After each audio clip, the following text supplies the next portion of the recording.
Let us pray.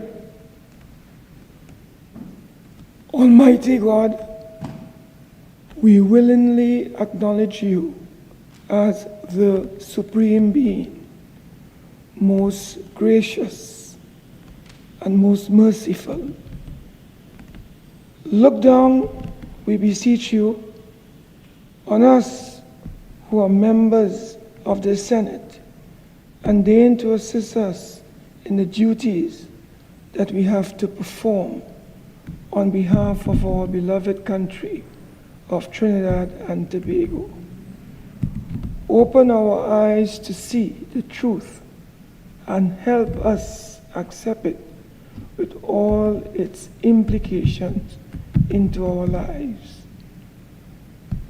Direct us, O Lord, in our deliberations, so that setting aside private interests, unwholesome prejudices, and personal affections, we may treat all matters set before us with honesty, courage, and conviction. Through all we say and do in this Senate, may we give glory and honor to you, holy name, to your holy name, inspire confidence in our fellow citizens, and make a positive contribution to the peace and prosperity of our nation. Amen.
Oath or affirmation.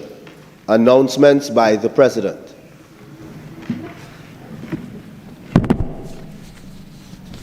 Honorable Senators, I have granted leave of absence to Senator Dr. Marlene Axe and Senator Courtney McNeish, both of whom are out of the country. Honorable Senators, I have received the following correspondence from Her Excellency, the President, Christine Kala Kangalu, ORTT.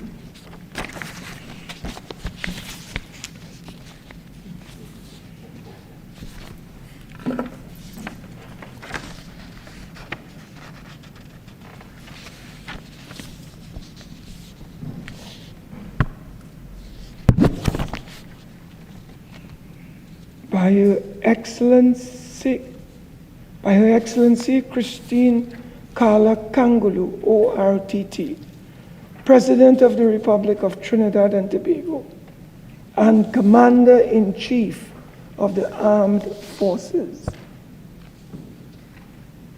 To Mr. John Heath, SC. Whereas Senator Courtney McNeish is incapable of performing his duties as a senator by reason of his absence from Trinidad and Tobago. Now, therefore, I, Christine Carla Kangaloo, President as aforesaid, in exercise of the power vested in me by Section 41(1)(a) and Section 44(4)(c) of the Constitution of the Republic of Trinidad and Tobago, do hereby appoint you, John Heath, SC, to be a member of the Senate temporarily with effect from the 23rd of June 2025 and continuing during the absence of Senator Courtney McNeish from Trinidad and Tobago, given under my hand and the seal of the President of the Republic of Trinidad and Tobago at the office of the President, St. Anne's, this 17th day of June 2025. Honorable members,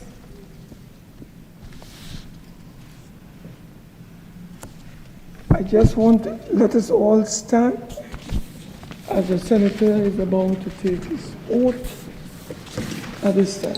To be all stand.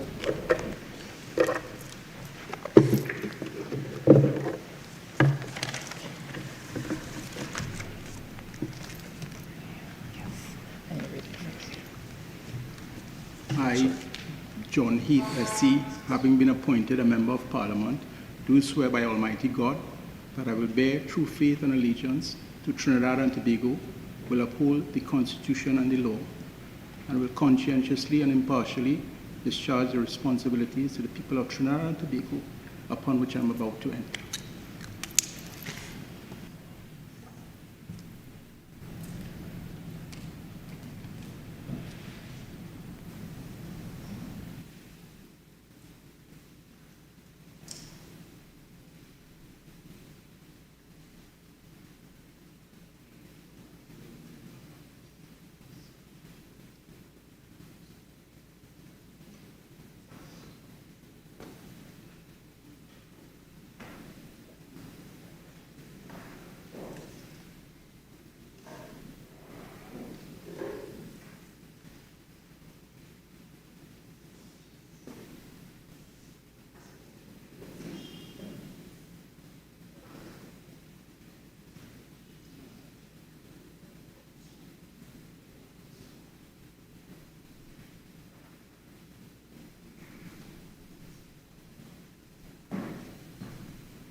Honorable Senators, please be advised that the appointment of another senator will be deferred to later in the proceedings.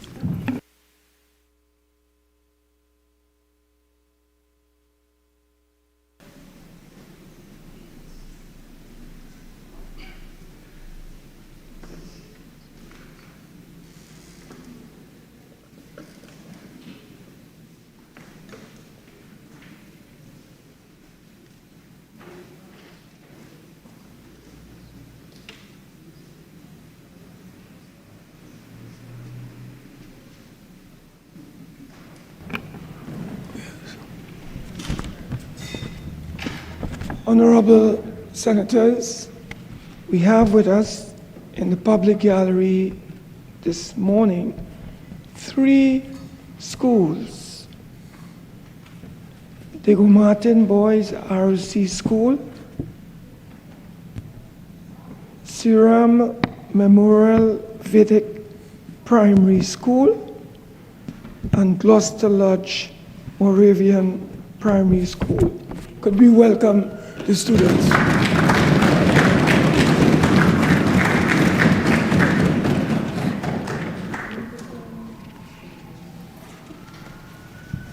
Clerk. Bills brought from the House of Representatives. The Children's Life Fund Amendment Bill 2025 in the name of the Minister of Health. The Honourable Minister of Health. Mr. President, in accordance with Standing Order 621B, I beg to move that the next stage of the Children's Life Fund Amendment Bill 2025 be taken later in the proceedings. Honourable Senators, the question is that the next stage of the Children's Life Fund Amendment Bill 2025 be taken later in the proceedings. Those in favor say aye. Aye. Those against say no. I think the ayes have it. The next stage of the Children's Life Fund Amendment Bill 2025 will be taken later in the proceeding. The Trinidad and Tobago Revenue Authority Repeal Bill 2025 in the name of the Minister of Finance. The Honourable Minister of Finance. Mr. President, in accordance with Standing Order 621B, I beg to move that the next stage of the bill, the Trinidad and Tobago Revenue Authority Repeal Bill 2025, be taken later in the proceedings. Honourable Senators, the question is that the next stage of the Trinidad and Tobago Revenue Authority Repeal Bill 2025 be taken later in the proceedings. Those in favor say aye. Aye. Those against say no. I think the ayes have it. The next stage of the Trinidad and Tobago Revenue Authority Repeal Bill 2025 will be taken later in the proceedings.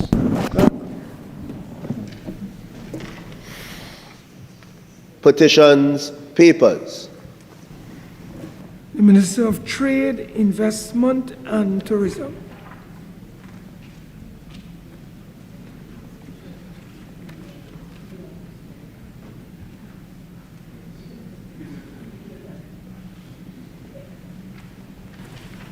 Mr. President, I have the honor to lay on the table the following papers as listed on the order paper in the name of the Minister of Trade, Investments and Tourism. And these are the annual audited consolidated financial statements of the Trinidad and Tobago Bureau of Standards and its subsidiary for the financial year ended September 30th, 2024, and the annual administrative report of Export TT Limited for the financial year ended September 30th, 2018.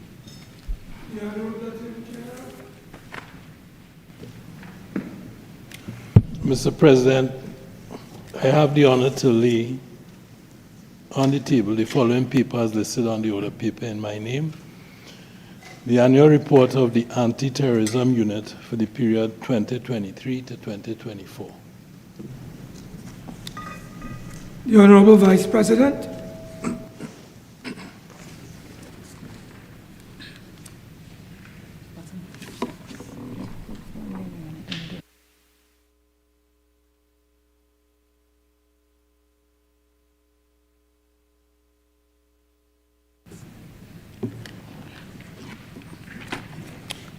Mr. President, I have the honor to lay on the table the following papers as listed on the order paper in my name.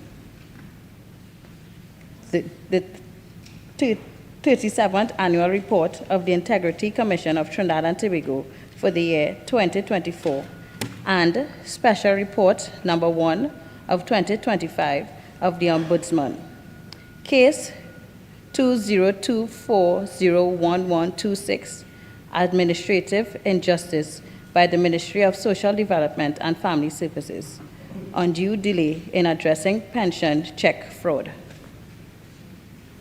The Honorable Minister of Public Administration and Artificial Intelligence.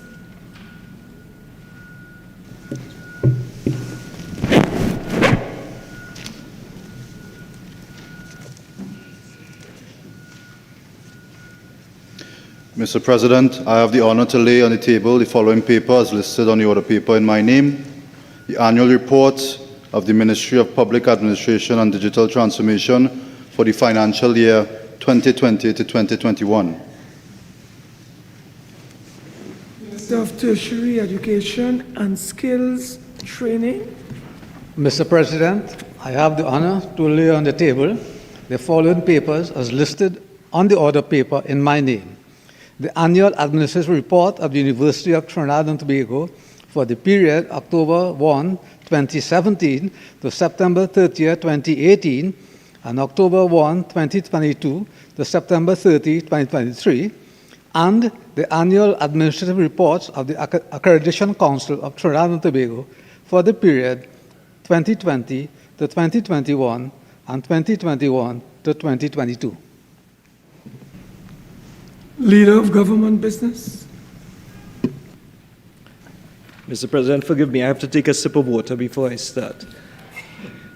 Mr. President, I have the honor to lay on the table the following papers as listed on the order paper in the names of the Minister of Finance, the Minister of Public Utilities, the Minister of Homeland Security, and the Minister of Housing. And these are the public accounts of the Republic of Trinidad and Tobago for the financial year ended September 30th, 2024. The reports of the Auditor General of the Republic of Trinidad and Tobago on financial statements as follows.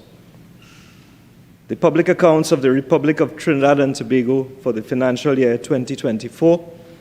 The Children's Life Fund for the financial year ended September 30th, 2015. The Institute of Marine Affairs for the financial years ended September 30th, 2012, 2013, and 2014.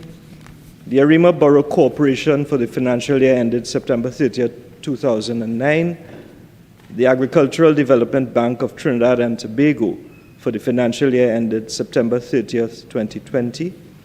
The Office of Procurement Regulators for the financial year ended September 30th, 2022. The College of Science, Technology and Applied Arts of Trinidad and Tobago for the financial years ended September 30th, 2011 and 2012. The Trinidad and Tobago Racing Authority for the years ended July 31st, 2017, 2018, 2019, and 2020. The Children's Authority of Trinidad and Tobago for the financial year ended September 30th, 2021. The Sugar Industry Labor Welfare Committee for the financial year ended September 30th, 2008. The Regulated Industries Commission for the year ended December the 31st, 2021. And the Mayor's Fund of the Chaguanas Borough Corporation for the financial year ended September 31st, 2021. Beg your pardon, Mr. The annual audited financial statements as follows, Mr. President. The National Information and Communication Technology Company Limited for the financial year ended September 30th, 2024. The National Gas Company of Trinidad and Tobago Limited for the year ended December 31st, 2022. The Export-Import Bank of Trinidad and Tobago for the year ended December 31st, 2023. The Evolving Technologies and Enterprise Development Company Limited for the financial years ended September 30th, 2021 and 2022. The National Infrastructure Development Company Limited for the financial year ended September 30th, 2020. The National Schools Dietary Services Limited for the financial years ended September 30th, 2022 and 2024. The Caroni 1975 Limited for the financial years ending June 30th, 2022 and 2023. The East Port of Spain Development Company Limited for the financial years ending September 30th, 2018, 2020 and 2021. The Urban Development Corporation of Trinidad and Tobago Limited for the year ending December 31st, 2021. The Lake Asphalt of Trinidad and Tobago 1978 Limited for the financial years ending September 30th, 2014, 2015, and 2016. The Trinidad and Tobago National Petroleum Marketing Company Limited for the years ending March 31st, 2021 and 2022. The Sports Company of Trinidad and Tobago Limited for the financial year ending September 30th, 2024.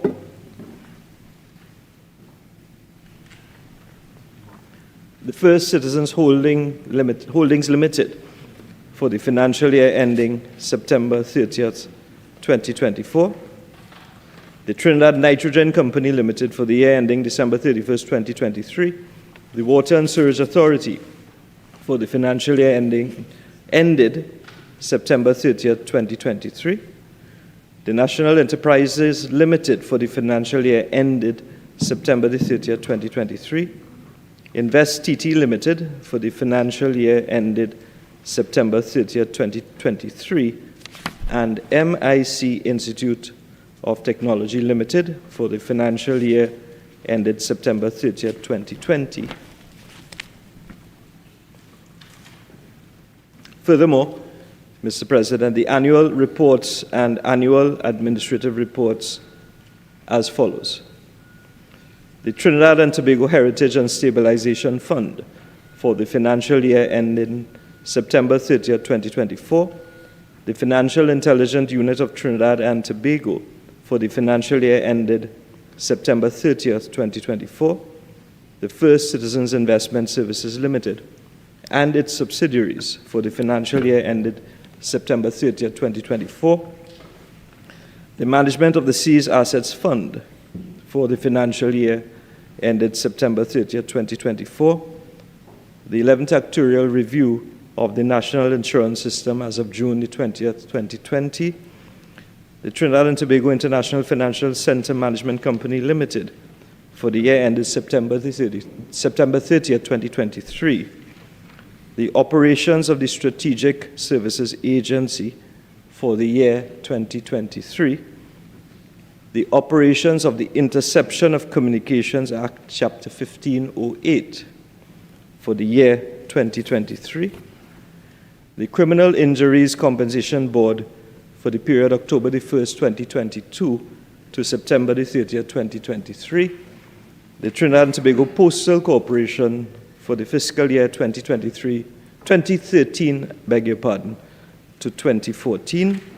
The Trinidad and Tobago Solid Waste Management Company Limited for the periods October the 1st, 2017 to September 30th, 2018, and October the 1st, 2018 to September 30th, 2019. The East Port of Spain Development Company Limited for the fiscal year 2020 to 2021. And finally, Mr. President, the Trinidad and Tobago Mortgage Bank Limited for the year 2023. Thank you, Mr. President.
Public Business, Government Business, Bills second reading. Parliamentary Secretary in the Ministry of the People, Social Development and Family Services. Thank you, Mr. President.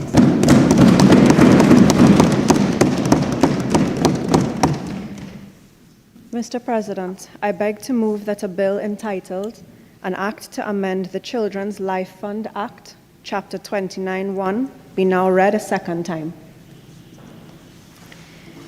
Before I delve into the details of this critical bill before us today, allow me the privilege of beginning my maiden contribution by first congratulating the United National Congress on our resounding victory at the general elections held on April 28th.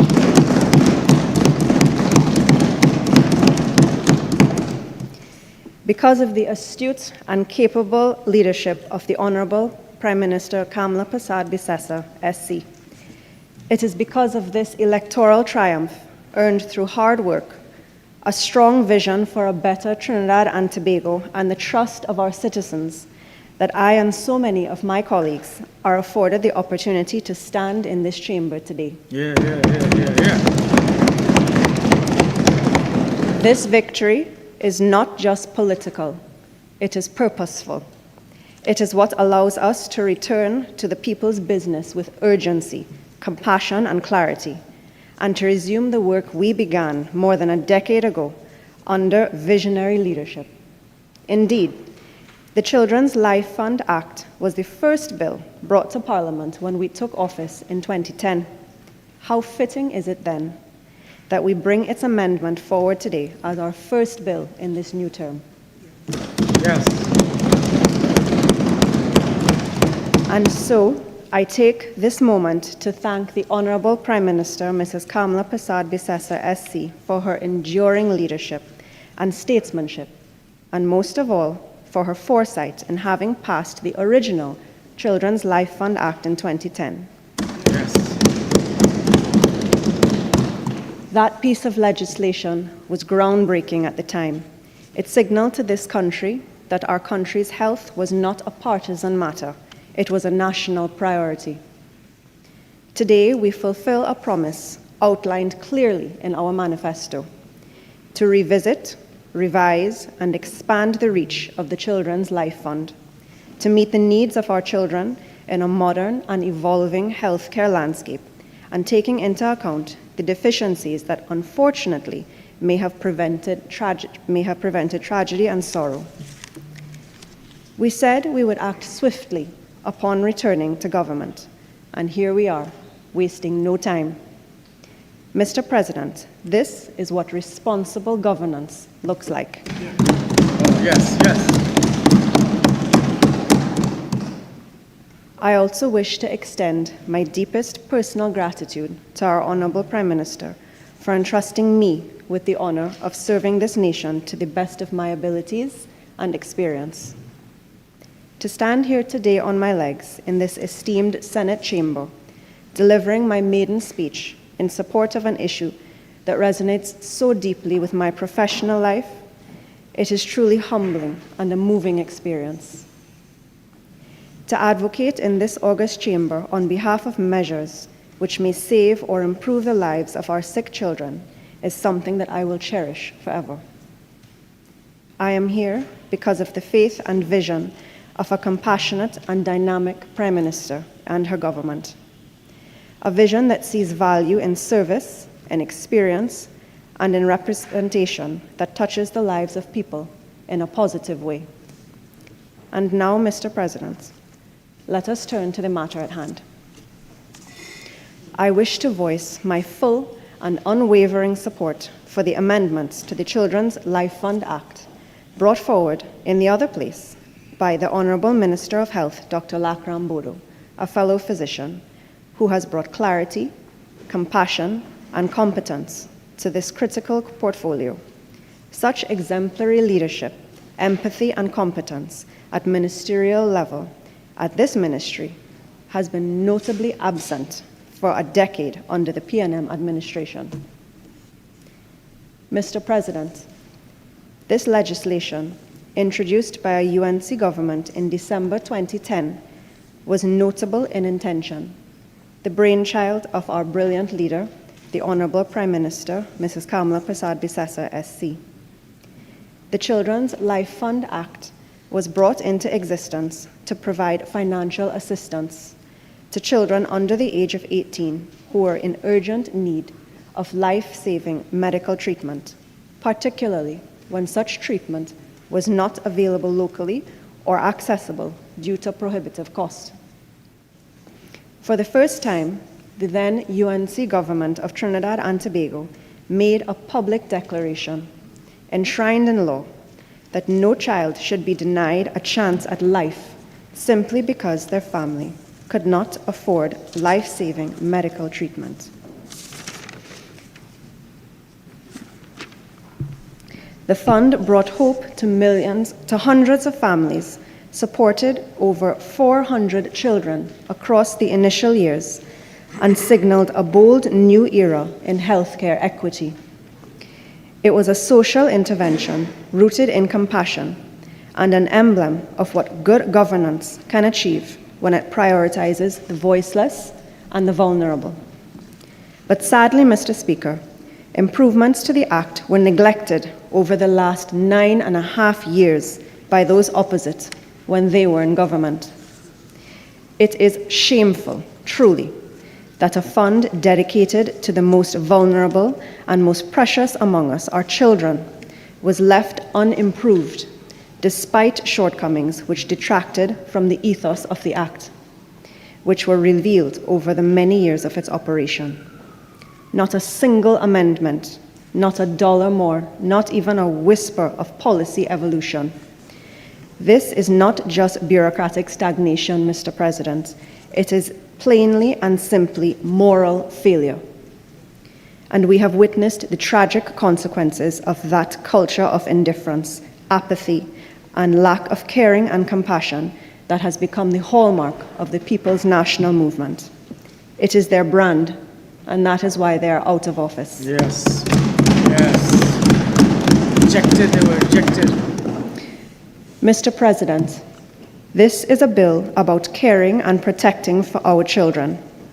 The PNM's culture of indifference towards our children was reflected in the deaths of 7 newborns at the neonatal ICU at the Port of Spain General Hospital, an event which shook our nation. The Pan American Health Organization, in its independent report, cited substandard sanitization practices as a potential contributing factor. Let us be clear, this was not an issue of clinical incompetence. Our doctors and nurses do their best. This was the direct result of the then government's infrastructural neglect, administrative inertia, and political oversight. It is the children, again, who paid the price. The previous administration failed to invest in their health, just as they failed to update this critical and life-saving piece of legislation. They failed to treat the well-being of our youngest citizens as a national priority. Today, we must correct that failure. Never again, Mr. President, must a child die because he or she was denied life-saving medical attention or must suffer because of the inability to access life-improving medical treatment. The fact that we now need to amend and expand it is not just administrative housekeeping. It is a moral and social imperative. The CLFA, in its current iteration, serves via the following tenets. It facilitates the disbursement of grants for qualifying cases where children under 18 require life-saving surgery that can only be performed at an international hospital. It manages the Children's Life Fund on behalf of the Ministry of Finance and the Ministry of Health, whereby, in keeping with Act 12 of 2010, a person is eligible for the grant of this act where he or she requires treatment that is unavailable at a local institution, is unmarried, under the age of 18 at the time of the application, and has been diagnosed with a life-threatening illness and has medical expenses that exceed 25% of the income of his or her family. No grant exceeds $1 million. This is typically used to cover the costs for treatment, airfare, air ambulance, if required, accommodation, and meals. The types of medical conditions funded currently include 17 life-threatening diseases under categories of heart disease, cancer, liver, and kidney diseases. I am pleased that the first of these amendments broadens the fund's scope to not only life-threatening illnesses, but now considers life-limiting conditions. Life-threatening conditions pose an imminent risk of death, while life-limiting conditions, though not always immediately fatal, significantly shorten lifespan and diminish the quality of life. Quality of life is simply about surviving. It's about living with dignity, minimal pain, and a meaningful level of physical, mental, and social well-being. Any legislation that seeks to improve these things, to improve the quality of life of our children, deserves our full support. Since its inception in late 2010, the fund has supported over 300 cases, but at least 20 applications were declined during one administration, simply because they didn't meet the life-threatening threshold, despite clear clinical need. Up to 80 applications in total have been rejected to date due to constraints in the existing legislation. Denials included cases such as that of 5-year-old Halima Mohammed, suffering from beta thalassemia major, a wretched disease requiring lifelong scheduled blood transfusions for management, but can be cured with a bone marrow transplant.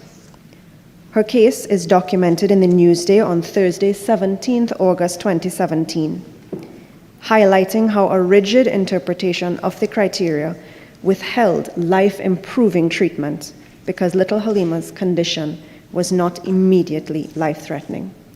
But beta thalassemia is life-limiting, drastically decreasing the quality of life and lifespan if it is not treated.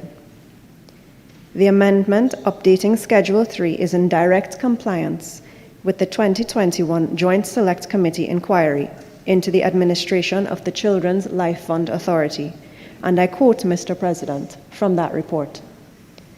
The CLFA should consider submitting a proposal to the Office of the Attorney General and Ministry of Legal Affairs to amend and/or expand the definition of life-threatening to allow a greater number of critically ill children to access funding. The inclusion of Schedule 3, which lists these life-limiting conditions, is not only clinically sound, but it is ethically and demographically appropriate to our population. It covers now 26 diagnoses in the categories of cardiology, pediatric oncology, pediatric surgery, nephrology, hematology, and endocrinology. It represents life-limiting illnesses that are most commonly seen in our region. Medicine, technology, and the world as a whole evolve. So too must our legislation. Mr. President, while I fully support the content of Schedule 3 as currently amended, I note for the record that the list of life-limiting conditions cannot remain static. Medical science is constantly evolving. New diseases are being identified. Novel therapies are emerging, making previously untreatable illnesses now manageable, curable. Even the definitions of conditions we thought were understood are being redefined. I must thus applaud and support the amendments that give the Minister the authority to revise this list of life-limiting illnesses over time. These are the new proposed sections 32(1) and 2.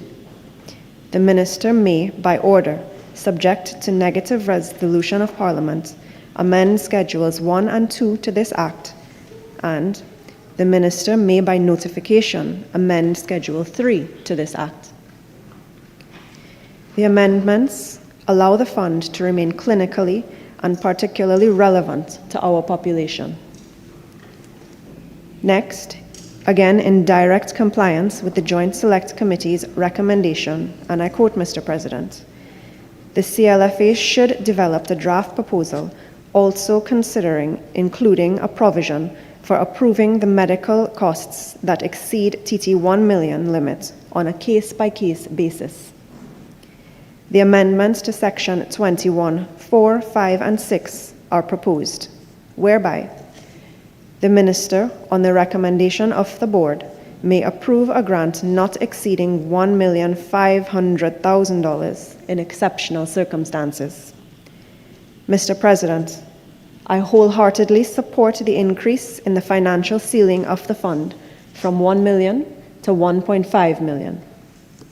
To the layperson, this may seem extravagant, but to anyone who has ever had to price a bone marrow transplant or gene therapy for a rare disorder, or specialty pediatric oncology care, cancer treatment for their child, this increase is not just reasonable, it is essential.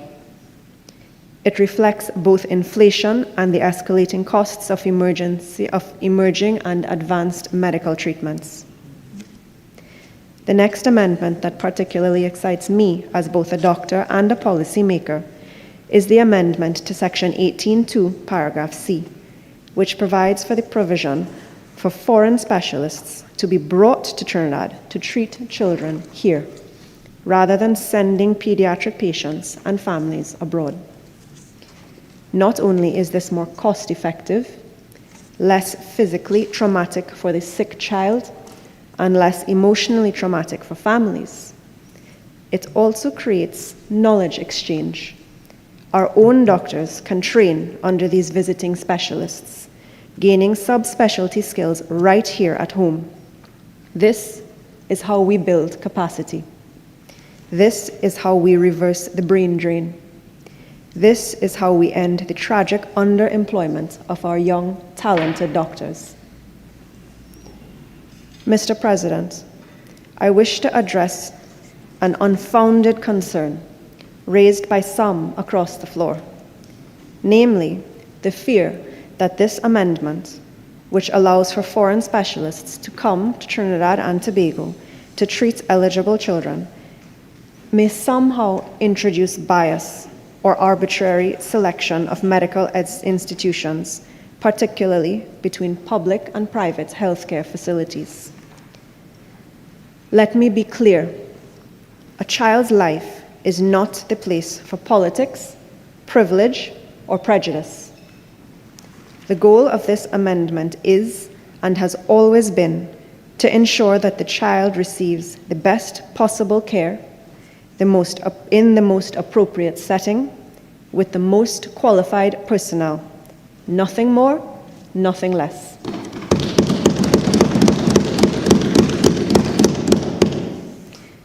The amended framework already sets out that the selection of facilities, whether it be public or private, must comply with established health sector regulations, licensing standards, and clinical capability criteria. These decisions are not arbitrary. They are guided by patient safety, specialist availability, and evidence-based protocols. It is inconceivable, indeed morally reprehensible, to suggest that any consideration other than the child's well-being would influence the site of care. Moreover, this government trusts our clinical professionals and regulatory bodies to make those decisions responsibly. If a child's best outcome depends on treatment at a private hospital due to urgency, equipment, or specialist presence, then that is where the child should go. If the public system can meet the need, then that is where the care will be delivered. What matters is not the sign on the building, but the survival and the future of the child inside it. Let us not weaponize conspiracy theories to obstruct access to life-saving care for our children.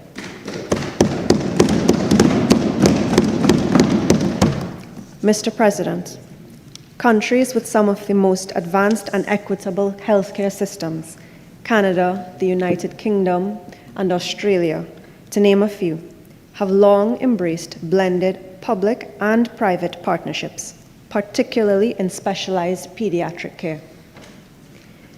This amendment is about equity, not elitism, and I have every confidence that under the oversight of this government and this ministry, fair, transparent, and clinically justified decisions will be the norm.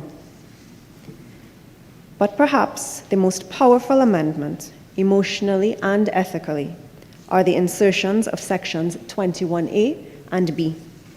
The Minister of Health will now be empowered to intervene and overturn the decision of the board in exceptional cases where an application is refused. No institution is perfect, and mistakes can be made. However, we cannot afford to make mistakes when the life of a child is at stake. This recourse to the minister is analogous to an automatic appeal, where the minister is automatically informed of a refusal, and he will then take the appropriate advice when he reviews the refusal. I commend this approach to the Senate. It is imminently quicker than, say, a judicial review application to the board. The minister is equipped to be advised by his technical experts in the Ministry of Health to then make an appropriate decision. This is a clinical safeguard. Critically, there may have been too many instances where desperate families were denied help, their stories shared in the media, their children left waiting, or worse, perishing. Waiting for bureaucracy should never lead to burying a child. Mr. President, it is imperative to acknowledge the damaging delays that have plagued the fund's approval process in the past. In April 2022, Tristan Ramlochan, a 14-year-old boy suffering from acute lymphoblastic leukemia, tragically died while awaiting the approval and arrangements through the Children's Life Fund. His critical flight was repeatedly delayed, and he became too ill to travel, ultimately succumbing before treatment could begin. This heartbreaking story, reported in the Trinidad Guardian on April 24, 2022, underscores why the minister's new power to expedite or intervene in exceptional cases is not just beneficial, it is vital. Yes. Baby Miracle Cross died in March 2016 while funds were still being processed. These delays, born of procedural rigidity, solidify the case for ministerial intervention. The amendment, empowering the minister to step in when time is of the essence, isn't an administrative convenience, it is an ethical necessity. Ministerial oversight in such life and death situations can mean the difference between hope and heartbreak. With this amendment, cases denied by the board and cases needing to be treated with urgency to save a precious child's life can be considered automatically by the minister. Mr. President, it is not enough to illustrate that delays have cost lives of our children. We must also confront the systemic slowness of the approval process. By the then Minister of Health's own description in 2016, and I quote, he asked that the Children's Life Fund to look at more administrative procedures that we could use or not use to expedite very urgent cases. A routine Children's Life Fund application requires multiple layers, clinical and financial assessment, board review, ministerial sign-off, and often after several months, even when the expedited email round-robin process takes days to weeks. Mr. President, real-world comparisons are stark. Canada's Children's Hospital Foundation, the UK's NHS Rare Disease Fund, these process emergency approvals in just 7 to 14 days, with routine full case processing happening within 4 to 6 weeks. In contrast, the CLFA cases currently take 2 to 4 months on average, with the shortest processing time being 56 days, a duration that is medically untenable when dealing with life-threatening conditions. This is precisely why ministerial authority to intervene isn't merely desirable, it is an urgent, life-saving measure. Importantly, this power is not absolute. The minister's decisions remain subject to negative resolution of Parliament, a critical democratic safeguard that maintains oversight while enabling agility in policy making. We all appreciate, Mr. President, that decisions subject to negative resolution come into force immediately and yet may be annulled on a successful motion brought within a particular time. On the other hand, those decisions that require affirmative resolution will only come into effect upon the successful passing of a motion to approve the same. I support the requirement for negative resolution, which is the most appropriate legislative device to cater for quick and urgent decision-making.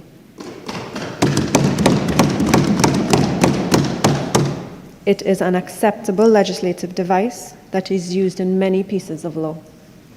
In any event, Mr. President, despite what those on the other side may want to say, it is accepted and acknowledged that a minister of government does not and cannot act on his own whims and fancies. If the minister has to amend any of the schedules of the Act, he must have cabinet approval, and at least in this UNC government, he must bring to cabinet cogent and compelling reasons to do so. Yes. Furthermore, Mr. President, if anyone, including those on the other side, wish to challenge such ministerial decisions, the Judicial Review Act gives them a right to reasons, or they can ask a question of the minister in this Senate. These two clauses, Mr. President, must be seen as complementary.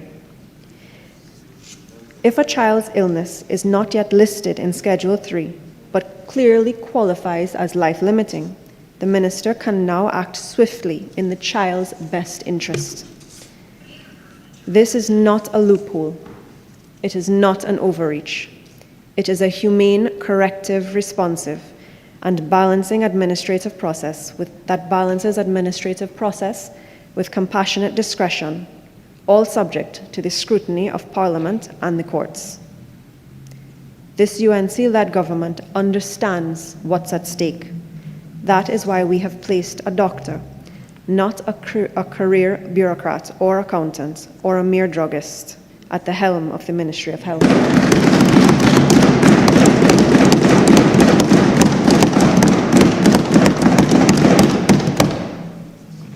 He knows that he will have to get the best advice, and he knows that he has to be accountable in everything that he decides. In fact, any future Minister of Health would have to be similarly accountable in the ways that I have previously outlined. So, let not your heart be troubled, Mr. President, because we understand that medical insight matters when it comes to saving lives. Compassion matters. Even with this foresight, the minister's new authority to review, annul, or overturn decisions of the board will not be done in a vacuum, as I have said before, but instead with the council of experts, thus ensuring discretion is exercised with technical input, taking into account relevant material and excluding irrelevant material. Discretion that is to be exercised rationally and within the four corners of the Act. That is the duty of every decision maker in law, and let us not stoop so low as to mix personality or party with official ministerial responsibility exercisable under the law. This bill, this amendment, this is not about politics. This is about children. It is about our collective future. And I am proud to say that today our government is acting decisively, humanely, and wisely. These amendments seek to ensure that the Children's Life Fund saves the life of even the most critically ill child, so that no young soul is allowed to slip through the cracks of bureaucracy. Mr. President, we must consider that in the English language, there are nouns for those who lose a spouse. We call them widows. There are nouns for those who lose parents. We call them orphans. But there is no noun in the English language for a parent who loses a child. That is how unnatural such a loss is. There is no word that can adequately convey the pain and the loss. All these amendments, every single one, seek to ensure that no parent in Trinidad and Tobago must face that kind of unimaginable pain because of a fund that was meant to help, couldn't or wouldn't. Mr. President, too late should never again be the cry of a mother or a father.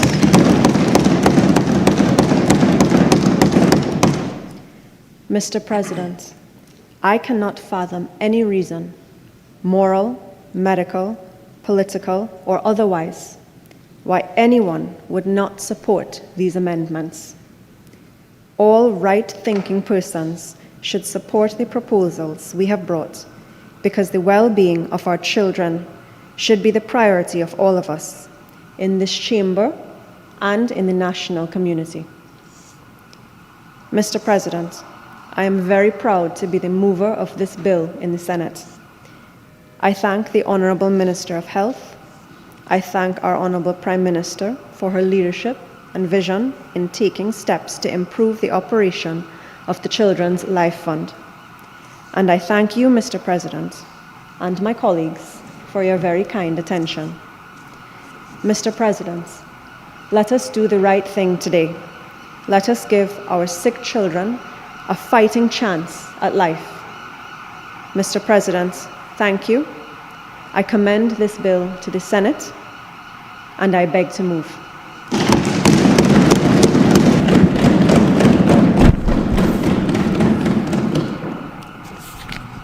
Before I put a question for debate, may I, on behalf of the Senate, extend congratulations to the Parliamentary Secretary in the Ministry of the People, Social Development and Family Services. May I extend, on behalf of the Senate, warmest congratulations on your maiden contribution.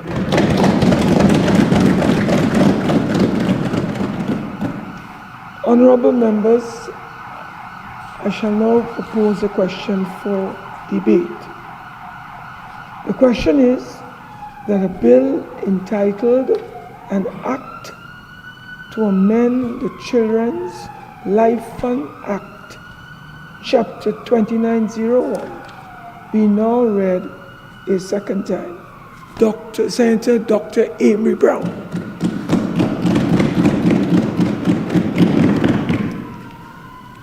Thank you very much, Mr. President. I would like to begin my contribution by congratulating you on your appointment as President of the Senate. And by extension, I congratulate every member of this chamber, particularly the robust and dedicated members of the bench of the opposition in the Senate. May be small in number, Mr. President, but large in integrity, large in intellect, and large in commitment to the people of Trinidad and Tobago, and quite clear in our understanding of our role under the Constitution of the Republic of Trinidad and Tobago.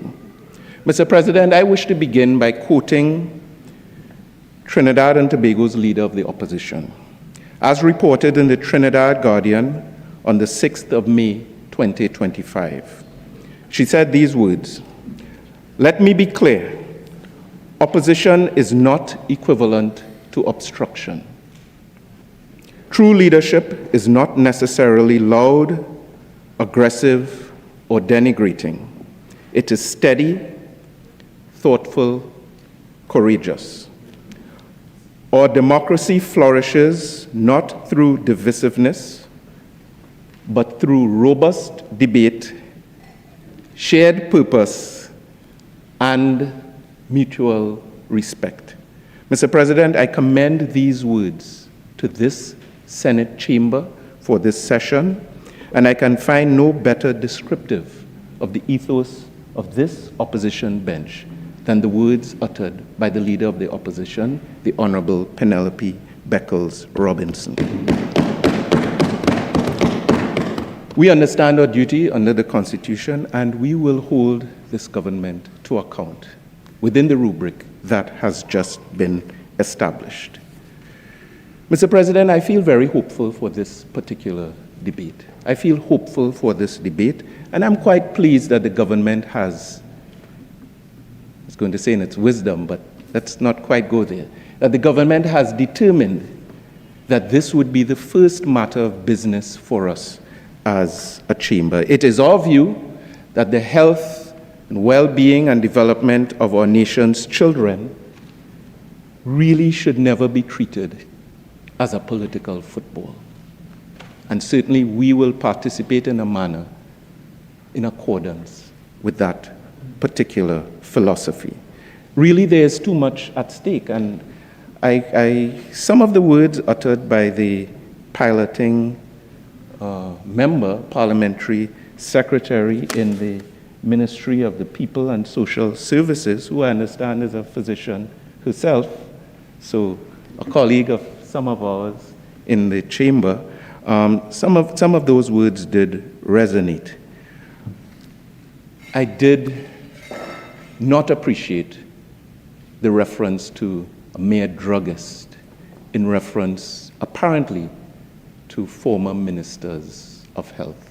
That really was an unnecessary reference, and as a medical professional, we are trained to demonstrate respect and regard to all the ancillary services around the practice of clinical medicine. So rather than referring to any professional as a mere druggist, maybe a distinguished pharmacist who has served Trinidad and Tobago for years. In fact, our longest serving Minister of Health, who took us through a pandemic, might have been preferential. I could phrase that more robustly, but again, Mr. President, I'm guided by the guidelines I myself have attempted to establish. So I just wanted to touch on that briefly. The introduction of this bill gave a very, very brief background of the Children's Life Fund, Mr. President, and I don't want this Hansard record to be completed without maybe a little more of a comprehensive understanding, because it would be wrong for us to posit that the medical attention and financial provision for the specialist medical care of our nation's children, particularly those with very serious diagnoses, began with the initiation of the Children's Life Fund. That simply would be incorrect. So very briefly, I want to give a little bit of background just to adjust the piloting that occurred, because as a nation, we've treated with these matters going back many decades, and I want to begin in the 1970s under a People's National Movement government, when specific provisions were elaborated to treat with... I'm sorry, Mr. President. Point of order. I hate to interrupt my learned friend. 46.1. I don't know how relevant this is to the bill before us. You know, there's a precedent where we don't do that on the first day, which is why I didn't interrupt you. I didn't, because of the precedent. Keep it short. I'm allowing the Senator Browne to proceed. I will determine at the appropriate time. Continue. Thank you. Thank you, Mr. President, for your guidance, and we'll all grow as we learn. So, Mr. President, by way of a brief background, provisions for the specialist medical care of our nation's children began well in advance of the Children's Life Fund, and really what we're talking about is an evolution, a spectrum of assistance that today we are further seeking to strengthen and expand. But I want to give credit where credit is due. So, this framework was elaborated since back in the 1970s. We cannot engage in debate on this matter without giving credit to the Medical Aid Committee, which served that category of children for many decades tirelessly. We must, as a Senate, also give credit to the Rotary Club, the Lions Club, the other entities such as Community Chest, which is an NGO that has saved thousands of lives of children with serious diagnoses. And some of those applications are still relevant today because no government can do it all and no fund can cover it all. So we have to give credit to doctors like Dr. David Bratt, Dr. Edmund Chamley, medical social workers such as Joan Bishop, Claire Eunice Gittins, the deceased Johnny Rooks, and many others upon whose shoulders we stand in expanding this particular legislation. So we just want to set that agenda very clearly. And let us not pretend that everything started in 2010 with the Children's Life Fund Act. It's a process in evolution, and I'm very pleased to contribute today to the next step in the evolution of these provisions and this particular legislation. Mr. President, we must acknowledge that the diagnosis, the overall medical science has been improving quite rapidly. And so when we legislate on something as specific as this, we have to contemplate the next year, the next decade, and the next chapter. And there are some provisions here that I believe would benefit from some further scrutiny and examination. I've identified some missing components in the ministers, the parliamentary secretaries' piloting of this particular legislation. I did not hear any reference to demographic data or the epidemiology of the conditions under treatment here today. What is the estimated number of children who would benefit from these amendments? Now, that may sound academic or trite, but it's extremely important, particularly for budgetary projections and to elaborate the right estimates, and also would guide us in our consideration of support or lack thereof for the provisions here. So I would have expected some indication in the government's preparation of these amendments of the estimated number of children who would be benefiting, let's say for this fiscal year and moving forward. That is not beyond us, Mr. President, and it really should be part of the policy presentation around any amendment bill such as this. Every member here knows that with these expansions, we can anticipate a deluge of new applications. That is inevitable. I would say it's welcome because it's a sign that more children, more cases would be receiving the required attention, but it also demands that the Ministry of Health, the Ministry of Finance, the Ministry of Planning would have to make proper provision, bearing in mind, of course, that we're talking in the main in US dollars, and I don't need to get into the challenges around availability of those types of funds. So that was one missing component. The other that I want to point out, Mr. President, lies in Clause 3, really, of the Parent Act, because when we bringing an amendment bill, and the government has had more than a few weeks to prepare this legislation, you would want us to use this opportunity as best as possible. So Clause 3 of the Parent Act, Mr. President, defines income, yes, Section 3, as gross income. And Mr. President, I've raised this before. I've raised this before. This debate would have been an opportunity to bring the considerations around income in line, and the minister is from the parliamentary secretary is from the right ministry. Bring it in line with considerations with other grants and similar mechanisms. Really, wouldn't it be more equitable to consider, and more prudent, to consider net income in determining and adjudicating the applications received from a range of families? You will have millionaire families. I don't know if we have billionaires, but we'll get into that maybe in another debate. You will have very poor families, a range of incomes. Is it more equitable to consider gross income or net income in these circumstances? We are of the view that net income would be an advancement, even in keeping with the spirit of the amendments as introduced by the member who piloted the amendment bill.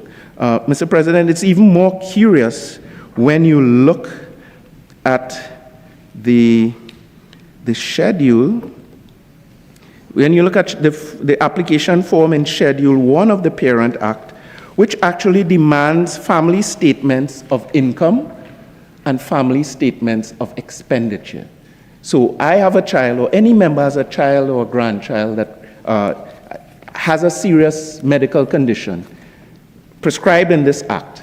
You're seeking to make an application, you have to present family statements of income and also of expenditure. But why are we asking them for statements of expenditure if we are not considering net income as opposed to consideration of gross income?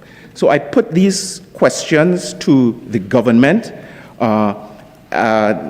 I've described them as missing components in the piloting of the legislation. The member will have the opportunity to wind up, and there are other members on the other side, some of whom are likely to be able to provide some response to these considerations. Mr. President, I do have some other considerations to share. Let us go to Clause 4A of the bill. Those who have the bill and may have read it. Clause 4A of the bill refers to, let's go to 4A, C1.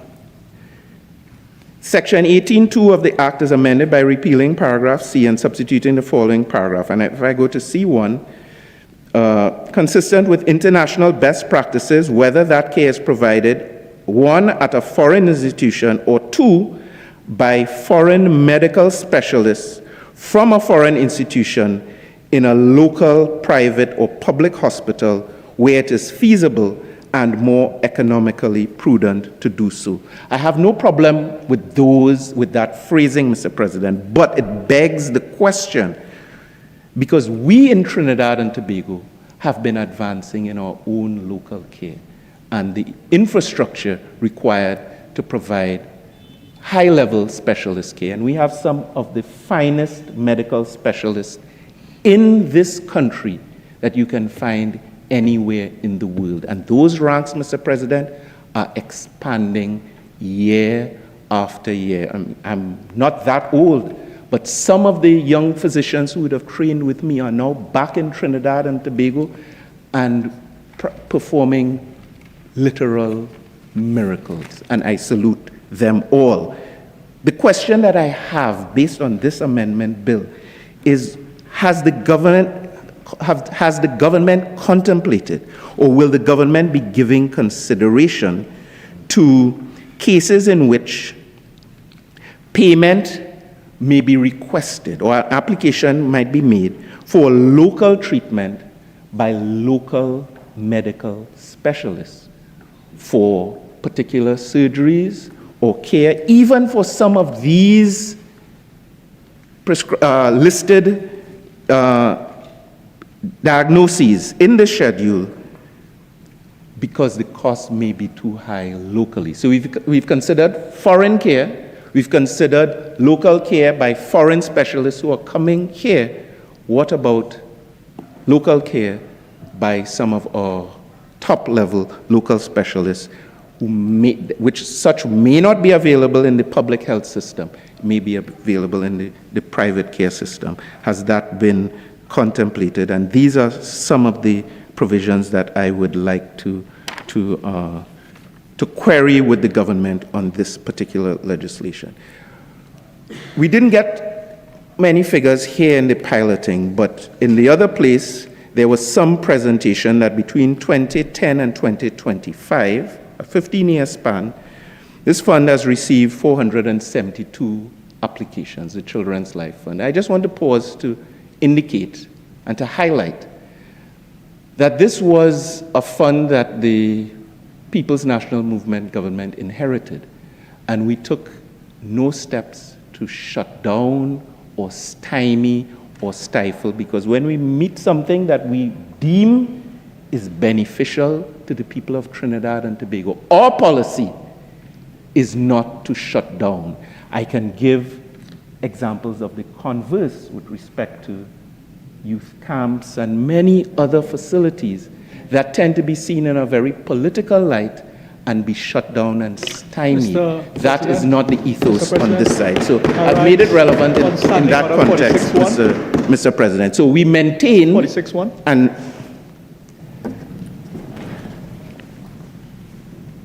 I think he's moving on. Continue. Mr. President. Yes. Mr. President, in addition to 46.1, 46.6, I think the honourable member is chattering now on the point of imputing improper motives to members opposite.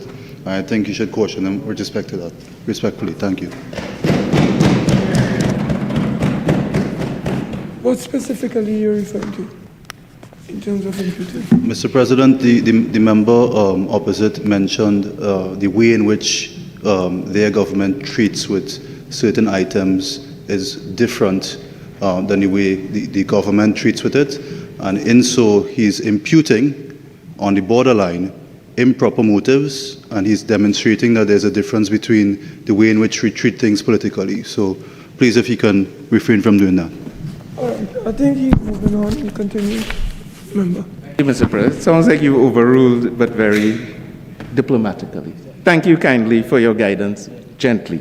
So moving right along, Mr. President, I don't intend to utilize the full time. So I made the point, I was making the point that during that 15-year span, the fund would have received 472 applications. 392 were approved, and I'm making no distinction between the two administrations because the fund was allowed to proceed during the period, and 80 were declined. What were the reasons for the declinations? Because we're strengthening and expanding, so we have to make evidence-based considerations here in the Senate. Some of the conditions being applied for were not considered as life-threatening. That is being taken into account.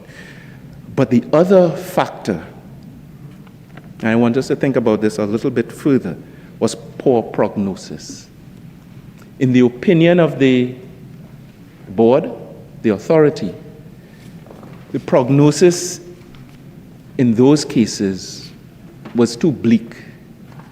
The likelihood of success or survival, success in the treatment or management was too low to justify or support an approval and the committal of these funds. Mr. President, I say that very soberly as a parent. I know many are parents here and grandparents. I cannot consider a scenario in which a parent would acknowledge or wish to admit that their child may, the diagnosis of their child and the prognosis coming with that diagnosis may not justify the expenditure of funds if funds are available. So you're talking about a very, very, very serious determination. But those are the types of determinations that we have entrusted this authority specifically to make. And Mr. President, you know exactly where I'm going.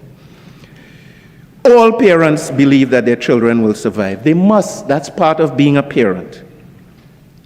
So my question to the government, not imputing anything, my question to the government, why would you wish to take that burden and now take it from an authority and put it on a minister, a politician, appointed by a prime minister? What is the objective of doing that? What is the rationale for inserting the Minister of Health, notwithstanding whatever qualifications the current minister may have? We are not legislating until 2030 or 2028 or whenever this government would collapse. We have to legislate for the future. And I didn't hear enough justification from the piloter for the insertion of the Minister of Health in the way this amendment bill proposes. If it is a case of expediency or emergency matters, why not give further powers to the chairman of the authority? If it is a case of timeliness or the inability to convene the board, why not give further powers to the chairman? Why now? Because if I take you back to the Act, who are these people on the board? These are not random individuals. They are specifically prescribed in Section 5(2). The board shall comprise 9 members, a medical practitioner who is a senior public officer nominated by the minister, a senior public officer nominated by the minister with responsibility for finance, with an obvious rationale, senior public officer nominated by the minister with responsibility for Tobago affairs, senior public officer from the THA, the chief executive officer of the authority, who is an ex officio member, and then members selected among persons with qualifications and proven competence in health, finance, investment, business management, law, social work, all quite appropriate, Mr. President, and a chairman selected. Why are we fishing beyond that dedicated and qualified pond in another pool to treat with a matter of timeliness or efficiency?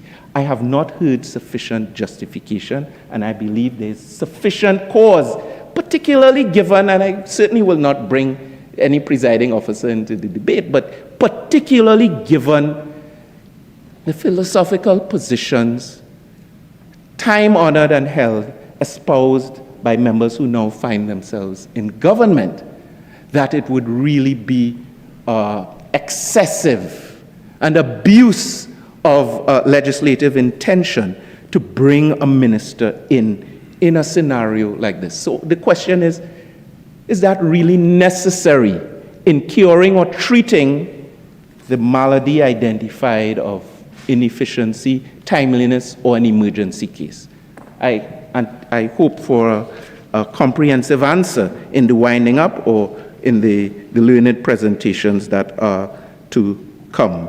And maybe we might even get it from the independent bench. Let's not forget about them. And so I wouldn't go into Section 6, but it is also related to that particular concern. Mr. President, we will have some other contributions on this side. There have been some troubling cases which did occur under the administration that introduced this Children's Life Fund, of cases of embezzlement of United States dollars that occurred involving staff members. And the question is, given that history, why hasn't the government considered any legislative adjustment or provision to treat with those observations and those cases that have arisen. So we have an amendment bill which treats with a few aspects of the fund, but these are not opportunities that may come to the Senate very frequently, and we should try to make best use. So I would have thought that is one element that the government, in its war on various things, might also want to include with respect to treatment of white-collar crime. Mr. President, just a couple brief observations as we look to wind up.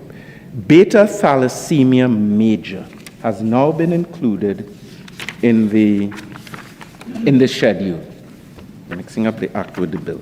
Beta thalassemia major has now been included in the schedule as a life-limiting illness that would require treatment under hematology.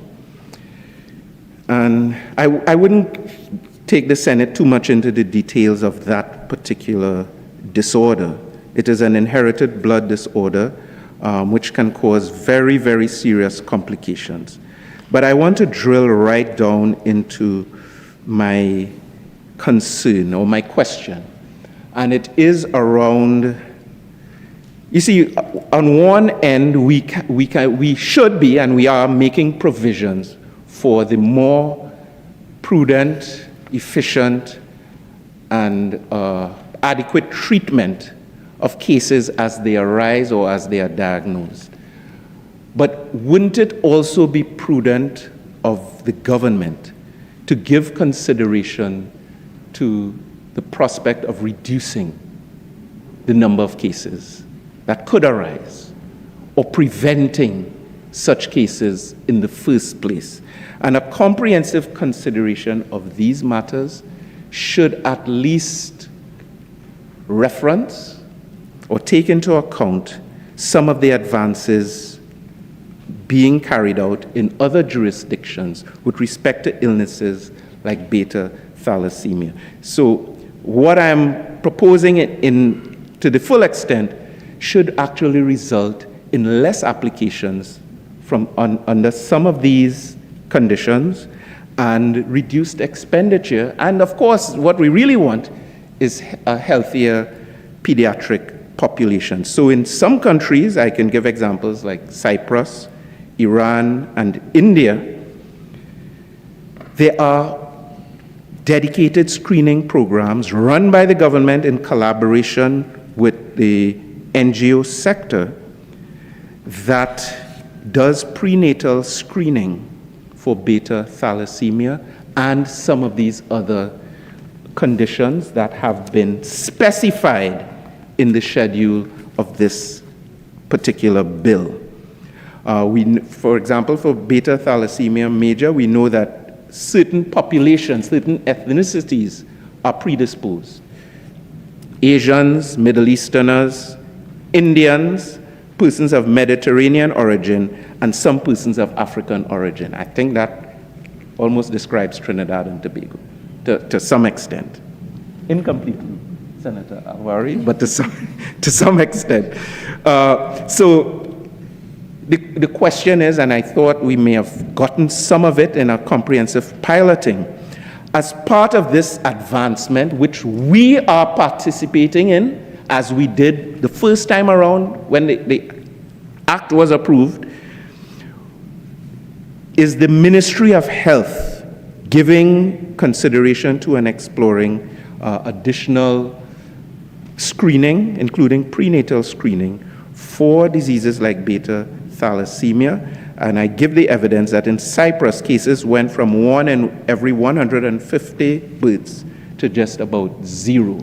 And therefore, maybe we can contemplate a day in the not too distant future when some of these conditions may become much more rare. So I just wanted to give in my own treatment of this matter as a medical professional myself. Some considerations, some areas in which I think the government needs to spend some more time. You can anticipate a few amendments, Mr. President, to be circulated during the course of this debate. I give salutations to the members of this bench who will also be contributing with some very specific observations in law and recommendations to the government. What we are about is the elaboration of good law.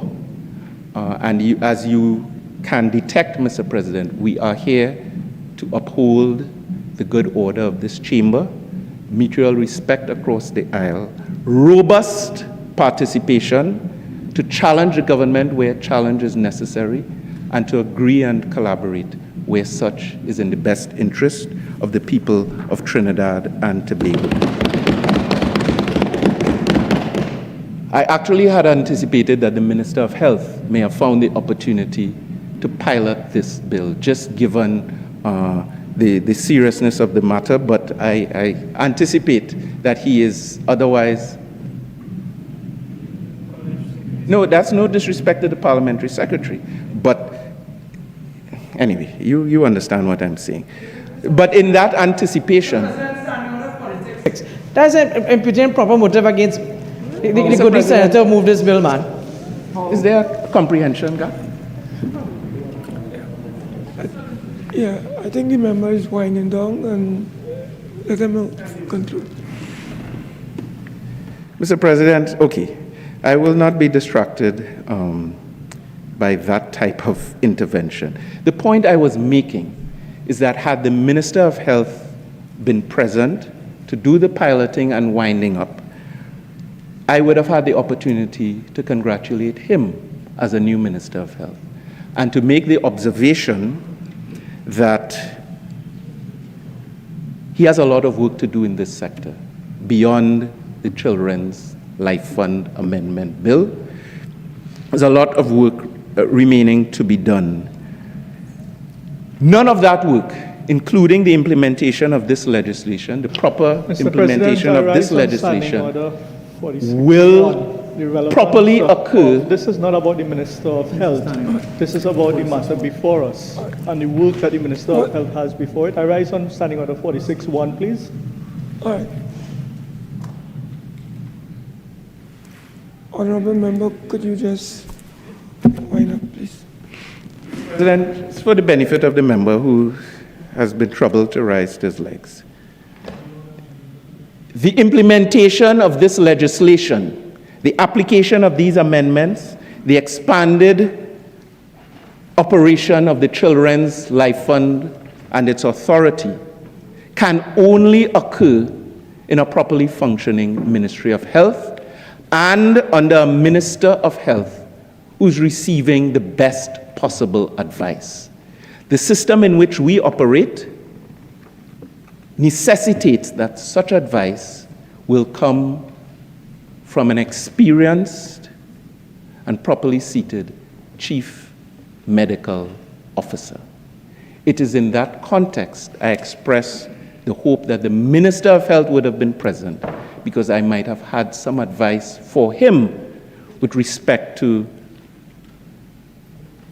the manner in which this country should treat our chief medical officers, particularly those, I'm going to make the point, particularly those who have overseen the administration and continuance of the Children's Life Fund, who have taken this country through devastating pandemic and who've demonstrated impartiality and fairness and wisdom every single day and every single week in office. So, Mr. President,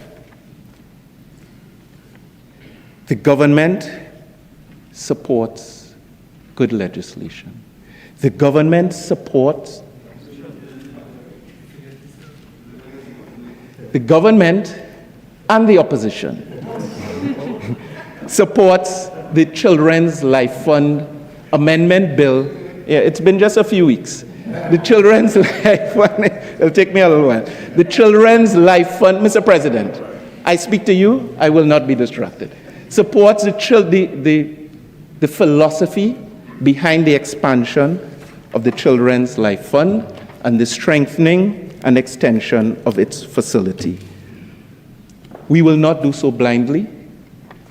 Myself and colleagues on this bench will continue to present our prescriptions, our recommendations, and our observations in the hope that as a Senate, we can emerge with the best possible legislation, notwithstanding what I understand is the government's intention of just putting a stamp on this and moving on to other matters. I would say that on this side of the aisle, our constitutional duty is to demand, notwithstanding that intention, to demand that due consideration be given to the recommendations advanced during the course of this debate. With those words, Mr. President, I thank you.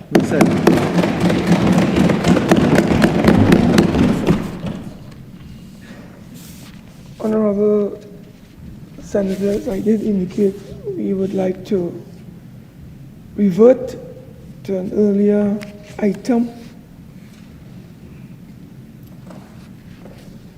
And that item dealt with the granting of leave of absence to Senator Dr. Marlene Atts. Honorable Senators, I have received the following correspondence from Her Excellency, the President, Christine Carla Kangulu, ORTT.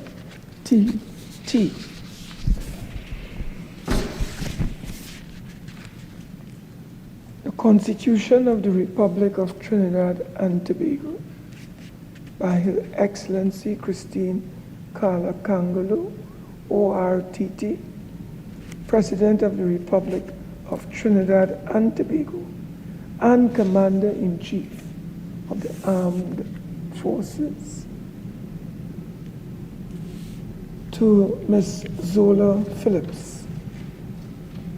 Whereas Senator Marlene Atts is incapable of performing the duties as a senator by reason of her absence from Trinidad and Tobago, now therefore I, Christine Kangulu, President aforesaid, in exercise of the power vested in me by Section 44(1)A and Section 44(4)C of the Constitution of the Republic of Trinidad and Tobago, do hereby appoint you, Zola Phillips, to be a member of the Senate temporarily with effect from 23rd of June 2025 and continuing during the absence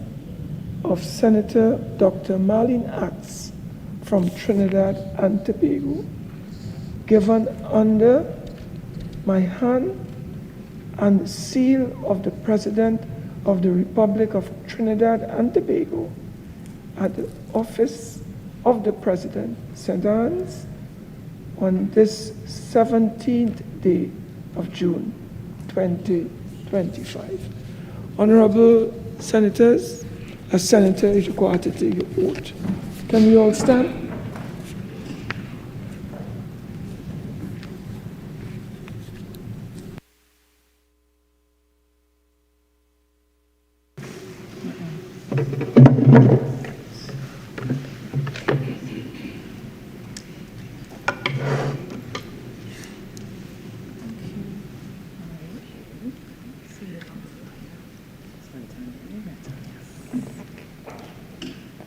I, Zola Phillips, having been appointed a Member of Parliament, do swear by Almighty God that I will bear true faith and allegiance to Trinidad and Tobago, will uphold the Constitution and the law, and will conscientiously and impartially discharge the responsibilities to the people of Trinidad and Tobago upon which I am about to enter.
Honorable Senators,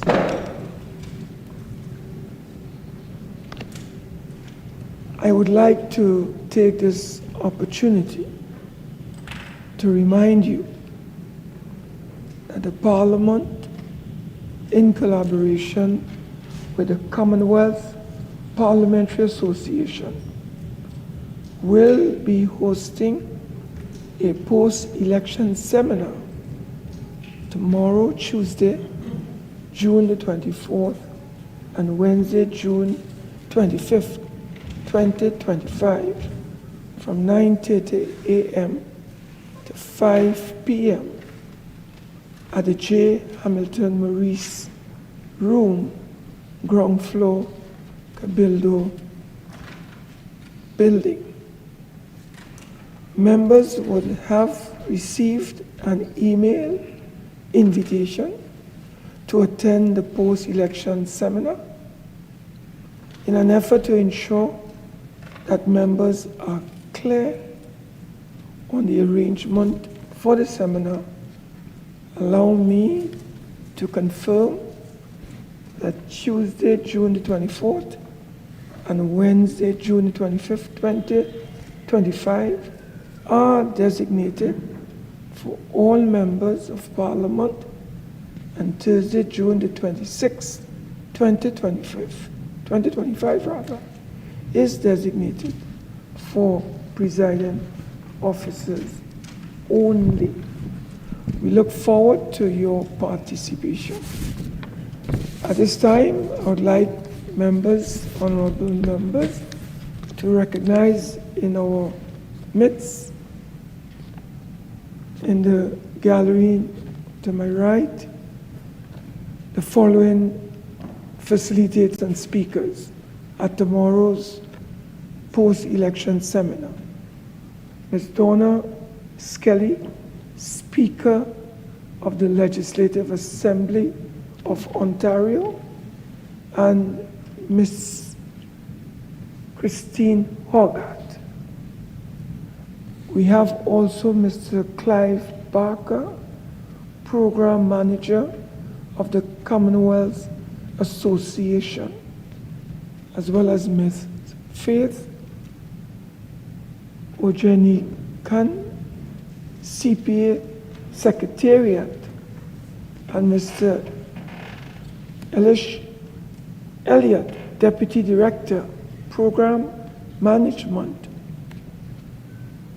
of PAL Americas. Could we all welcome our colleagues?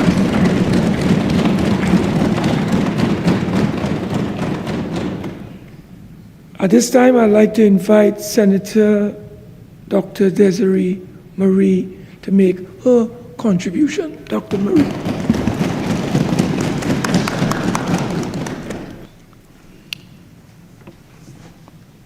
Mr. President, fellow senators,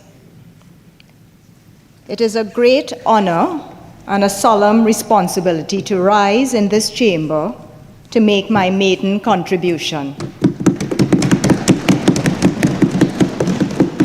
I would like to thank Her Excellency, Christine Carla Kangaloo, ORTT, for appointing me as an independent senator and granting me this opportunity to serve my country. I am humbled and filled with immense gratitude for the privilege of serving in this Parliament, a space where law, policy, and principle converge to decide lives and futures. Mr. President, I congratulate you on your appointment to preside over these deliberations in this regard. Today, I stand as a legislator and as a servant of the people, and I am called to make my maiden contribution in representation of the most vulnerable among us, our children. The Children's Life Fund remains one of the most meaningful indicators of this nation's progress, reflecting compassion, foresight, and a strong sense of national responsibility. The guiding principle of the fund is appropriately captured in the words of Nelson Mandela, who said, "There can be no keener revelation of a society's soul than the way in which it treats its children." The initial mission of the fund at that time, in 2010, was the financing of life-saving medical treatment abroad for children whose conditions could not be treated locally. I celebrate its achievements. Since 2010, it has served 392 children, each representing a life potentially saved, a family's faith restored, and reaffirmation of our society's moral values. Today, almost 15 years since its establishment, we are called to consider the Children's Life Fund Amendment Bill 2025. The initiative to expand the fund's accessibility by moving from covering solely life-threatening illnesses to also including life-limiting conditions is commendable. Many challenges arose because of how life-threatening was interpreted for the purpose of the Act, thereby excluding children with debilitating lifelong conditions like beta thalassemia major. I commend the government for responding to the report of the Joint Select Committee, which recommended that based on an assessment of applications that were denied, the Act of Number 12 of 2010 be amended to accommodate a wider range of children in need of medical treatment. And the proposal should also consider including a provision for approving medical costs that exceed $1 million on a case-by-case basis. This amended bill being brought before the Senate demonstrates deeper consideration of the many conditions that profoundly affect children and their families, even if they do not pose an immediate threat to life. The amendments being proposed are timely and appropriate interventions. They represent an empathetic, valid, and generous evolution that must be supported by measures to ensure long-term sustainability of their benefits. Mr. President, in widening the service net, we must not unintentionally weaken its strands.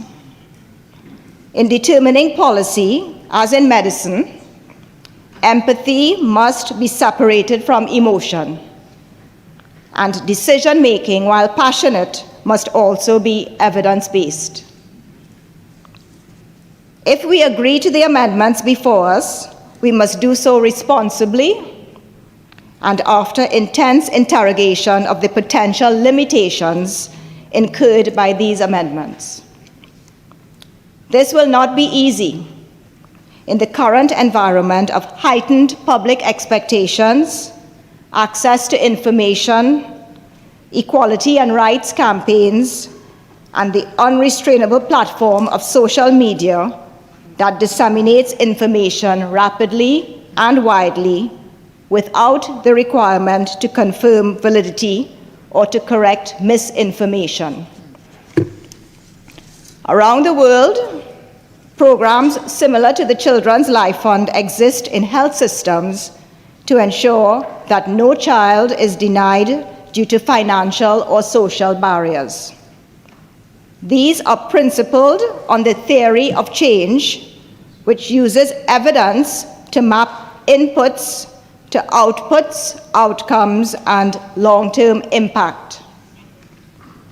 Mr. President, in reviewing the Children's Life Fund Amendment Bill 2025, I have applied the theory of change framework.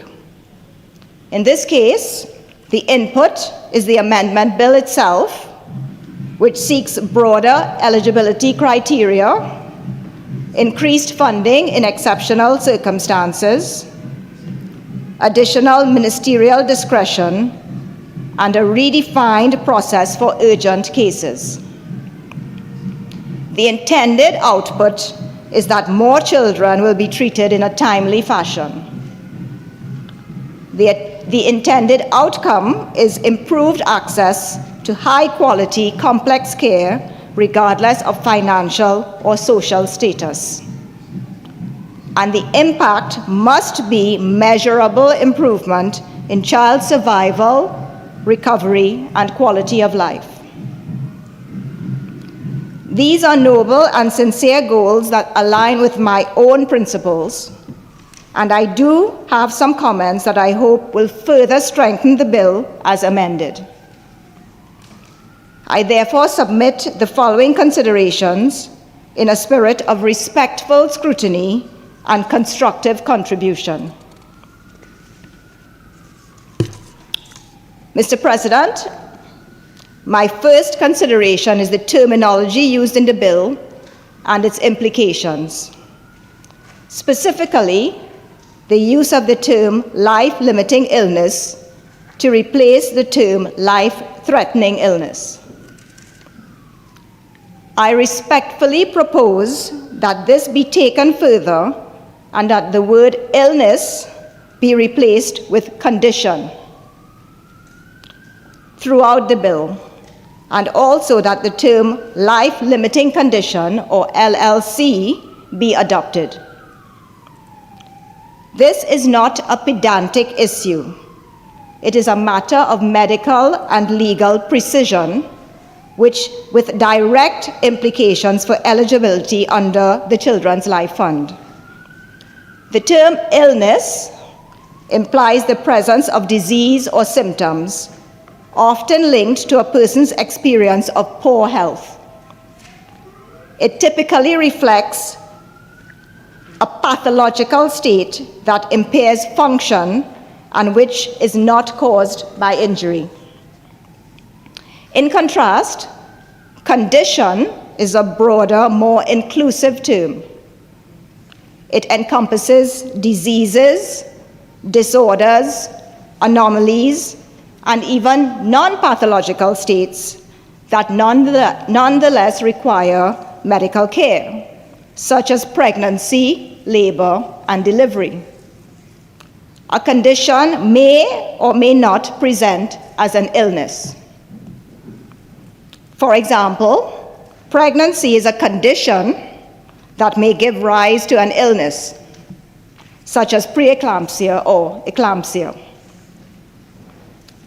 Using the term condition ensures that we capture the full spectrum of health states that may affect a child's longevity or quality of life.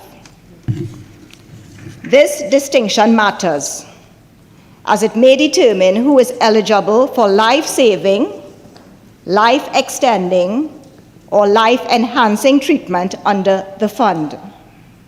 It ensures that children are not excluded due to imprecise language.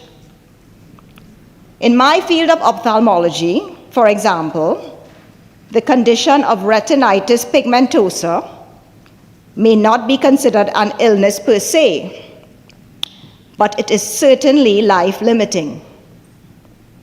A potentially curative treatment in the form of gene therapy is on the horizon. We need look no further than this independent bench for a clear example. Senator Lilith Etienne has lived with this condition her whole life. This condition has caused her blindness. Yet it would be wholly inaccurate and inappropriate to describe her as being ill. Retinopathy of prematurity, or ROP, is another example of an eye condition that is not an illness.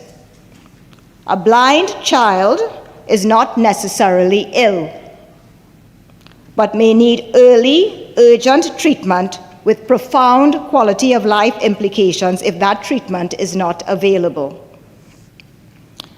For a bill that aims to protect the most vulnerable among us, precision is essential. It is not a case of what's in a name, a rose by any other name is still a rose. Something as simple as changing a word may mean the difference between life and death, or between sight and blindness. My second consideration is the use of a medical list in legislation. Mr. President, while I appreciate the intent behind listing 26 specific conditions in Schedule 3, ranging from leukemias to congenital heart defects, I must respectfully question the need for a fixed list of life-limiting illnesses, or the alternative term life-limiting conditions, in legislation. A life-limiting condition can be defined as a disease, disorder, anomaly, or state that can reasonably be expected to shorten the life, cause the death, or significantly impact the quality of life of an individual, including daily functioning and overall well-being. That definition is sufficiently broad, comprehensive, and appropriate to guide eligibility without itemizing conditions. Why is it necessary to include a fixed list of illnesses? Fixed lists, such as Schedule 3, though well-meaning, may inadvertently restrict access rather than expand it. By their nature, fixed lists cannot capture the full spectrum of conditions that might warrant support under the fund. Children with serious conditions may be unintentionally excluded because their condition is not named on the list. This contradicts the fund's purpose, which is to prioritize saving and enhancing the lives of children and their families, not to narrow or limit access. Significant challenges arose from the narrow interpretation of the term life-limiting that resulted in the exclusion of children with severe lifelong conditions such as beta thalassemia major. Notably, the Parent Act included no list of life-threatening illnesses. It relied on the judgment and interpretation of the Life Unit and the Board of the Children's Life Fund Authority. Recognizing the difficulty and nuance involved in these decisions, The law has been clarified by replacing life-threatening with life-limiting in the amended Act. This change now enables the board to apply the law more humanely and with greater discretion without being constrained by a rigid list. There is, in fact, a medically recognized directory of life-limiting conditions, which is 17 pages long, consisting of hundreds of conditions.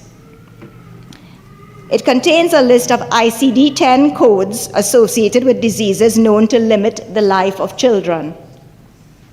For context, the ICD-10 is the 10th revision of the International Classification of Diseases, a standardized medical coding system designed by the World Health Organization to catalog health conditions. Despite its extensiveness, the authors caution that the directory of life-limiting conditions is neither exhaustive, determinative, nor definitive. With so many conditions known to impact children's life expectancy, narrowing the list to just 26 for inclusion in Schedule 3 must have required careful consideration and difficult prioritization. Beta thalassemia major is one of the 26 listed. However, retinopathy of prematurity, ROP, an equally devastating condition, is not. Children with stage 5 ROP are blind almost from birth, and many families have had to pay out of pocket for care at hospitals in Toronto and Miami due to the best care plan not being available in Trinidad. Those unable to afford overseas care face the hardship of raising a blind child, often with additional complications like cerebral palsy and other defects associated with premature birth. Given these considerations, I respectfully suggest that the need for the list in Schedule 3 be reconsidered. The Board of the Children's Life Fund Authority, already mandated to assess each application on its own merit, would then be well positioned to make informed, fair, and compassionate decisions. The point has been convincingly made that the law should be interpreted in the spirit of generosity, not strict limitation, and I anticipate this will be done going forward. This approach would preserve the integrity of the fund, promote equitable access, and allow for flexibility as medical science continues to advance. My third point relates to governance, oversight, and ministerial discretion. Mr. President, the amended bill provides the Minister of Health to intervene directly in certain cases. These amendments stem from two issues. One, long processing times and delays from application to departure, and two, the process for reconsideration of denied applications. Treatment delays, possibly contributing to adverse patient outcomes and negative media coverage, are indeed cause for concern. Delays are sometimes medically unavoidable. For instance, a child may be too ill to travel. Any administrative delays can be addressed through ministerial direction under Section 14 of the Act without undermining the board's authority. The issue has been well ventilated. The board is already permitted to meet virtually, and a quorum is 5 of 9 members. There is no barrier to convening urgently, even outside standard hours in emergency situations. While I empathize with families facing delay or denial, placing the Honorable Minister, whomever that person may be, in a position to override or reverse the board's decisions risks the politicizing of a process that demands neutrality. Flexibility in urgent, exceptional cases is important. The Act already empowers the Minister to issue directives in this situation. The Children's Life Fund Authority is composed of 9 highly qualified individuals, many appointed through ministerial nomination. It represents a range of expertise including health, finance, and law. I respectfully suggest that this diverse and capable board should remain the final arbiter of grant decisions with appropriate checks and accountability. The board bears a collective responsibility to safeguard the integrity of the fund and to ensure fairness and consistency. It provides a buffer for both patients and individual policymakers from the pressure of unilateral decisions in life and death cases. My fourth point reflects on the need for health system strengthening and building local capacity for complex care. Mr. President, the Children's Life Fund Amendment Bill 2025 is driven by a noble goal. The bill, with its proposed amendments, is an important step, but it must not be the final one. As legislators, we must ask not only whether a child can be saved today, but whether our health system is being developed to strengthen, to save many more children tomorrow. Let us not, in another 15 years from now, look back and realize that we invested in exporting our children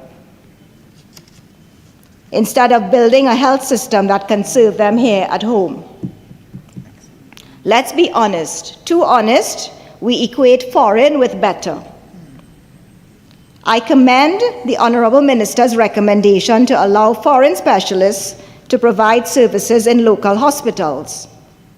Many local practitioners are trained to the same standards.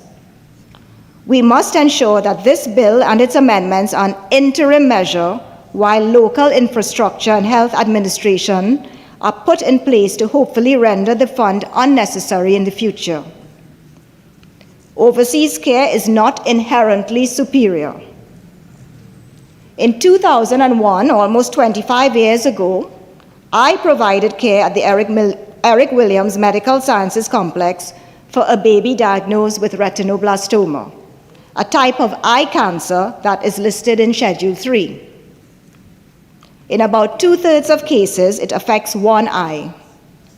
This child had cancer in both eyes. She was successfully treated collaboratively,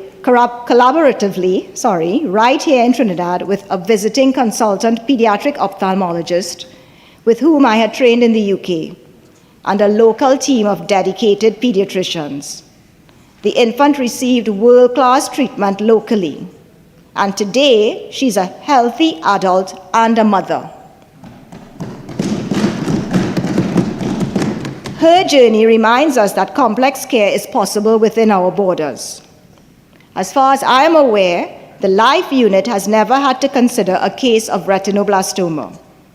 This is further evidence that international standard care can be delivered locally. Even in high-resource settings, the best available treatment cannot always be delivered locally. In the UK, the National Health Service Highly Specialized Services Fund was set up to support around 80 services that are considered highly specialized. In general, these services are delivered in a small number of expert centers, and children are transported there for treatment. The situation is different if there is a lack of local expertise. A logical next step would be to bring in qualified foreign specialists to work within local facilities where the majority of our vulnerable children seek care. This is already done for some types of cardiac surgery here in Trinidad. This approach could reduce the need and the cost for overseas referrals while still ensuring access to world-class expertise and building local capacity. At this stage, the focus should remain on strengthening our public institutions. By concentrating resources and effort there, we can lay the foundation for a robust, accessible healthcare system for all the nation's children.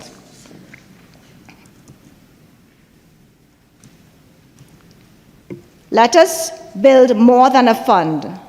Let us build a framework, one that protects every child's right to health care while strengthening our health system in parallel.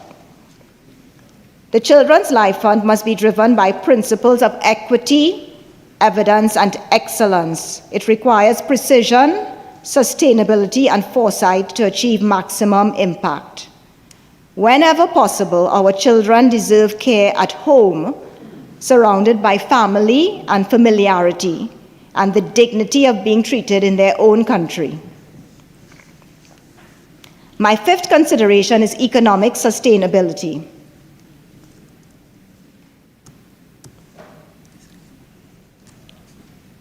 It is important to understand the full financial implications for some of these procedures. The proposed increase in the grant ceiling from $1 million to $1,500,000 Trinidad and Tobago dollars per patient in exceptional cases is welcome.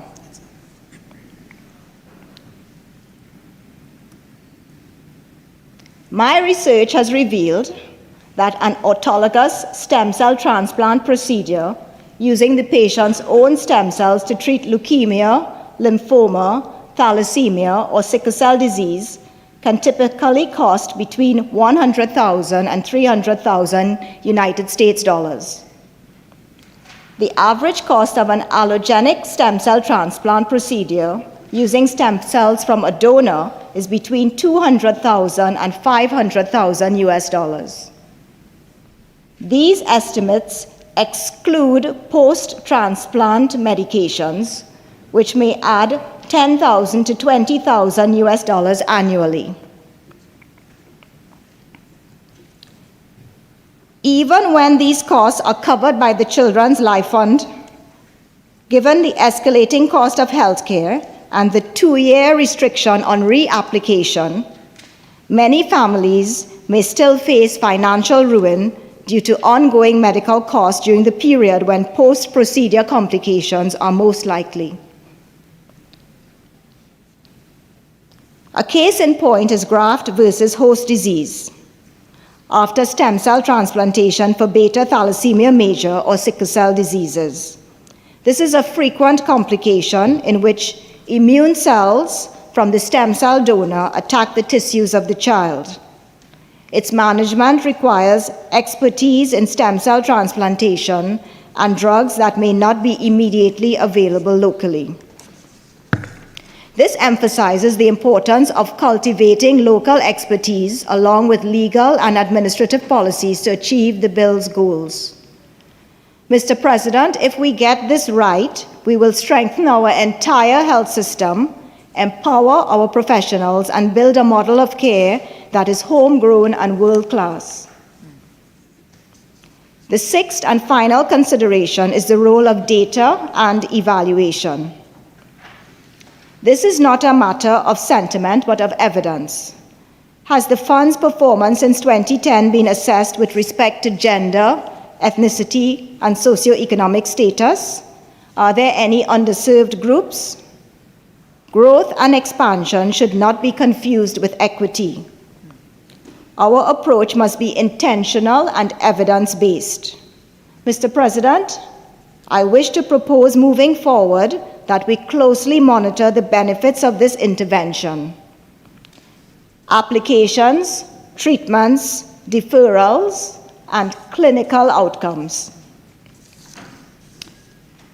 In conclusion, Mr. President, the Hippocratic Oath refers to the ideal, first, do no harm. It is a call to act with care, foresight, and purpose. Let us ensure that every dollar sent abroad is matched, or better yet, surpassed by investment at home in our public hospitals, our people, and the systems that support them. No health system can serve its people without a reliable and consistent supply of medication and a safe and steady supply of blood and blood products. the cornerstone of treatment for cancer, thalassemia, and sickle cell disease. The UWI Blood Donor Foundation offers a sustainable, scalable model worthy of national adoption. In addition, prevention of disability is the most cost-effective way to avoid suffering. Mandatory screening of all pregnant women and newborns for hemoglobinopathies is also critical, so that life-saving treatment can be instituted as early as possible for children with beta thalassemia major and sickle cell disease before irreversible end organ damage has occurred.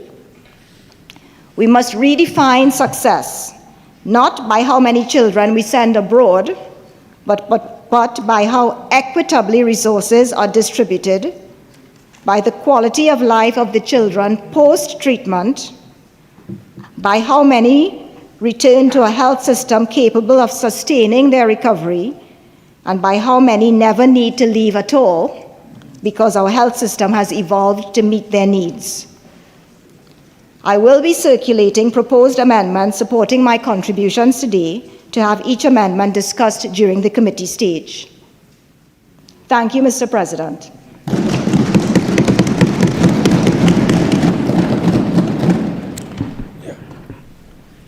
Allow me to extend, on behalf of the Senate, congratulations to Dr.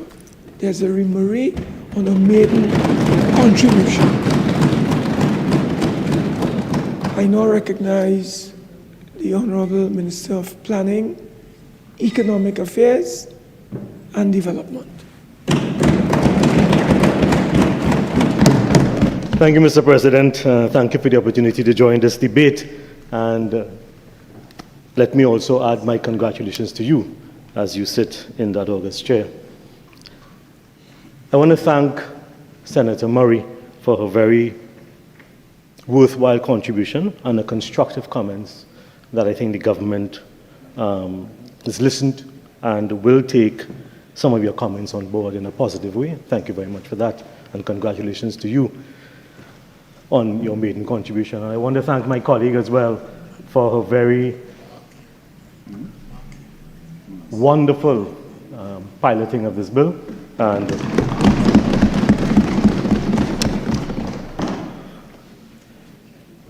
Senator Murray, Mr. President, through you, your suggestion that we change life-limiting illness to life-limiting condition, I think will be positively recognized on this side, and pending, obviously, in committee stage, you will delve into it a little further. But I think that's a very worthwhile suggestion, and I thank you for that.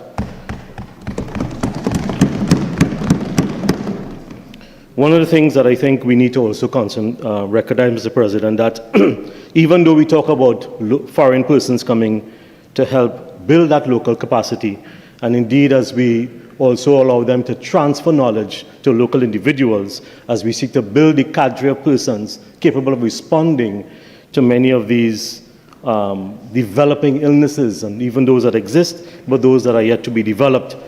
In fact, that's one of the reasons why, Mr. President, had the Couva Hospital been opened as a teaching facility, we would have had a proper place where we can transfer some of this to local persons.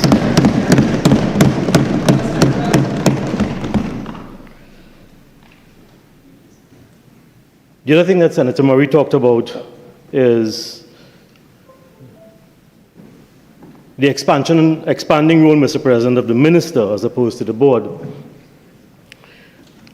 I am in a unique position, Mr. President, where I am probably one of the few people in this House that have,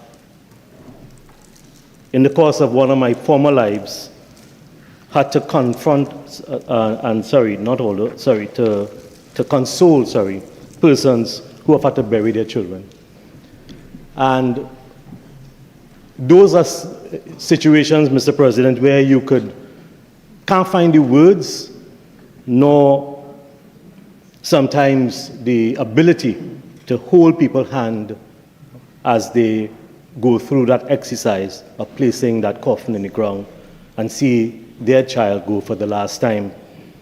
It is one of the reasons why, Senator, that we want to give families just that added sense of hope that as they seek to have sometimes the very last chance to help children in whatever circumstance that they find themselves, we wanted to create an additional measure to give that access to families to see how best we can help them.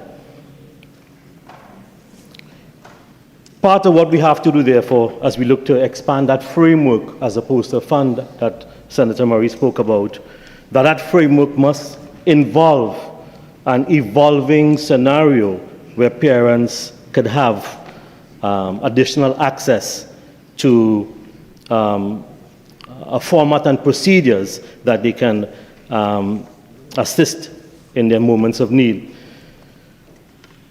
Mr. President, as I stand in support of this bill, of these amendments, to this legislation,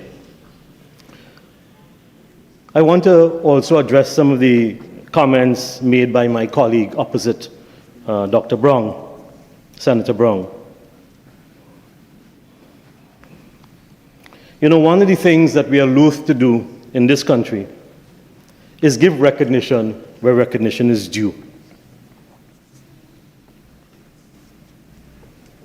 The specialized care and focus that children have had, as Senator Browne enunciated, going back to Rotary clubs and so on, is something that we must all be very grateful for. Because at no point in time in our collective history have we ever sought to neglect the needs of our children, especially those who are vulnerable.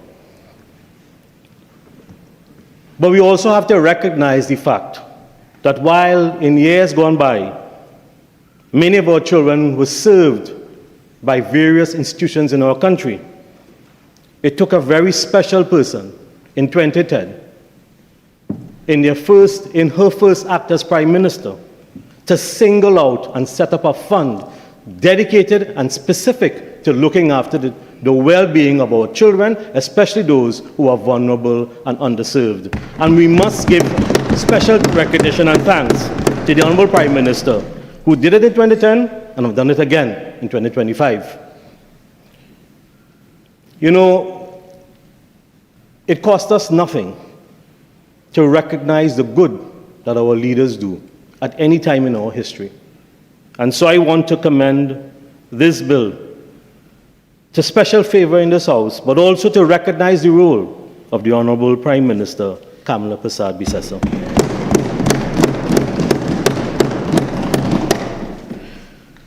Dr. Browne has talked about demographic data and bringing evidence of how information can be brought to the House to show the veracity of the expansion of this legislation, of this amendment. I want to just say, Mr. President, that I am a parent. I don't know that at any point in time, if my child was in such a circumstance, that I'd be worried about what demographic or anecdotal data exists. In those circumstances, parents are only focused on what they are being challenged with as they seek to bring a better quality of life to their child. And even if one child is helped, and in fact, as the data shows, that over almost 400 cases have been approved. In my view, Mr. President, this is a time when we need to make sure that we keep pace with the challenges that parents are being confronted with on a daily basis. Because if it's one thing that over the last 5 years or so have taught us, is that medical circumstances can change in a twinkling of an eye. And we face new and emerging challenges on a consistent basis that we need to recognize more and more. That we not only need to have the tools to do it, we need to have the structure to be able to respond to it. In fact, one of the things that Senator Browne spoke about in terms of gross net income as opposed to gross income, you can consider that at a later date. But what I want to make sure is that this amendment that there is no time like the present, that we make sure and positively support this amendment, because at the end of the day, Mr. President, there are many of our children, and the issues highlighted by my colleague as she piloted this bill in terms of the national information available about the children who have not been able to benefit because of the bureaucratic nature and the tardiness sometimes that we can find ourselves in, remind us how urgent this amendment is. There are a couple of things that that Senator Browne talked about. One that I didn't particularly quite understand in terms of, because maybe I was out of the country for the last 15 years. And as you know, Mr. President, while I am not new to this establishment, I have been out of the business for the last 15 years. And even though I'm now back in the fold, some of the matters I'm just not familiar with. So when you talk about staff members and white-collar crime, maybe there is something that the other side can teach us about, because I am not too familiar with those things. So I would be edified as we move on to some of those. Preventative medicine, Mr. President. One of the things that, another area that the Senator spoke about, creating a mechanism to take steps to make sure that we create a preventative medical mechanism. I think there is always work to be done by the Ministry of Health to build a framework where we all move as a nation to a healthier framework. Preventative medicine has been part of our curricula for the last 15, 20 years.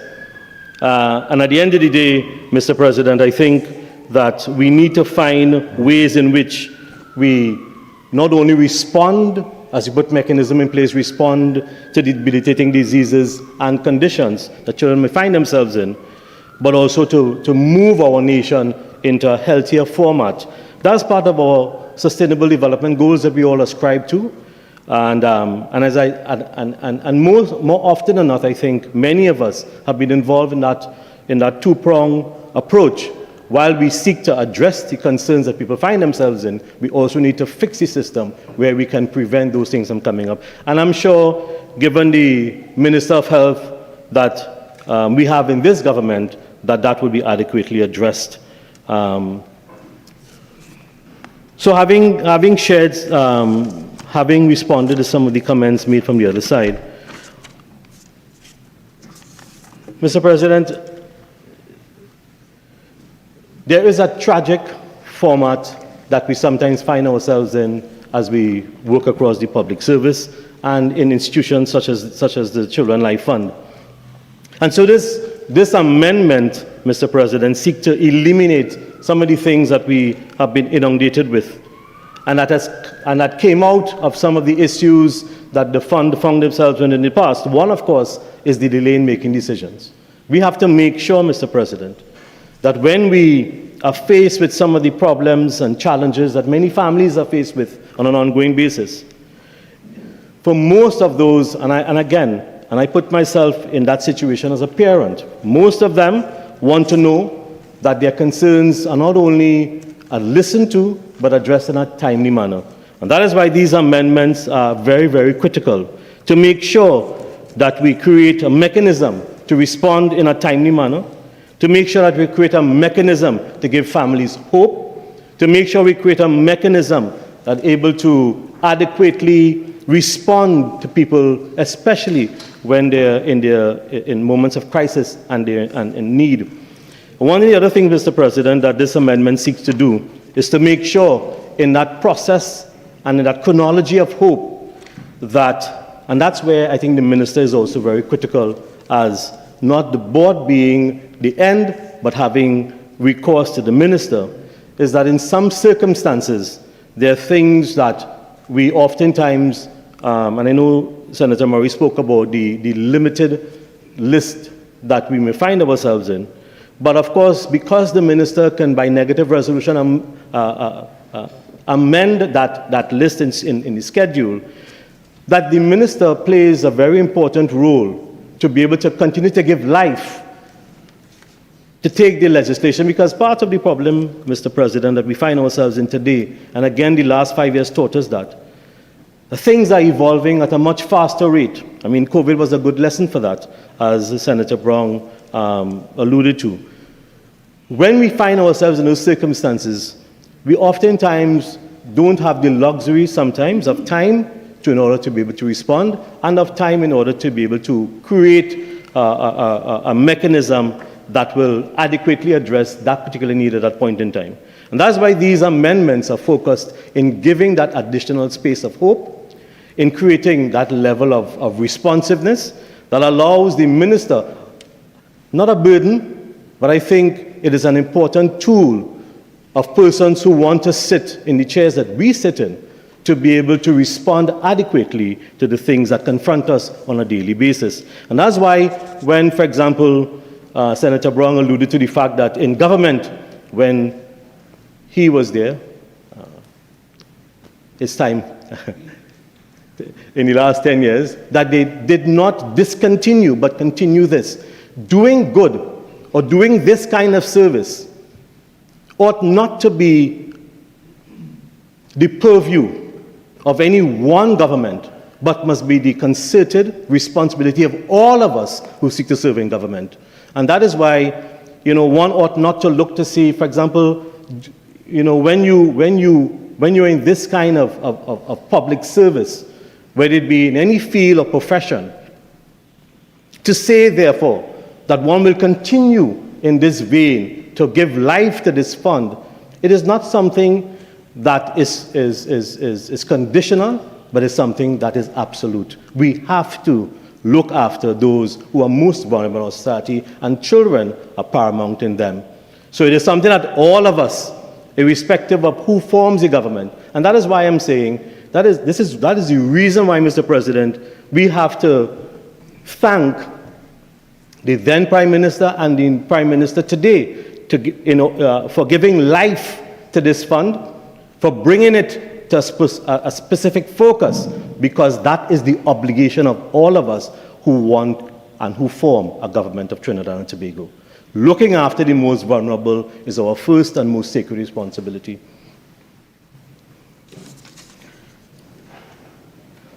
So, Mr. President, that is why this government prioritizes the care of our children.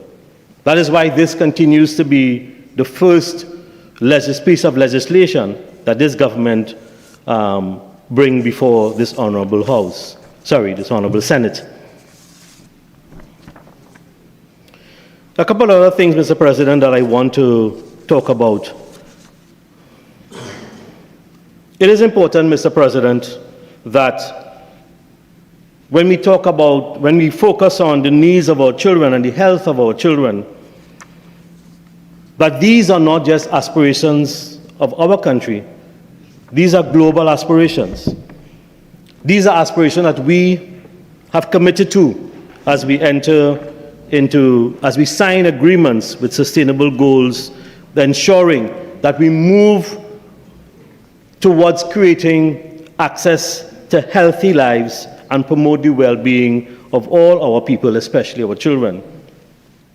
And moving to healthy lives as based on the suggestion of Senator Murray in terms of removing illness and replacing it with conditions, it shows, therefore, that in Trinidad and Tobago, we are committed to making sure that we create not just a framework, but we create access to help persons live as normal a life as it's medically and humanly possible.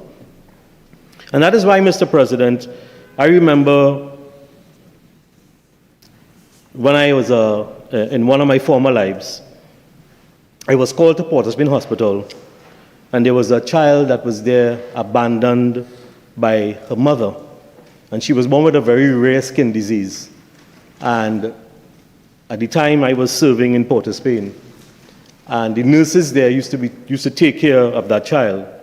And on evenings, once I had the time, I would go by, and we had bought a stroller for the child. And we weren't allowed to take her too far, but we would take her for strolls and so on.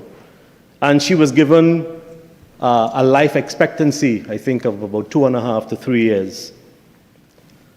And I remember when I was called to do that funeral of that child, it just reminded me of how sometimes children live in such tragic circumstances that if only we could find mechanisms to be able to help them. And one of the things that I laboriously had to do was track down the parent of that child. And when I did find the mother, probably took me about a year or more to find the mother. One of the things that the mother said to me is that she could not go to see her child because she just couldn't bear seeing the child living in such circumstance. I don't know, both in my former life and in my life today, how you could ever judge that. But reminds me of the tragedy and the impossible choices that parents face at times like that. And that is why, as I continue to refer this amendment to the House for positive acceptance, and bearing in mind what Senator Murray, my past have then given me a particular perspective. And in such a circumstance, I would want parents to have as much hope, separating, of course, as Senator Murray spoke about in terms of from emotions, and I forgot her words, they were so poignant, empathy from evidence-based. In my former life, I was extremely empathetic, I must confess. But I just don't know how you judge those circumstances. All I can suggest, and what this bill, what this amendment seeks to do, is to give that additional caveat of hope, to give that additional process that parents could have. And while sometimes we look at this legislation from the perspective of what children will go through, I want to look at this legislation from what parents go through. Because that, for me, would be one of the things that none of us could judge. And in such a circumstance, notwithstanding economic sustainability, notwithstanding the burden that ministers would have, but understanding the additional comfort, the additional measure of hope that parents will now have as they engage with the Children Life Fund Authority and the board, and balancing that with their own desire to help their child. Mr. President, I spent 20 years as a Catholic priest, and I have buried many people. The most tragic of that experience has always been children. I cannot tell you the pain. Sometimes I don't even know the words to say. How do you help a mother or a father?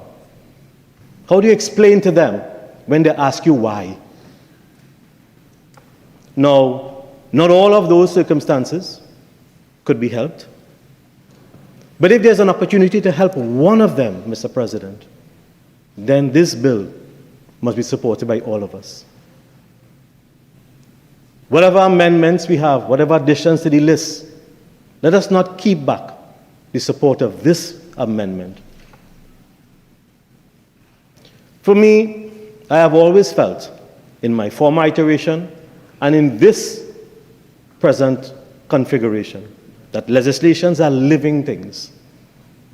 We will not always get it right, but the intent always is to take it and move it forward in a positive way, given all the information that we have before us today. And that is why, Mr. President, when we come to moments like this, when we talk about whether or not these things are followed through, irrespective of who forms the government, it is important for us, Mr. President, to know that our responsibility to make sure and create a framework where especially those who face circumstances such as those who are going to confront or apply for support in this, through this amendment, in this format, these are people that we are duty bound to make sure and support to the fullest of our ability.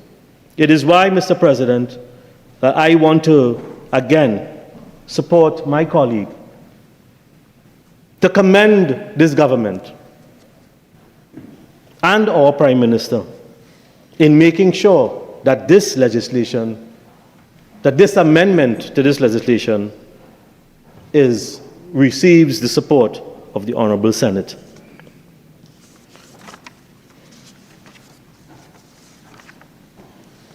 It is my firm belief, therefore, Mr. President, that the Children Life Fund legislation and its envisioned expansion will not only create additional hope to many of those who sometimes feel hopeless, but I am convinced, Mr. President, that even as we move to strengthen our healthcare system, even as we move to make sure that we create additional, let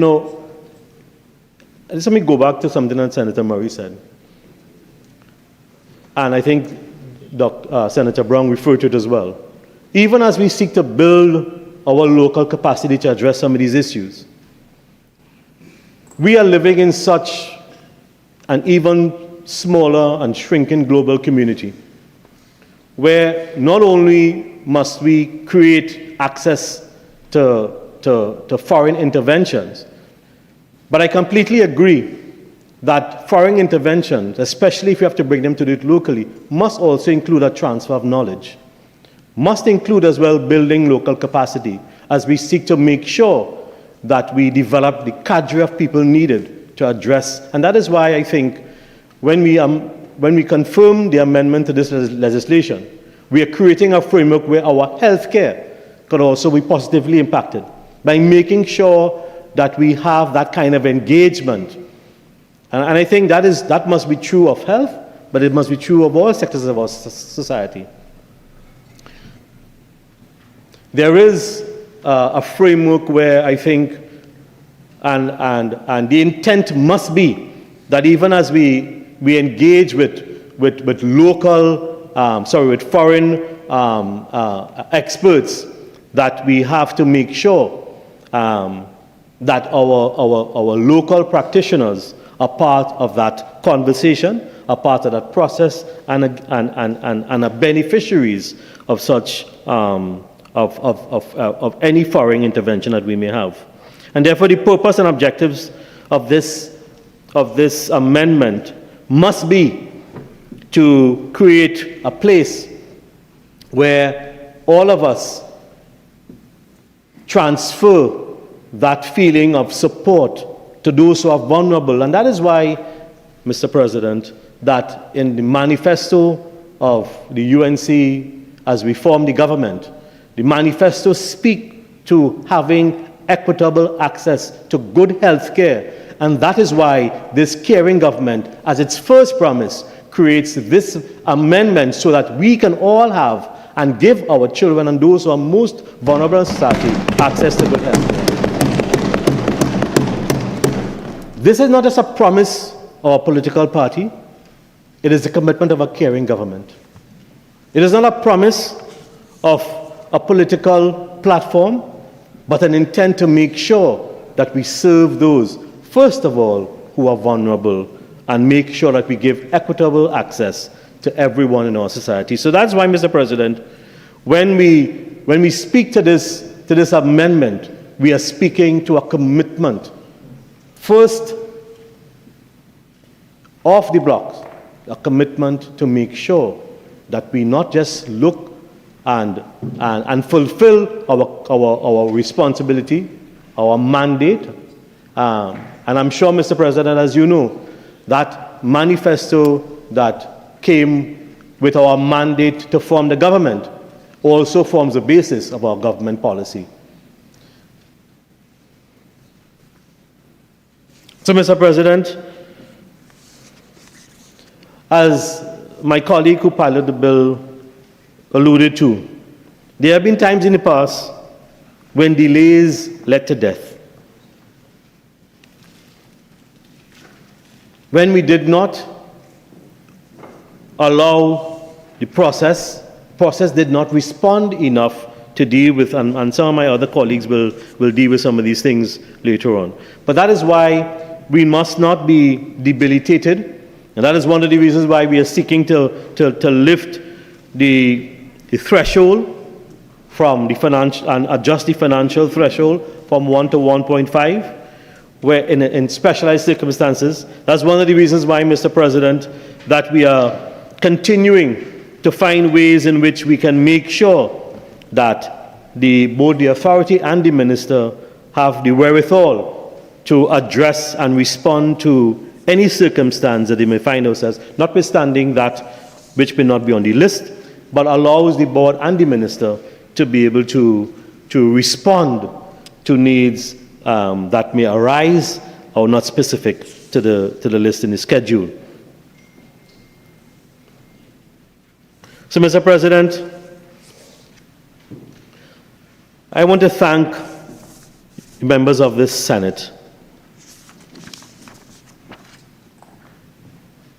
who are inclined to support, and I hope it will be all of us, and that there will be no abstentions, that all of us must put on record our support, not just for this amendment, but put on record our support to making sure that in everything we seek to do, that the lives of our most vulnerable, encapsulated in children that are in circumstances that none of us would want to see,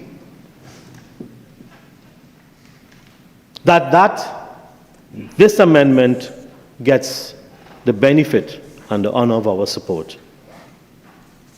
It is why, Mr. President, that these life-saving treatments is so critical and crucial that I would want to make sure that as we support this legislation, that we do not create any impediments so that any of our vulnerable children today have no restrictions, both from accessing the fund to the board or through the minister. And that is why, again, these amendments are so important. It creates that framework that allows us to be supportive of what is currently before us. And in this ever-evolving medical scenarios that we find ourselves in, especially in our world today, God forbid that the last 5 years is not repeated.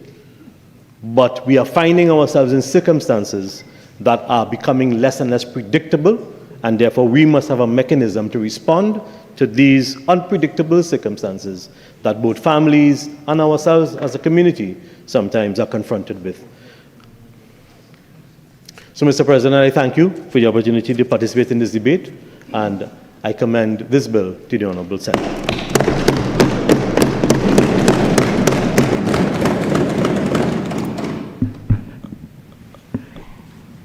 Allow me to warmly congratulate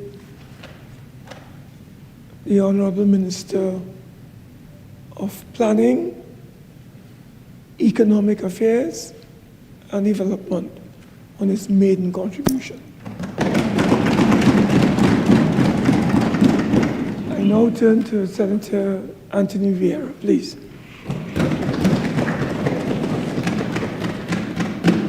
Thank you, Mr. President. Mr. President, I came across a very interesting quote the other day that I thought I would share with you. It goes like this: The moral test of government is how it treats with those who are in the dawn of life, the children, those who are in the twilight of life, the aged, and those in the shadows of life, the sick, the needy, and the handicapped. That quote is attributed to the 38th Vice President of the United States, Hubert Humphrey, and was supposedly the last speech before his death. So it is noteworthy, even gratifying, that the first bill brought to the Senate in this 13th Parliament concerns saving or improving the lives of children, our most vulnerable and precious, consistent with Hubert Humphrey's observations. When we see a seriously ill child, there's a range of emotions: shock, denial, anger, disappointment, resentment, helplessness, even despair. Senator Swaratsingh described the pain in burying a child. We are wired to protect children from any harm of any kind. And that range of emotions is amplified when those who are responsible for the care and safety of a sick child, they are helpless because the cost of effective pediatric intervention is financially crippling or beyond them. This legislation seeks to expand the category of applicants who may qualify for a grant under the Children's Life Fund by the introduction of a new schedule, which lists life-threatening illnesses, as well as introducing a mechanism that will allow the Minister of Health to review rejected applications and, in exceptional circumstances, approve a previously rejected grant.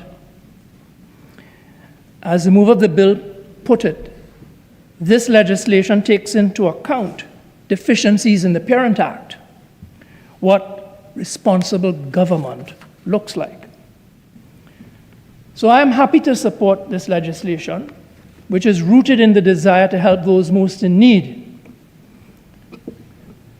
Children suffering from life-limiting illnesses who require specialist medical treatment. This legislation is a tangible expression of a caring society, and as such, it is deserving of support. I'm tempted to say in the face of, but I think it's more accurate to say especially in the face of a declining economy. All the more reason to help alleviate the pain and suffering of children with life-limiting conditions whose family cannot afford medical treatment. Now, turning to the bill itself and some of its positives. By expanding coverage from strictly life-threatening illnesses to life-limiting illnesses, we will allow more children to qualify for assistance. If reports are right, that 80 out of 472 applications during the period 2010 to 2025 were denied, solely due to the condition not being life-threatening, this amendment could reverse that trend. And so that's a positive. By allowing the Minister of Health to review rejected applications, we can ensure fairness, accountability, and ensure that those most in need can get the medical treatment they need. Again, that's a positive. So I don't have a problem with these amendments as they fulfill a 2022 Joint Select Committee recommendation about the desirability to expand qualifying illnesses. This bill implements that recommendation. There are, however, some shortcomings, and I will be circulating proposed amendments in that regard. First, in the other place, one member warned about potential overreach of ministerial power, that the bill grants the minister superpowers to override board decisions with no formal checks or appeal mechanism, that there is no requirement for judicial review or peer oversight of ministerial decisions, and this might create avenues for improper influence in the fund's deployment. The parliamentary secretary spoke about the challenges posed by a rigid interpretation of criteria, that new diseases are being identified, and that things are evolving. So that brings me to my second concern, that by having a rigid illness list, we may inadvertently be excluding deserving cases.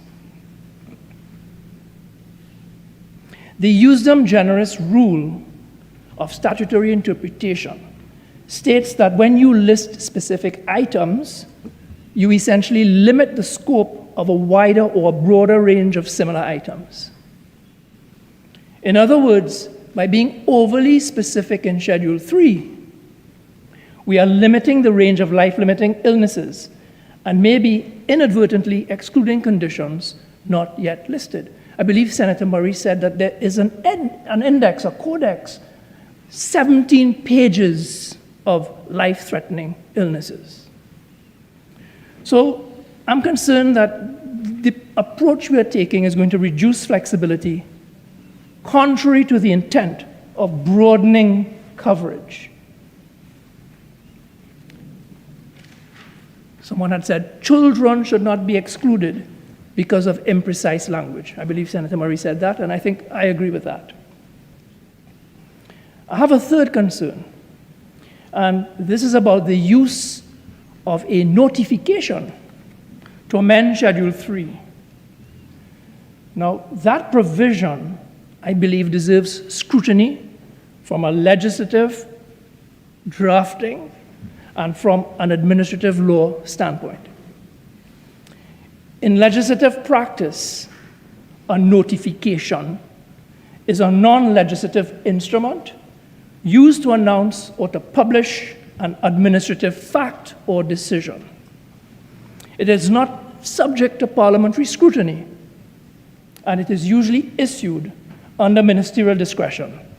So, example, declaring the commencement of an act, publishing a list of appointed persons, publicly communicating a decision taken under statutory powers. But critically, a notification does not require parliamentary approval, either affirmatively via a vote or negatively, subject to annulment. Now, Mr. President, unlike the leader of the opposition in the Senate in the last Parliament, who routinely insisted on affirmative resolution as a matter of standing policy, it is well known that I have no issue with the use of negative resolutions insofar as amending Schedule 1 and 2 are concerned. I think that is an appropriate use of that particular mechanism. But using the notification method to amend Schedule 3 means that there's no parliamentary oversight, and in any event, the proposed Section 32(2), as introduced by Clause 6A, I think is problematic for a number of reasons. First, it means we're giving the minister unilateral discretion, and I'm not comfortable with that. I'm not comfortable with the fact that he will be able to expand or restrict eligibility without any parliamentary check. Secondly, the clause lacks clarity. It's unclear who is being notified.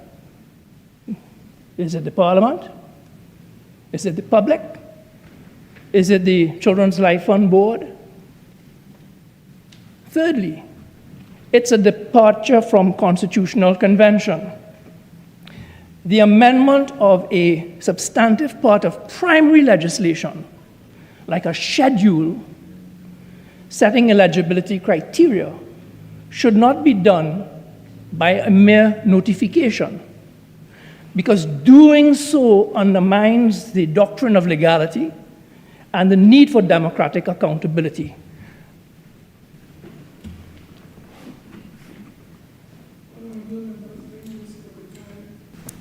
To suspend the sitting so we can refresh by consuming some lunch. So at this time, we'll want to pause and return at 1:45 p.m. This sitting is now suspended until 1:45 p.m.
Senator Anthony Vieira. Thank you, Mr. President. I believe before we broke for the lunch, I was speaking about the notification, the use of the notification method, and suggesting that doing so could undermine the doctrine of legality and the need for democratic accountability. And I was thinking during the lunch period, I reflected some years ago, there was an amendment to the list of approved dental schools in the schedule of the Dental Profession Act. Now, here's a schedule in the parent legislation that had a list of all the schools that met the criteria for accepting persons who had graduated from those schools automatically as dentists. Schools would sometimes go out of business. Sometimes you have new schools that come into the equation that should be on the list. But for many, many years, nothing was done to change. And I believe that when that change to the schedule came, it was done by the minister making an announcement, and then it was debated in the House, and it was approved. So this measure of a simple notification to change a list takes me somewhat by surprise. And I'd be interested in hearing more about the legality of this measure. In any event, I will be submitting a redraft of Section 32(2) for consideration. Now, like Senator Murray, my preference is to change the definition of life-limiting illness and avoid the whole usum generis rule altogether, if possible. But if government insists on using schedules 1, schedules 2, schedules 3, then we should ensure expert input before amending the medical eligibility list. And we should require publication and notice, thereby increasing transparency. As I said at the beginning, I have no problem with the Honorable Minister retaining ministerial discretion, but that should be tempered with parliamentary oversight through negative resolution. We should strive to align with Commonwealth legislative norms, for example, the Jamaica's National Health Fund, the UK Human Medicines regulations. So in the premises, I would respectfully commend the following suggestions by way of improving this important bill. First, let us provide for independent review. By allowing for judicial or tribunal review of ministerial overrides, that will ensure that decisions are legally grounded and transparent. Secondly, let us adopt flexible medical criteria by replacing a closed Schedule 3 list with an open-ended clinical definition. And this will allow medical experts to validate conditions on a case-by-case basis. Thirdly, we can mandate procedural targets. So, including statutory timeframes for application processing. And this would be geared towards reducing harmful delays. As the mover of the bill said, waiting on bureaucracy should never lead to burying a child. Fourthly, we can strengthen anti-corruption protocols by requiring periodic public reporting on ministerial reviews, grant distributions, and outcomes to ensure accountability. Dealing with public funds requires transparency and accountability, no matter how noble the intentions are. Fifthly, let us increase transparency in relation to Section 32(2). Let us be consistent with the promise made earlier that fair, transparent, and clinically justified decisions will be the norm. So in conclusion, let me commend the government for bringing this legislation. It admirably aims to broaden access and increase accountability, addressing past shortcomings in the parent legislation and its current processes. As I have indicated, I am concerned, however, that the bill as cast may grant excessive, unchecked ministerial discretion, and it still maintains that statutory rigidity. In the spirit of taking into account deficiencies in the Parent Act, dealing with public funds in a transparent and accountable manner, plugging some of the missing components in the Parent Act, interpreting the law in the spirit of generosity as opposed to strict interpretation, I am hopeful that proposed amendments to this bill will be given due and proper consideration and will meet the Senate's approval.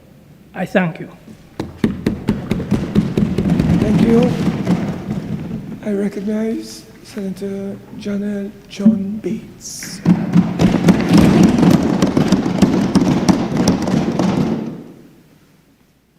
Mr. President, I would first like to congratulate you on your appointment.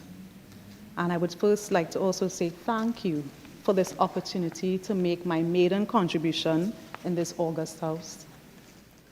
I would also want to take this opportunity to thank the Leader of the Opposition for the trust that she has reposed in me. Mr. President, I was deeply heartened to learn that the first bill that will be debated in the Senate is this Children's Life Fund Amendment Bill 2025. Mr. President, it fills my heart to be able to contribute to this bill because, you see, I am a first-time mother. I had my first child late last year. The love I feel for my daughter has deepened the love and empathy I feel for all children of Trinidad and Tobago. Mr. President, even before becoming a mother, when I would hear stories about children who were in need, I would feel this sense of anxiety. And Mr. President, upon becoming a mother, that anxiety has gone to the level of a visceral pain. It pains me to see mothers and fathers begging, cap in hand, TV, social media, Facebook, asking anyone, everyone for assistance for their child when in need. So, Mr. President, it is through that lens of motherhood that I make my first contribution here today. I will support any comprehensive and well thought out piece of legislation that seeks to safeguard the welfare of our children. And I know that I'm not alone on this side in this regard. We, the People's National Movement, we are not here to oppose for opposing's sake. We are here to support good law and good policy. And I know we are united in our belief that the welfare of our children should transcend partisanship. Mr. President, I rise to support this bill, though I have a few concerns that I will address later on. But I rise in support of this bill because I am personally acquainted with the critical nature of the Children's Life Fund. Mr. President, I know personally one of the 472 applicants that was referenced here today. Recently, some of my friends had a child. Within hours of her birth, this precious, perfect little baby was diagnosed with a life-threatening congenital heart defect. The doctors at the neonatal intensive care unit at the Port of Spain General Hospital, they were able to stabilize her, and they were able to administer medicine that would keep her alive for about a month's time. Before I go on, I would like to actually take this opportunity to thank the doctors, nurses, and other medical professionals at the NICU in Port of Spain for all that they did to save the life of my friend's daughter, and the human service that they deliver every day that they go to work. So, Mr. President, as I was saying, the medicine that they were able to administer to baby was able to keep the valve in her heart open, but only for a month. The surgery that she required to keep her alive was not available in Trinidad. Her family were able to find a few hospitals abroad that would actually undertake this very complex surgery on a newborn. The parents were quoted as much as $850,000 United States dollars. That is approximately 6 million Trinidad and Tobago dollars to undertake this surgery. Fortunately, they were able to find a hospital that was willing to do the surgery for $250,000 US dollars. So that is approximately 1.7 million Trinidad and Tobago dollars. And that's just the surgery and accommodation for the baby. That does not include travel, food, accommodation for her parents. With the help of the Children's Life Fund and with immense personal sacrifice, my friends were able to amass the required dollars to have the surgery undertaken on their daughter. I am elated to say that the baby is healthy and thriving today.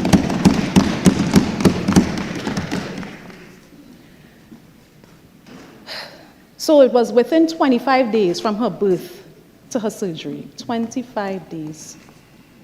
Without the Children's Life Fund, Mr. President, I'm not sure I'll be standing here sharing that happy news. Mr. President, before I take a closer look at some of the suggested amendments, I would like to commend the government for piloting this very important piece of legislation. But in doing so, I'd also want to correct some of the assertions made by the Parliamentary Secretary, Dr. Chaitan-Maharaj. In her contribution, she sought to somehow connect the People's National Movement with moral failure and indifference. Those were her words. But, Mr. President, I would like to say that the PNM has a long, proud record of prioritizing the welfare of children in Trinidad and Tobago. Going as far back as 1970, as referenced by Senator Dr. Browne, with the Medical Aid Committee coming all the way to 2022 when the People's National Movement passed, or sorry, should I say, promoted or drafted the National Child Policy. That is a comprehensive framework to guide all stakeholders towards achieving optimal well-being of children. One of the 6 strategic goals of that National Child Policy was to ensure that all children receive quality physical, mental health, health care. Our commitment translated into concrete actions. We enhanced prenatal and postnatal care for mothers and children. We expanded screening to curative and palliative care for children, and we invested in primary health centers across this nation. And Mr. President, I'm not talking about something I heard. I'm talking about something I experienced personally. Because I had my daughter at one of our public hospitals. I accessed prenatal care all throughout my pregnancy at that hospital. After my daughter was born, I take her right there to a health center in my neighborhood for all of her immunizations and for any of her, medical checks that she requires right now. The hospital that I attended to and the health center that I attend to right now, they've all been clean. All of the staff members have been professional, and all the services have been free. Mr. President, that is the legacy of the PNM. Now, Mr. President, I would like to now move on to some of the clauses in this amendment bill, this bill to amend the Children's Life Fund. I want to look at Clause 5A of the bill. I welcome that amendment to Section 21, which permits the board to recommend up to $1.5 million in exceptional circumstances. Mr. President, $1 million ain't what it used to be. We have rising inflation in everything, including medical services. We have the increasing complexity of pediatric medical cases that stretch the limit of the fund. I already mentioned, Mr. President, that my friend eventually had to pay $1.7 million for surgery to save his daughter's life. This amendment then provides the needed flexibility that would allow more individuals to be able to access life-saving surgery for their children. But I urge, however, that the term exceptional circumstances be clearly defined in regulations that the minister can make pursuant to Section 33 of the Parent Act. I would want us to prescribe the medical, financial, and logistical conditions that would trigger this expanded grant. What are these exceptional circumstances? Because you see, vague language invites confusion. It invites inconsistency, and it invites subjectivity. I would also want to now turn to Clause 6 of the bill, which inserts Sections 21A and 21B. Section 21A empowers the Minister of Health to review, affirm, annul, or vary decisions of the board. Section 21B empowers the minister to unilaterally treat with an application for a grant in urgent and exceptional cases if he is satisfied that the board is unable to meet and that action is required in the public interest.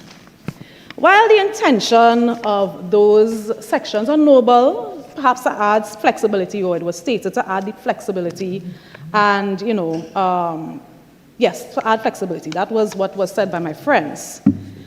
Those clauses raise some concerns about ministerial overreach and political interference. The Minister of Health is not required to be a medical expert. Yet Section 21A allows whoever is in the shoes of the Minister of Health at the time to overturn the decision made by a multidisciplinary board, a board of qualified professionals. As some have described it, that's a superpower.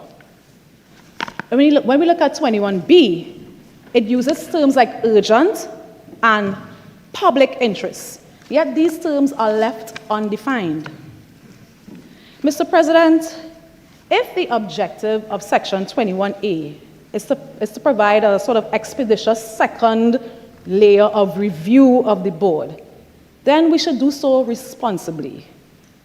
I am asking, has the government considered perhaps an independent appeals committee that can comprise of professionals including a pediatric specialist, a medical ethicist, a representative of the Children's Authority, and a civil society nominee? That committee can assess the rejected applications through a transparent and expert-driven process.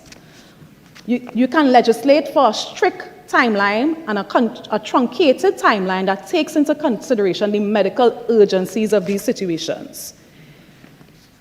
It would also, more importantly, maintain the integrity of the fund while offering families a fair and swift path to appeal. I want to echo the words of the Senator, Dr. Marie, that when she said that ministerial intervention may politicize, and I may be paraphrasing here, but it may politicize a decision-making process. Because we must remember, the Children's Life Fund works, and it works because it's seen as fair, impartial, and medically guided. Let's not compromise that trust. Mr. President, beyond today's bill, I want us to consider the future of the Children's Life Fund a little bit.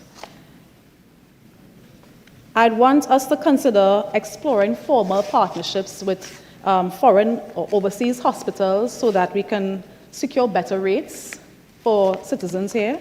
Perhaps we can consider, or we have, and I think the government bench did mention this, building capacity amongst our own medical professionals. And I think it was also mentioned by an independent senator. So we are no longer required to go overseas to seek the needed help. I'd want us to look at launching a public education campaign so that families may know what to do. My friends admitted to me that before having to seek the assistance of the Children's Life Fund, they were not even aware of it. They had to be guided by the medical professionals at the hospital. And I would also want us to look at providing mental health and social support to families facing this crisis. Mr. President, it's not an easy thing when your child is in that situation, you know. Even a little cut hurts your heart, well, it hurts my heart, so I can't even begin to imagine what these families face, knowing that life and death is hanging in the balance. Mr. President, I would want us to build a system that is transparent, efficient, and sustainable. Mr. President, this is not a political debate. This is a moral debate. It is about the value that we place on life, the life of a child.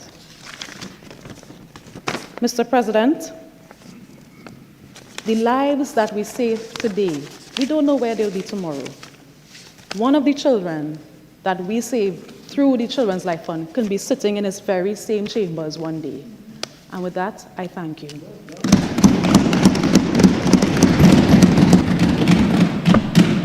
Yes.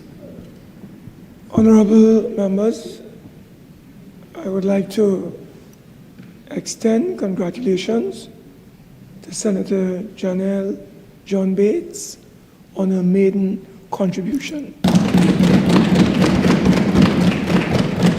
I now recognize Senator Kenya Charles.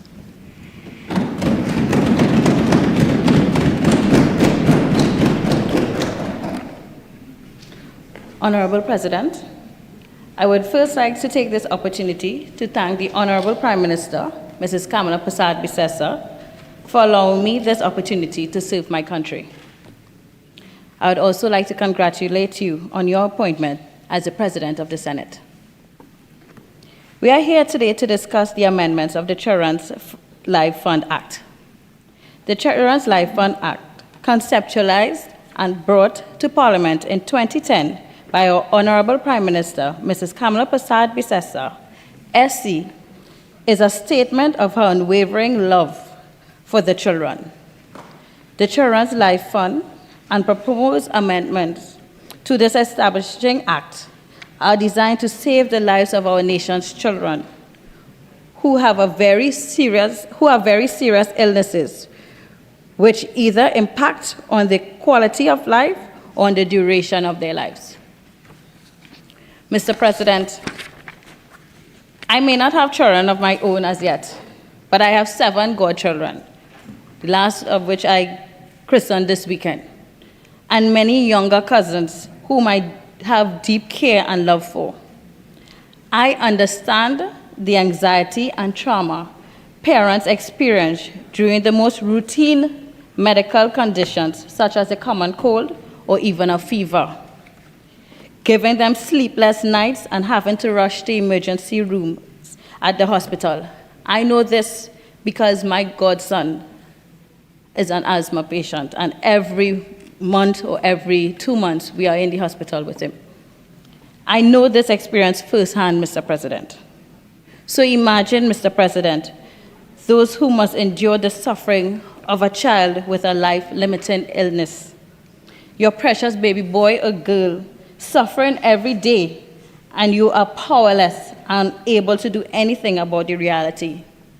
Sometimes we have to resort to starting a GoFundMe page, pleading to friends and family, the community, and the country to help you raise the funds that is needed to fund your child's medical expenses. Mr. President, it is tiring and an anxious process, hoping that someone in your friend circle knows someone who can call a shot, as we may say, to bring a relief in your predicament. Mr. President, I listened with shock and surprise to the Minister of Health in the other place speak about the time it takes for these applications for assistance to be approved. 70 days, Mr. President, that is too long. How can I, as a parent or any adult, be comfortable with this process? It takes too long for this to be happening, and we need to fix this issue. And should anyone know any way to endure a 70-day process period for a decision that should be made quickly, having regard to seriousness of a child's condition? Mr. President, our innocent babies and our children deserve a treatment to save their lives, and that treatment should be made available promptly. I am in agreement with the proposed amendments to ensure the decisions are made promptly, either by the board or by the minister, if the board is taking too long in circumstances. Mr. President, we as a government must do our best for the nation's children. We must protect them. We must protect their lives. We must ensure that they have every chance to live and grow, reach their fullest potential. We must make sure that sick children are taken care of, and those with those very serious diseases or illnesses, conditions, which the amendments specify in the 3rd schedule, have the best possible chance to live. Mr. President, we in the government have a duty to all these things and to devise the best methods in the circumstances to provide the flexibility, urgency, and for catering as best as we can for the special cases such as serious conditions may arise in the future for consideration. Mr. President, I understand from the minister's speech in the other place that some of these applications for assistance may come to the board of the fund but may not be available to meet with sufficient agencies, or that they might be unable to form a quorum for one reason or another. We should give the Minister of Health the ability to review these cases, as he mentioned, if the board is unable to meet promptly to consider and determine an application that is time sensitive. I therefore agree with the amendment. An ailing child cannot wait for a board to meet. A decision must be made as soon as possible if the circumstances of a child's condition and prognosis requires it. My second point comes with the changing of the label of conditions covered by the Act from life-threatening illnesses to life-limiting illnesses. Now, I will not try to pronounce all these names the Honorable Minister of Health mentioned, but from doing my own research on these different illnesses, I understand the need for the change. From what I understand, the amendments in Section 3 of the Act creates two-part definition for life-limiting illnesses. Firstly, there must be one of the illnesses listed in the new third schedule for which the required treatment is unavailable at a local medical institution. The minister mentioned a few names that were denied by the board because the child illness did not fall underneath the scope of the Act. Some of these new medical conditions, which propose to be added to the scope of the Act, as I understand it, may not be life-threatening, but may limit a child's mobility and everyday function. The Minister of Health mentioned that in many cases, a child would require bone marrow transplant, a liver transplant, or kidney transplant, and we do not offer pediatric types of these transplants here in Trinidad and Tobago. Mr. President, if we can fund these treatments and procedures for a child to have a normal life, I do not see any good reason for not widening the scope of the Act to cover those illnesses mentioned by the Minister of Health. Giving a child the opportunity to live a normal life is priceless, gift that any parent will appreciate tremendously. Seeing their child running and playing with other children, attending school every day that most kids could do, this is something that any parent will appreciate. And I could just imagine the joy that we will be able to put on these parents, in these parents' life. Mr. President, these amendments are important since they can save the life of a sick child. In all of this, we need to put our children first. The children are the future, and we have come to this Senate with the best amendments that have been devised in the circumstances to improve on revolutionary piece of law in order to give a sick child the best chance of life. Let us do the right thing for these children who are suffering, these innocent children who just want to feel better and feel no pain. These children who from birth, all they know to do is fight, and due to their illnesses. We may watch an adult fight for their lives at times due to sickness, but think about these little humans who from birth are fighting to breathe on their own, fighting to eat on their own, fighting just to be alive in this world. Mr. President, imagine that. From birth, they are fighting to survive, and we have the opportunity to give them the surgery to save their precious lives, and we are taking too long to grant approvals in urgent cases. These children have already been fighting. They have been doing their part.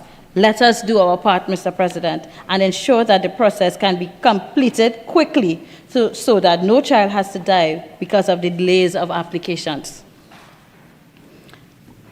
As I mentioned earlier, I may not have children of my own, but just like my Honorable Prime Minister, the member for Superior, Mrs. Kamala Prasad Bisessa SC, the love we have for the children is unwavering. I stand strong with my colleagues on this side to ensure that the proposed amendments are made so that the Children's Life Fund will operate as fit for its purpose. Never again, Mr. President, should a sick child die because of the delays in making decisions to fund the life-saving procedure. Mr. President, I appreciate the proper use of the time in this chamber. I came here with a specific purpose to speak on this bill and to support the amendments to the Act, and I'm very happy to support this bill.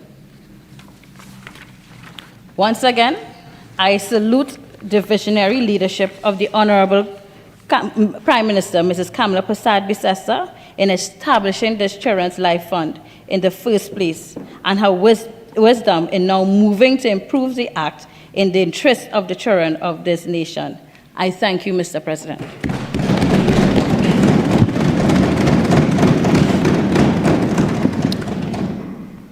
Honorable members, join me in warmly congratulating Senator Kenya Charles on her maiden contribution, please. I now recognize Senator Francis Lewis. Thank you.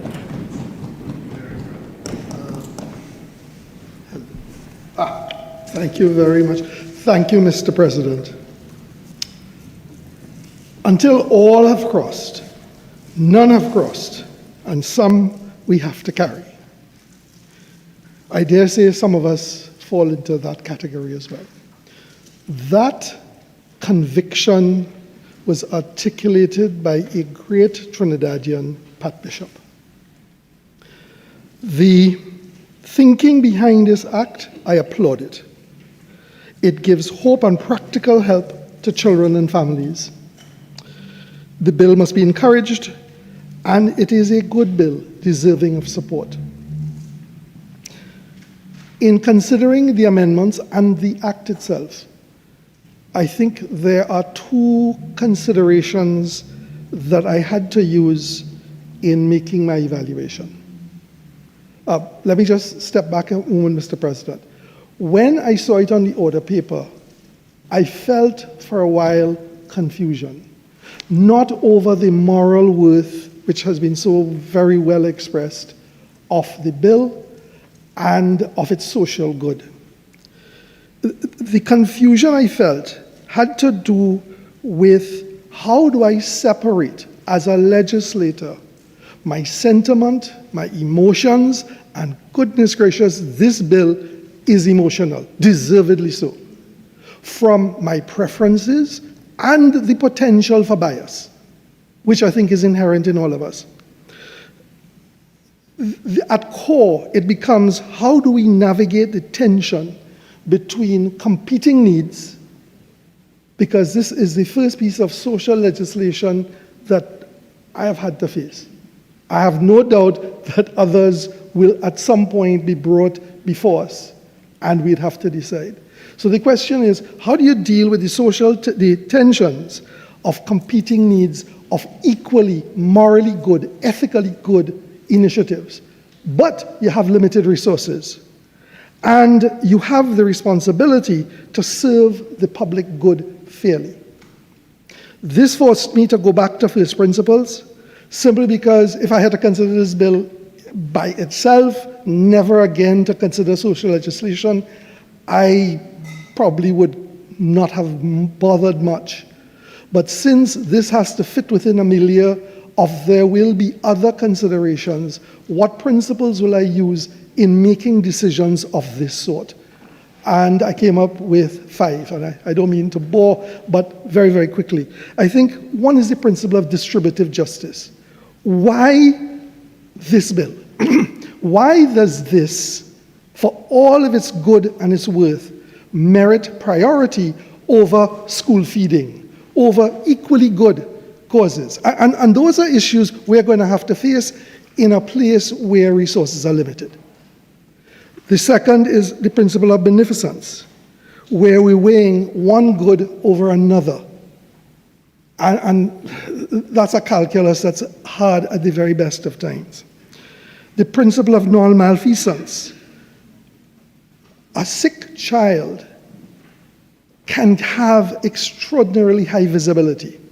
There are other equally worthy initiatives that are required that may not have the same visibility, and we may be called upon to make a decision about where should resources go in a place of limited resources, even though you would really like to open your pockets as much as you hope as your hearts can be opened. The principle of stewardship.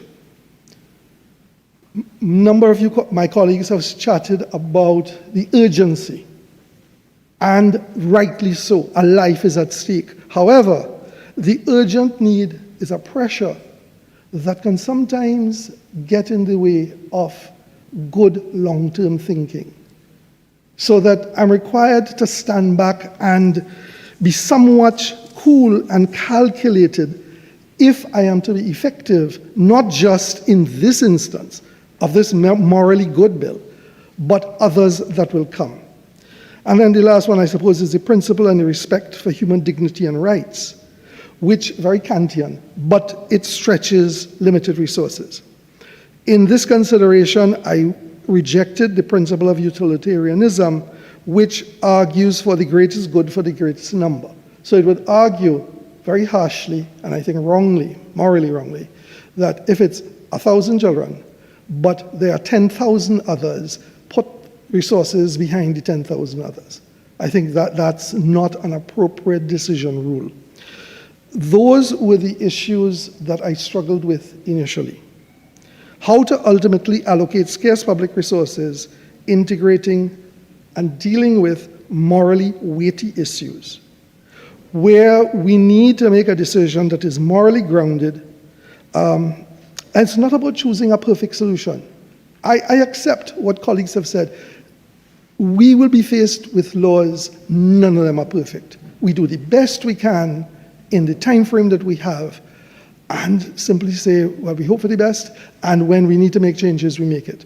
Which is why there needs to be enough flexibility, yet at the same time, enough consistency to be able to do that. The making a principled, transparent, compassionate decision under uncertainty needs to guide our reasoning and our empathy. And my concern is not this bill. I'll come to that in a minute, but how does this compete with other social legislation that have a legitimate call on resources? In a moment, I'll share where I think I would be coming down. But the other consideration of this bill has to do with its efficiency.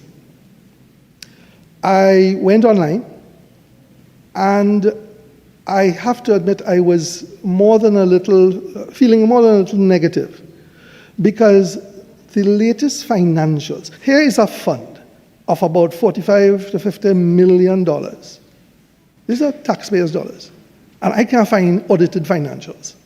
The last set of audited financials were in 2013, 2014. And there may be good reasons for it. I know the authority itself has had difficulty of recruiting the board, getting a CEO. Please, and this is not a criticism of what I'm sure are good people. But as a legislator with a responsibility for the public purse, I have to ask the question, is the money being well spent? What was spent? What does the bank account look like? How do we handle it? And the basics of having audited financials cannot be overstressed. I thought it very fortunate that included in the research package that many of us got, or we all got, was the report by the Joint Select Committee, headed by Dr. Varma Dayal Singh. And I was interested to see he was an independent senator. I thought the report was thoughtful. I found it enormously useful. And even though it's dated November 2021, so it's a few years ago, I would want to believe that it weighed the issues. I thought it was very comprehensive, given what it was trying to do, and I found it very worthwhile in the absence of any other reporting. Certainly public reporting. Now, that report gave me a level of confidence that I did not have until I read it, because it said that the authority is reporting quarterly and annually to the Ministry of Health, and that it has done this consistently. And as far as the committee that looked at it, the Joint Select Committee that looked at it, they felt that they were doing a good job. So I said, okay, good. Some good folks have looked at it, both sides of the House, it was Joint Select Committee, and I could take that as with confidence. So in looking at the fund, I had a number of concerns. These have to do with the amendments. I struggle with the amendment with the minister's authority to review and overturn board rejections. I had a very negative internal reaction to the minister's authority to reject the board's decisions. It just does not stand up to a scrutiny of good governance. I could, at a stretch, understand that in some instance there is a need for urgent action and the minister springs into action because the board can't convene. Everything in the Joint Select Committee report suggested that that has not been an issue. So you're providing a solution to a problem that did not seem to exist. Or maybe I misread the report. But if the committee is, the board of the fund is appointed by the minister, and then that same minister overrules that committee and rejects their decision, I would expect the board to resign. I would expect that very few persons of integrity would want to serve on such a committee, because that's bad governance. I'm being perhaps a little harsh, but you don't do it that way. I understand the concerns. I understand that there may be a sentiment that the minister may feel very deeply. But think back to the principles we discussed. It cannot simply be sentiment, as empathetic as it might be. We have to rely on the good and professional and people who are trained in this area. At some point, they may make bad decisions. They may make a wrong decision. They may make a decision that in hindsight, they themselves would have chosen another way. But that doesn't throw the baby out with the bathwater. We have to believe and trust our systems. I want to invite and ask the government, in considering these amendments, let's get the systems to work rather than put a workaround behind the system. I don't think it builds confidence. Let's build the confidence in the systems. And one of the difficulties with social legislation is that you have to make some hard choices. And sometimes you'll not get it right. But that's why we're here. In terms of the looking at the institution, and let me just put a little context to that.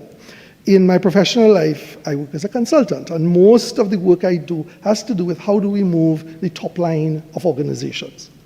So it's an orientation I come to very naturally. So I look at it and I ask, okay, where's the money coming from? If we assume that we have an organization that is well structured, well set up with good people who are spending it well, they could only do as well as the funds that they have. And in looking at that, I said, well, okay, I saw that the majority of the money spent comes from the government, and that's good. That they encourage a number of donations. I noted a number of state corporations were very prominent in that. And let me say, I very much applaud the Prime Minister in her personal donation and her encouragement of her cabinet to contribute to the fund. It is an example well set, and commendations and congratulations for it. But then the thought occurred to me, is there some other way that the fund, now it's not in the organization structure that I saw in the request for freedom of information, so they gave an org chart, and it's all on the website. It's not there yet, but I thought, if this is a charity, then certainly a purpose of many charities with which I've been familiar, some I've actually set up, is how to raise money. And I'll offer one thought. Now, if this is zany and off the rails, then I'll just ask for the forgiveness of the House through you, Mr. President. But imagine a facility online. Imagine a facility tied to Carnival. We put on the streets something like 300,000 persons for Carnival. The big bands put 150 to 200 persons online, on the streets.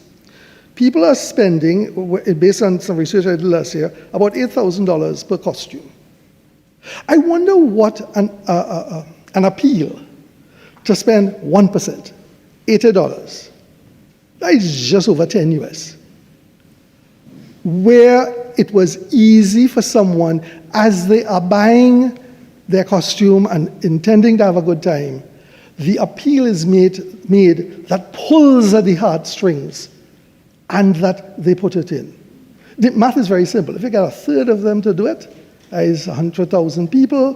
100,000 people times $80, I'm assuming, is $8 million, which eases the pressure of the government having to continually fund things like this. And don't get me wrong, I think the need for a government, any government, to continue to fund it and fund it well is important and necessary. But we need to look perhaps to other avenues of funding so that the fund lives and has the opportunity to do better.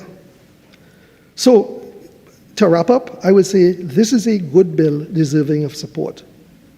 And subject to appropriate assurances and modifications, I would very much look forward to supporting it. I have, as I said earlier, I have not ever had before to consider social legislation and the balancing, the difficult balancing, moral balancing that it requires. And in coming to a decision, and going through all these, the principle of this and the principle of that, I came to two realizations, which, with your permission, Mr. President, I'd just like to share with the House. Why would I support this? And this is a very short story about starfishes. The story goes this way. A little boy is walking along a very long beach. Imagine Mayaro Manzanilla or even longer. The tide has gone out, and in the process, starfishes are stranded. And the little boy is walking down the beach, bending down, picking up starfishes and throwing them back into the ocean. And there are, I presume, thousands, if not a million, starfish on this very long beach. Coming in the opposite direction is an older gentleman. He's looking at the young man, at what he's doing. And as their paths cross, he turns to the boy and he says, "What are you doing?" And the boy says, "I'm saving starfish." And the older gentleman looked at him and said, "But son, you can't save all of them." Extending his hand to the many, many thousands that are stranded and will die because of low tide. And the little boy bends down and, not trying to be fresh, picks up a starfish, throws it into the ocean and says, "But I saved that one." I suppose that is behind, in part, my decision to support, because we do what we can, when we can. And while nothing is perfect, and we wish we could do plenty more, you are required morally, and I think we are required morally, to support that which is at hand, even if we recognize imperfections in it. And as I came to that conclusion, and how, when we get to a vote, how I will vote, a second thought occurred, and I want to commend the government and commend this idea to the government. There is much that we need to do and fix and improve in our country. And I'm sure we'll have long discussions on that, but we need wins. I'll never forget when a national sports team wins. In fact, forget about playing the game yet. The simple act of solidarity before creates a wonderful sense of spirit. It gives life to that part of our motto that says, "Together we aspire, together we achieve." It works on the together part. This is a bill that allows that kind of win. The creation of a social solidarity. So separate from kids and dealing with life-threatening illnesses and all those other issues, it has a worth that goes well beyond that. And I want to commend the government for that, because I think that's an important thing in the life of any country, because it starts to define who we are and what we stand for. Whatever else may pull us in different directions, there are things that bind us and hold us together. And I thank you for it. Mr. President, thank you very much. Senator Teemal.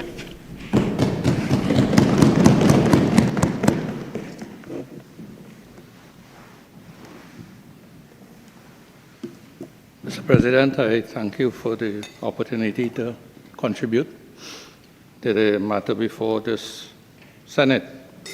And first of all, let me extend my congratulations to you on your appointment, Mr. President, and to all my senatorial colleagues on their appointment to the Senate, and wish everyone a successful tenure. Mr. President, I've been listening to the debate thus far, and what is coming out clearly is that this debate is being framed in the context of morality, and it is being framed in the context of care for the most vulnerable in our society, and that is our children. So I shudder to think what would be said about a senator who votes against this bill here today. But at the same time, whilst the measures being outlined, whilst the issues being addressed by this bill, I don't think there's any disagreement thus far on the need to address the issues that this bill encapsulates. There will be, and there have been some, and in my contribution, there will be some differences of opinion in terms of the methodology and how we intend to fix these challenges, address these challenges in an effort to make the Children's Life Fund Act much more efficient. The Children's Life Fund Act of 2010 established a critical safety net to provide life-saving medical assistance for children under 18 in Trinidad and Tobago, whose treatment is determined not to be available locally.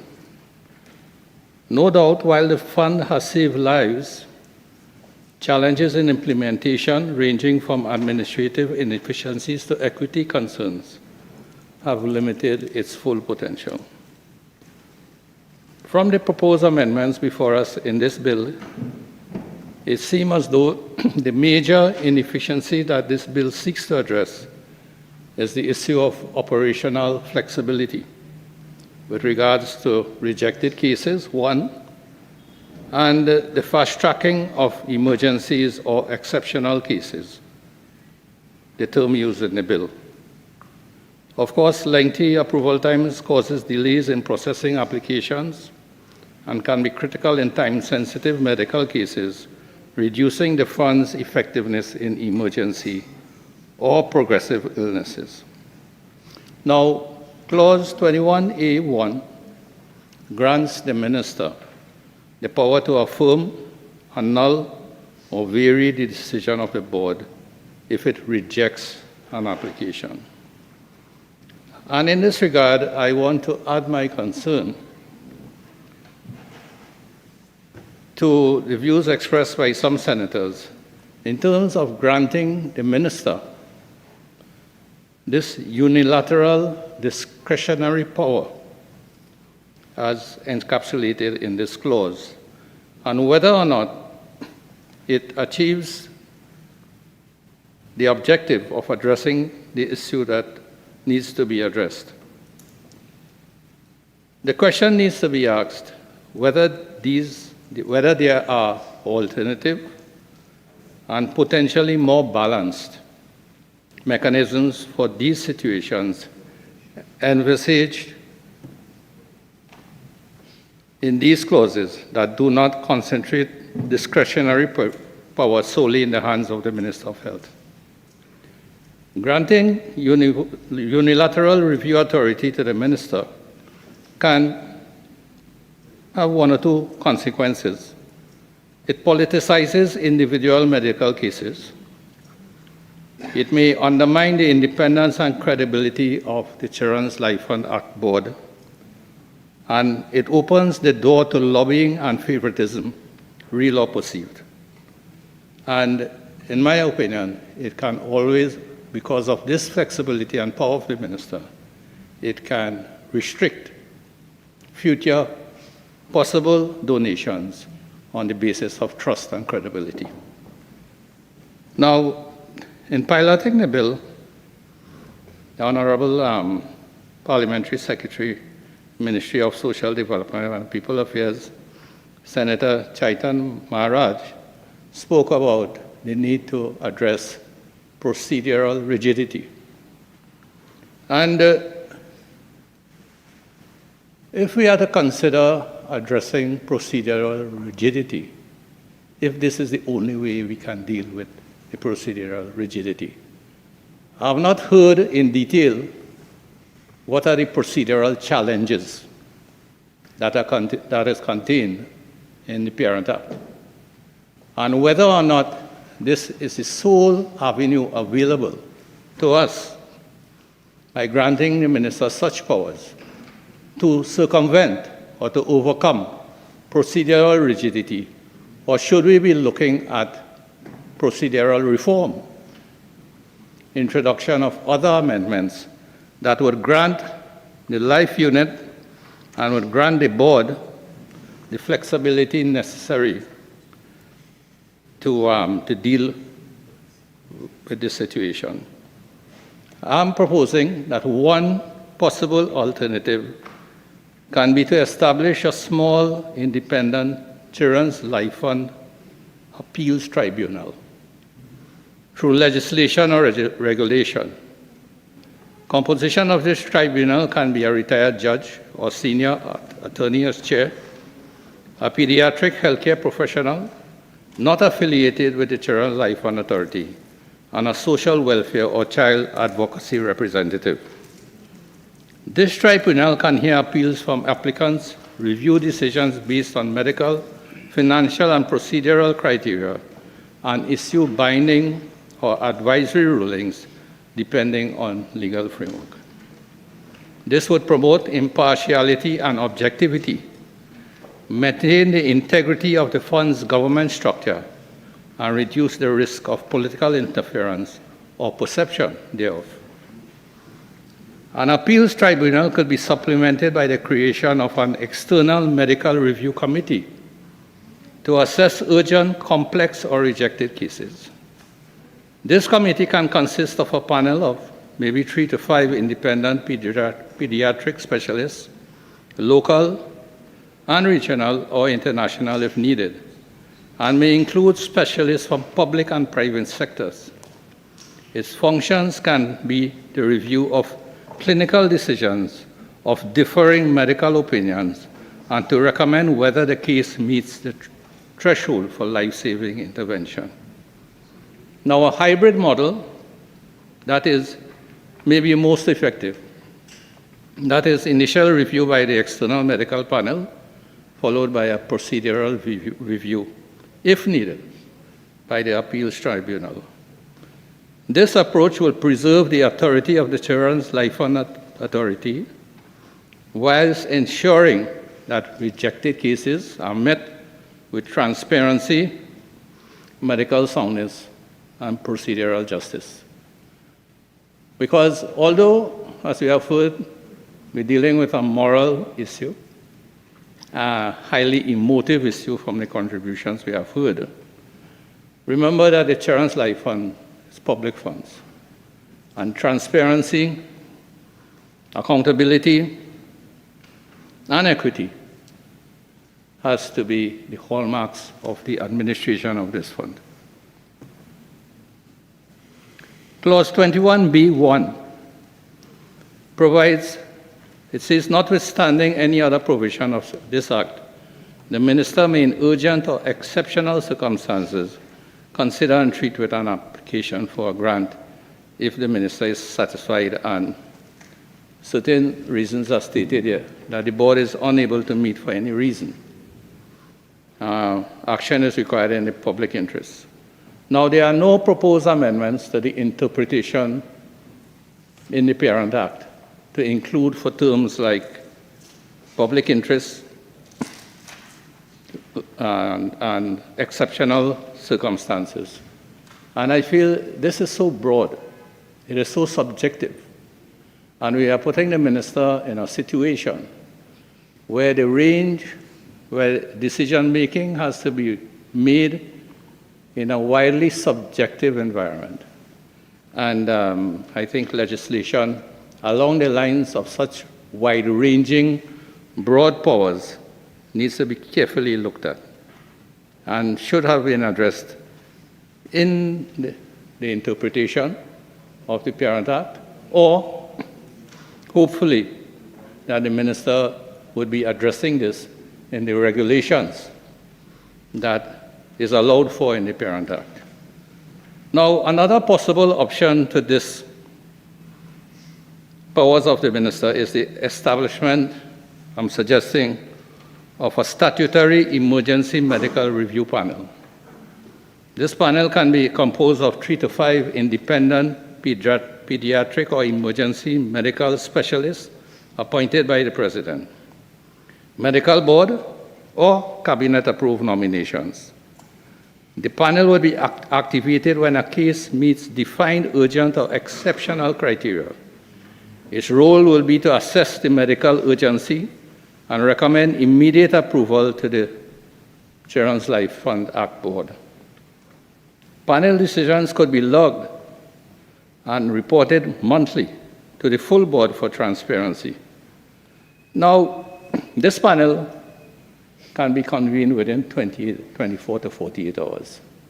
So the question of urgency and emergency and the time that we are concerned about would be addressed. So it ensures speed within 24 to 48 hours. Transparency would be high with documented, defensible decision paths as compared to a unilateral decision of a minister. Checks and balances would be highly present with such an emergency review board, rather than the absence of checks and balances that would reside with the minister in this particular instance. Medical integrity would be preserved. Now, the fact that the current minister is a medical doctor, in my view, is not relevant here when we speak about medical integrity. For what about the future? There's no guarantee that future ministers would be medical professionals, particularly in the field of pediatric care. So that, to me, does not apply. Public trust would be preserved and reinforced, whereas with the minister, there is potential for undermining of public trust. And we need to bear in mind that the fund depends on contributions from the public. And we heard from Senator Francis Lewis that we need to grow the fund. This fund has to become sustainable. I mean, the government, yes, it's a noble thing for the government to continue being the major contributor to this fund. But the responsibility lies in growing the fund, and contributors' confidence would only grow if there are very clear avenues for accountability, for showing transparency and accountability. And I'm afraid this clause 21B, jeopardizes that aspect of it.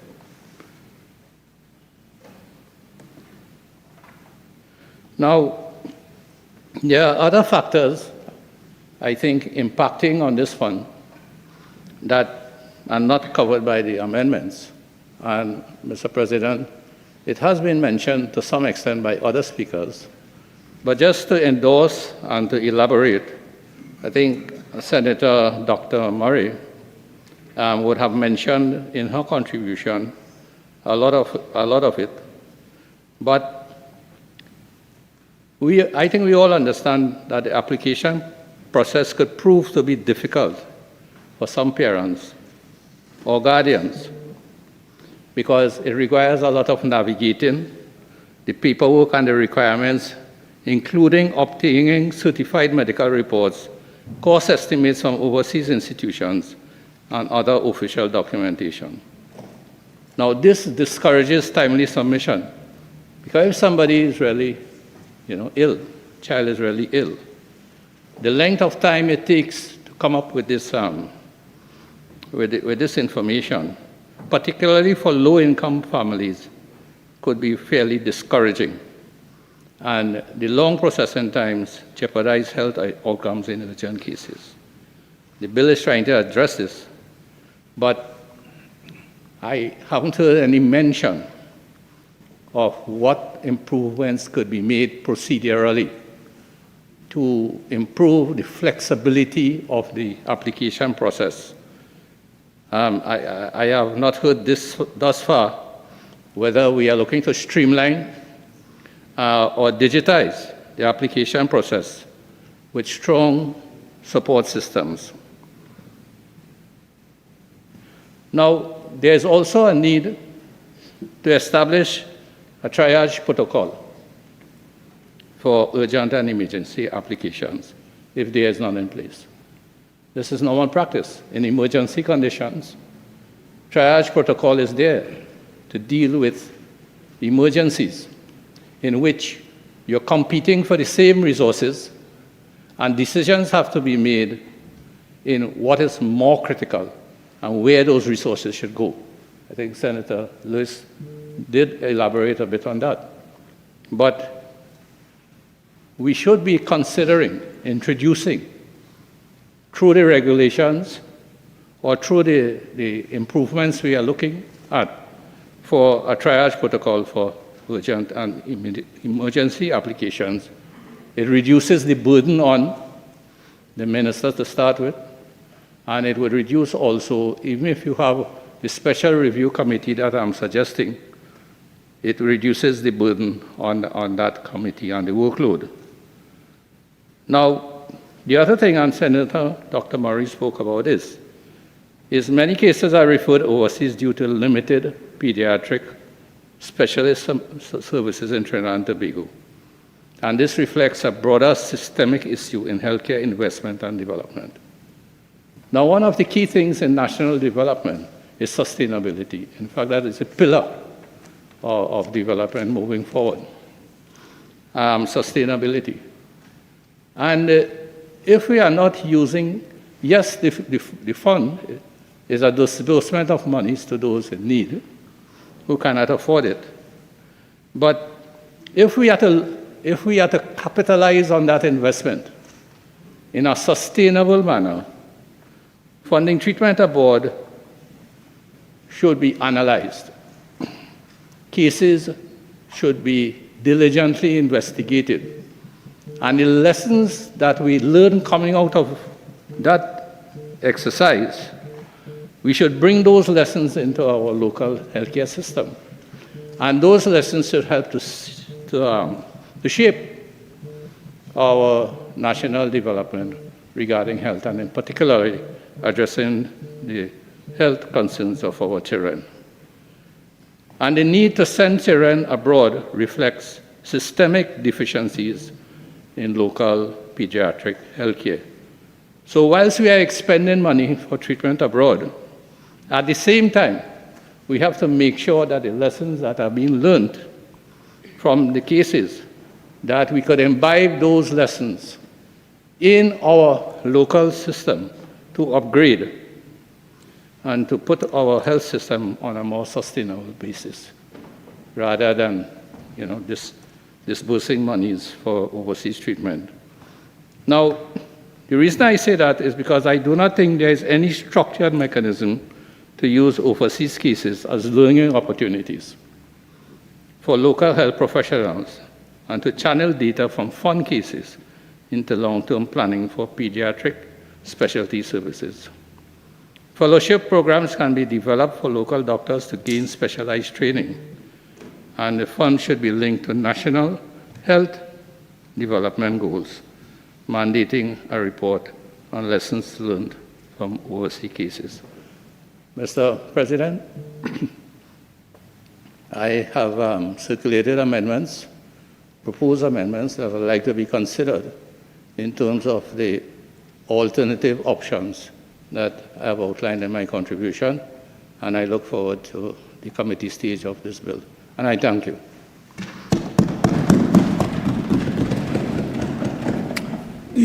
Yes, Senator Faris Al-Rawi. Mr. President, may I start by offering you the warmest congratulations on making history. I believe that you're the first person to ever sit both as Speaker of the House and as President of the Senate, and I congratulate you, sir, on what is an historical record. You've spent many, many years in this Parliament, and I think we are warm to have you in that seat. Congratulations, sir.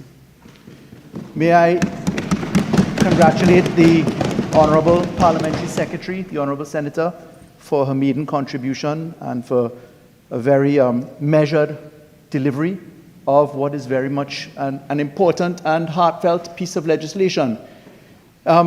Senator Francis mentioned the fact that this is social legislation, and I think the Honourable Senator is very right. Perhaps it's very fitting on an occasion like this to start parliamentary positions such as this. In fact, 14 years and 3 months ago, and 5 months ago, I did my first debate in this House, and I think it was second debate, and I think it was very much on this very law, the Children's Life Fund. And perhaps it is fitting to recognize that this is landmark legislation. I have very often in previous life and in practice in this Parliament complimented the Leader of the Opposition, then now Prime Minister for the second term, on what I thought was landmark legislation and certainly deserving of commendation and publicly so. So I join in congratulating the member for Siparia, now the Prime Minister, in that piece of law, which I have on many occasions prior said is very good law. Mr. President, I propose to dive into a few issues. Any law that we debate really is to examine mischiefs. What is the mischief that we're here to deal with? We've traversed them, so I'll be succinct in recounting. It's the terminology, the access point mischief, that is life-threatening versus the lesser standard of the quality of life issues that we're looking at, life-limiting. We're looking at the administrative access and how we can speed it up. And we're looking at something which perhaps members have not quite reflected on, which is a very large mischief for those who practice in the state. And that is the cost of appeals off of decisions that go wrong. I'll come to these in greater detail as I go along. The second point is that I think that we're bound to look at the harmonizing of law. There's the harmony in the Parent Act with the bill, which I propose to address. And then, of course, there's the harmonization of this law with other laws that treat with children and social issues. I propose to address that as well. I think it is incumbent upon us in seeking to find a good law and an agreement and accord in the Senate to also look at the process of application, the administrative workings and process in the law. After all law is either prescriptive or framework, but it always ends up being prescriptive through the benefit of regulations and other processes. I think we must also look at the issue of proportionality, and that has to deal with the constitutionality and how we can deal with mechanisms if we propose amendments on this floor and they are accepted that would meet with proportionality and that muster. We have, of course, touched the issues of the local province versus that of the foreign. We have looked, in terms of issues across the floor today, at the issue of the schedule, the aspect of appeals and reviews. Indeed, I'll propose to address the issue of finality of appeals. I do believe that we need to address the issue of statutory instruments, because there is a rhythm in law as to how statutory instruments qualify for consideration, which I think is important to this debate. I think we must go into a smaller reflection that then leads to a larger one, and that's on the issue of means testing, which is the whole debate between gross and net income parameters. There is the issue of contribution, charity, and that whether it meets under the Corporation Taxes Act and other aspects for that, so that you can have greater access to funding.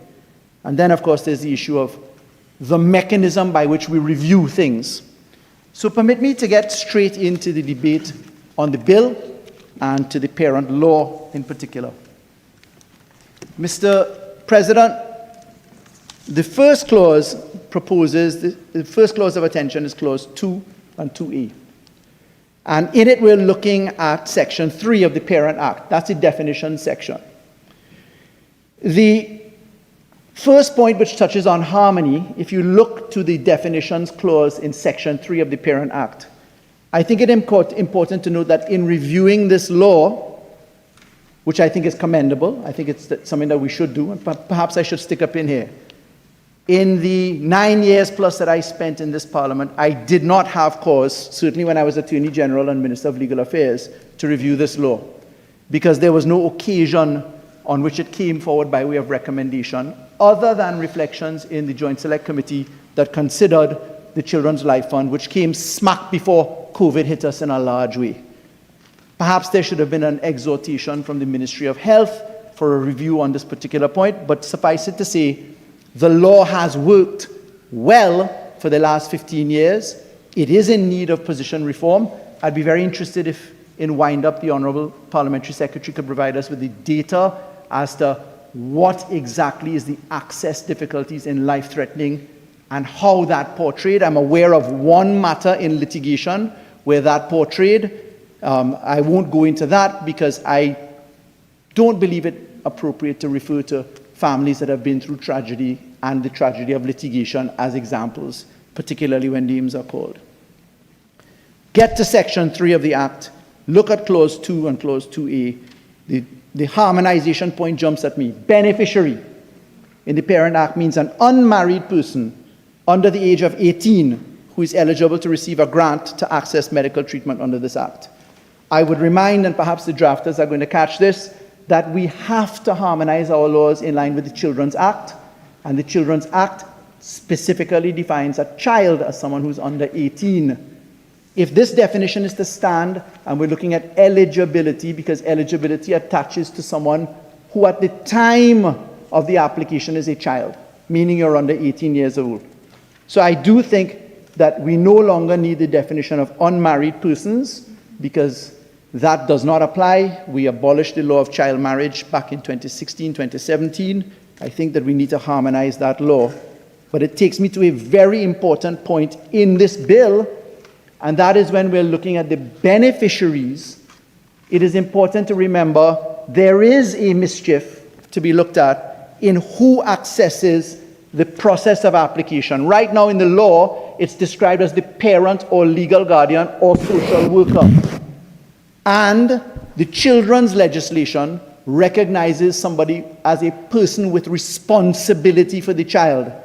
And I direct you, Mr. President, to the definition of responsibility in the Children's Act, Chapter 4601, and that is including a person. Responsibility includes custody, charge, care, and control. Why is this important?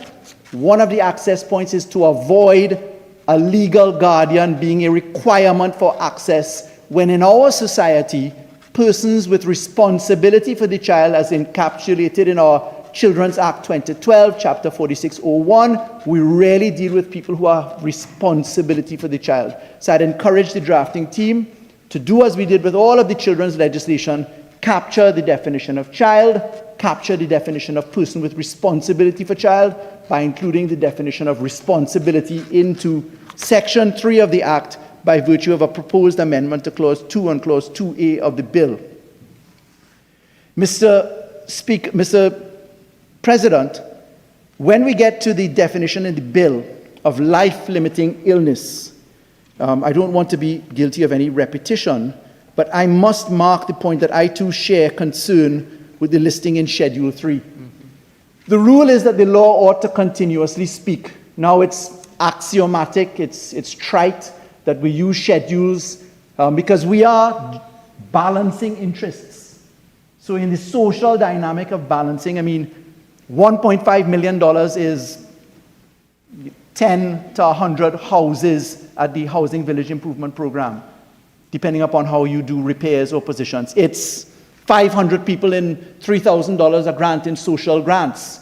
So the balancing act, I too agree that we should not ascribe to the utilitarian principle of law in this instance, is something to be had. But when you look to life-limiting illnesses, I do take the exhortations and recommendations of Senator Murray, Dr. Murray, in preferring something which continues to speak the way the original law did, because the original law did not involve the use of a schedule and allowed for the wide liberty of the law to speak and to continue to speak by dealing with life-threatening, leaving it to the discretion of that specialist unit created in the authority.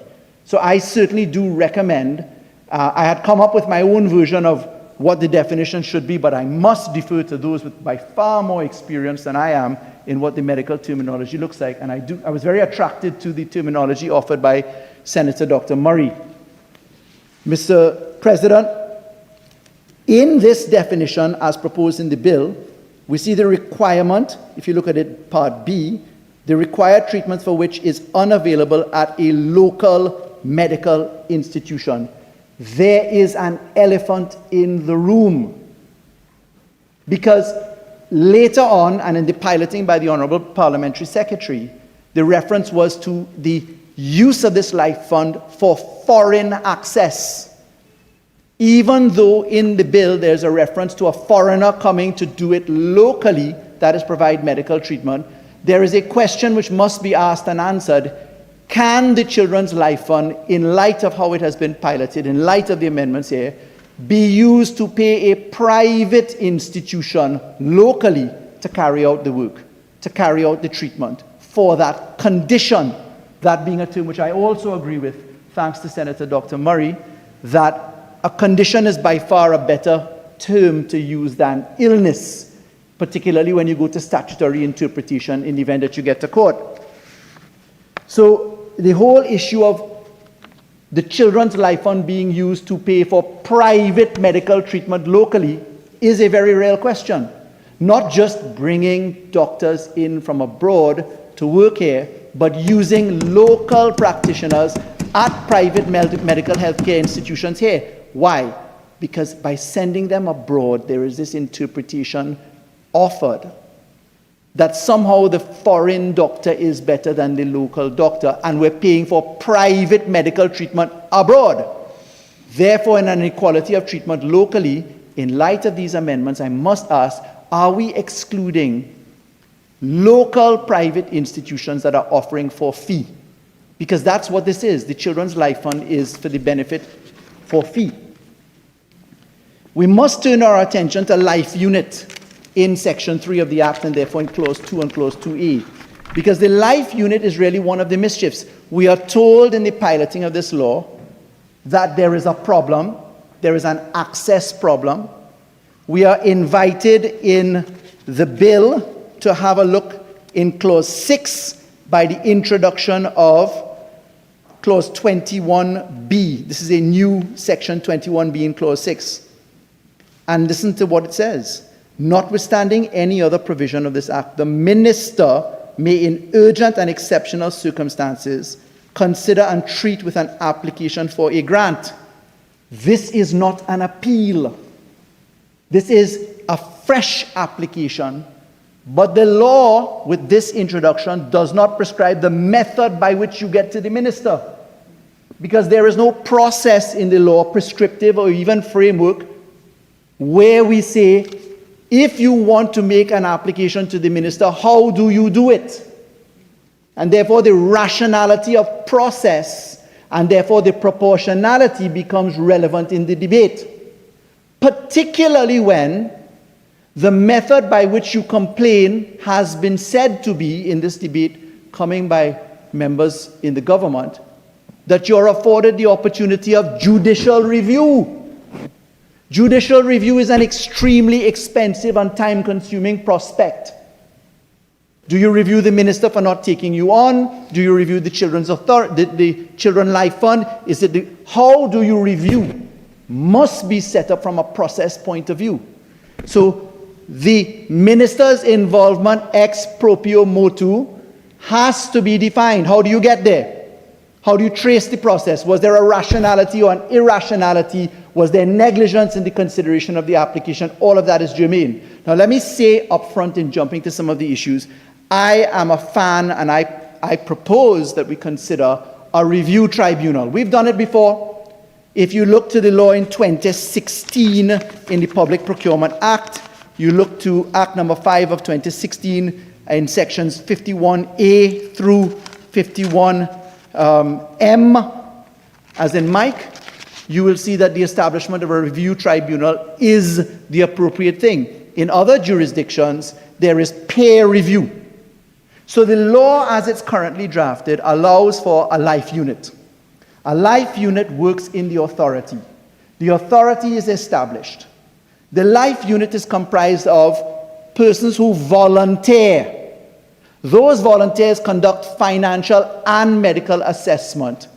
But the bill proposes we jump directly to the minister, no life unit, or if there is a rejection by the life fund, life unit, which goes to the board, and the board says no, then you go to the minister. But, Mr. President, it is prudent to limit the very large mischief of judicial review, which is very expensive for the state and time-consuming for those who wish to apply, and very expensive for persons who wish to apply, bearing in mind they must go for leave for judicial review.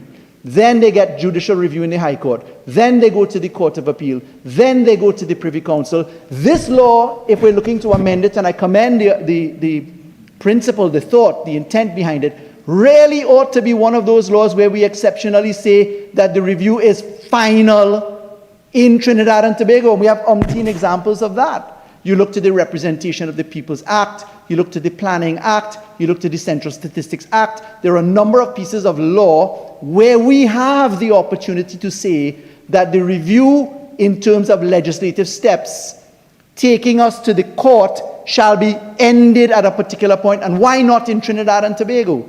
Therefore, I propose it is prudent for us to establish the process of getting to the minister if it is going to be a fresh application, concurrent or in default of the Children's Life Fund, considering it, or if there is an appeal, any one of those circumstances, go to, if you don't want to go to the life unit, which I think is broad enough to be used as it is, because we don't specify in the law the number of people that are volunteers, life unit panel number A, life unit panel number B, life unit panel number C. We don't hear from the government the proposal that we use peer review via the chief medical officer, a public officer above the range of range 54. The chief medical officer could easily be the reviewing officer. Or if that is not attractive to you and you want to take the approach of finality, use a review panel similar to that in the legislative construction that we did in the Public Procurement Legislation Act number 5 of 2016. Establish that, but then, very importantly, use the mechanisms upheld by the Privy Council in judgment Zachary De Silva versus the Licensing Authority of Trinidad and Tobago. And that was a judgment given on the 25th of June 2024 by the Privy Council. And the Privy Council upheld another amendment, which is another one which I did, which is an amendment to the Motor Vehicle and Road Traffic Act, where an appeal, in this case for an appeal against a demerit point, went directly to the Court of Appeal. So it is open to us using the existing laws, harmonizing the existing laws around us to address that mischief of judicial review and the cost and expense, which takes care of delay and takes care of time, which takes care of the need for finality. Why not say, take the life unit, either take it to a peer review under the CMO's auspices. If you don't want a peer review under the auspices, take it to a tribunal, set up the tribunal in the parent law using the example of the Public Procurement Law, sections 51A through M as an example in Act number 5 of 2016. Include that and then use the backbone of the Privy Council rationale in Zachary De Silva, that is 24 UK PC 17 for the citation. Use that backbone and say that any appeal from the tribunal must go directly to the Court of Appeal and that its decision shall be final. Then we are taking care of closing the door on administrative delays. Then we are taking care of the abuses of the system. Because, Mr. President, I can tell you, having administered law in this country and litigation, leave for judicial review is expensive in some instances. The time frame that is involved is particularly onerous. What time is full time, Mr. President?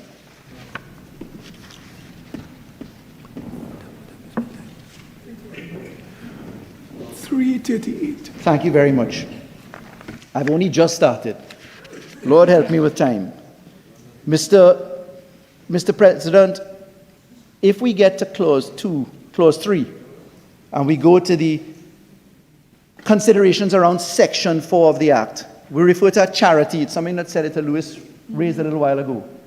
But when you get, Mr. President, to the considerations of the Corporation Tax Act, Chapter 7502, Section 61G as in golf, the question of having the charity actually registered as a charity makes a difference, and therefore a proposal could be that we cause amendments to Section 4 of the Act, which is referred to by Clause 3 of the bill, and treat with the issue of charity known as the Children's Life Fund, and to ensure that that is in fact put into effect. I think that there is a need for an amendment to the functions of the authority, because there is an omission as to the ability to pay. We say that they should collect and invest funds, but we don't say pay out. That authority really ought to be there. As a matter of fact, they do it. But you know, sometimes on review you can spot something that is open to challenge. And I think that the function, because there's no catch-all functionality expressed in Section 4 of the Act, I think we either need to insert the mechanism to pay as a function of the authority, or we put a catch-all phrase inside of there.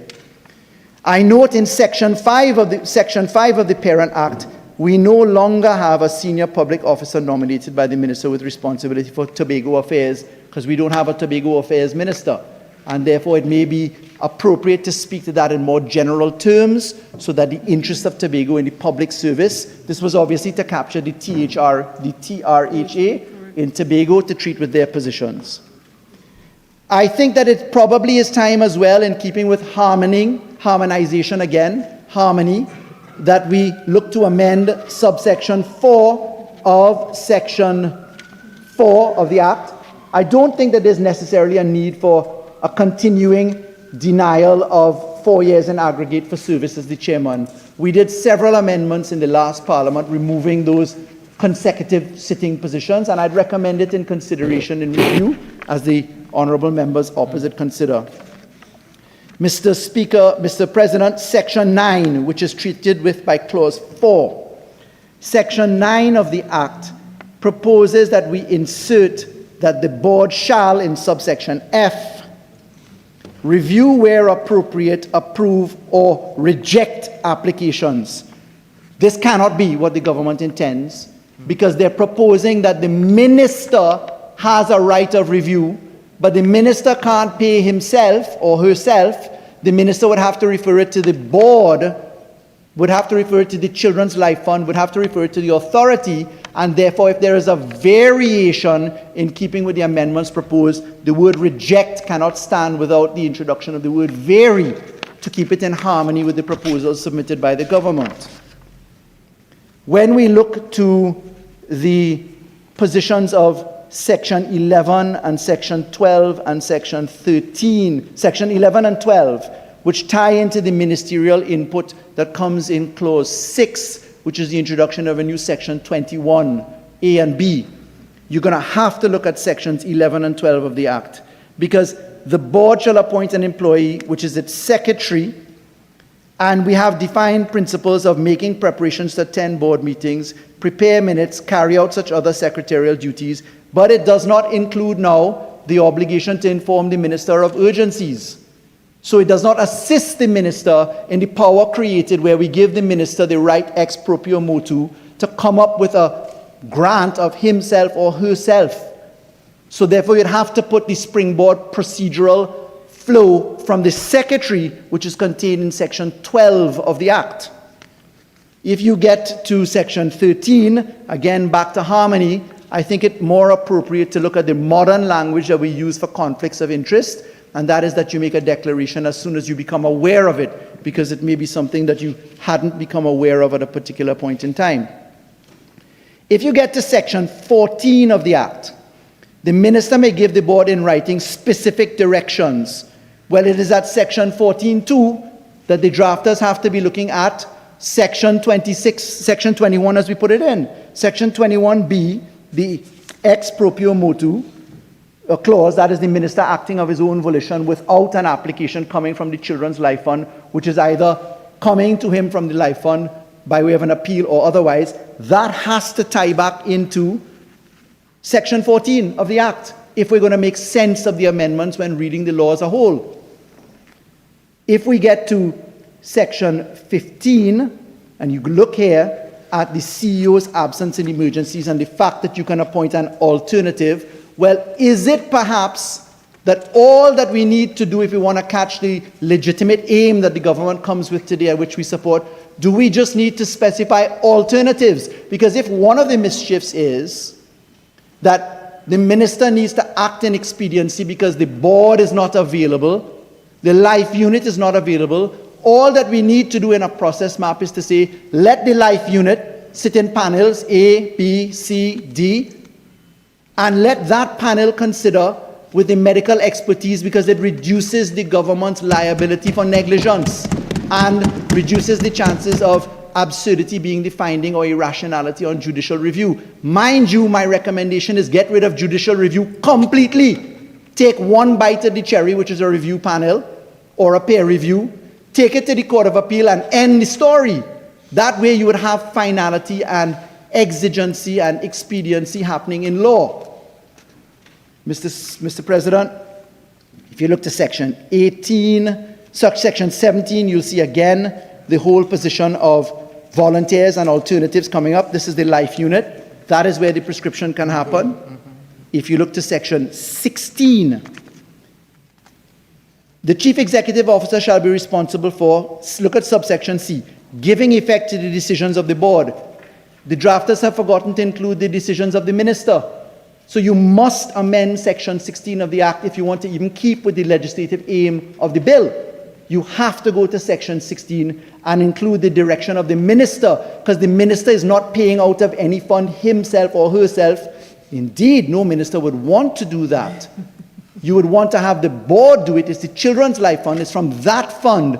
I mean, how the minister couldn't instruct without somebody receiving, and therefore the secretary must be the receiver in law of the instructions. But there is no amendment to Section 16 to speak to that, Mr. President. Section 18, you must add person with responsibility for the child. It cannot be that you can only receive applications for grants from a parent, legal guardian, or medical social worker. Why? Because that's going to involve a process of having a determination of being a guardian, which is an application to the court itself. The family law has grown up in this country under the Children's Act in the amendments that I piloted in 2016 and 2018 to include the person with responsibility for the child as is contained in the Children's Act. Forgive me for racing, but I'm very mindful of time, Mr. President. Mr. President, Section 19 jumps out at me. But before I get there, Section 18, which is Clause 4A. Best care plan from accredited health institutions. That may very well be a problem. Is it appropriate at this point to define what accredited means?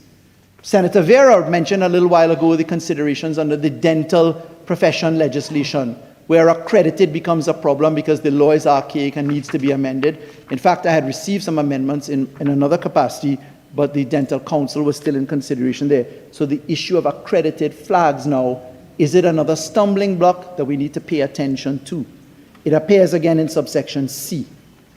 When we look to the amendment coming in at subsection C, where we repeal and we replace subsection C by this bill, the accredited healthcare institution capable of providing relevant care and beneficial outcomes consistent with international best practice, whether that care is provided for, 1, at a foreign institution, or 2, by foreign medical specialists from foreign institutions in a local private or public hospital. We have clean left out the payment to a local private health institution by locals.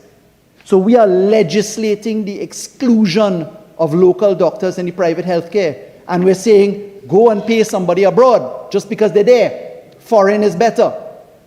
If we're going to specify a new subsection C, in particular Roman 2, by a foreign medical specialist from a foreign institution in a local private or public hospital, we must treat with the local practitioners in the private healthcare facility. After all, aren't we looking to develop medical tourism by way of diversification and other factors. This, unfortunately, and I think quite innocently, I don't ascribe anything pejorative to the government in making this reference here, but it excludes the local practitioner and the local private healthcare institution completely. Clearly. We've legislated them out.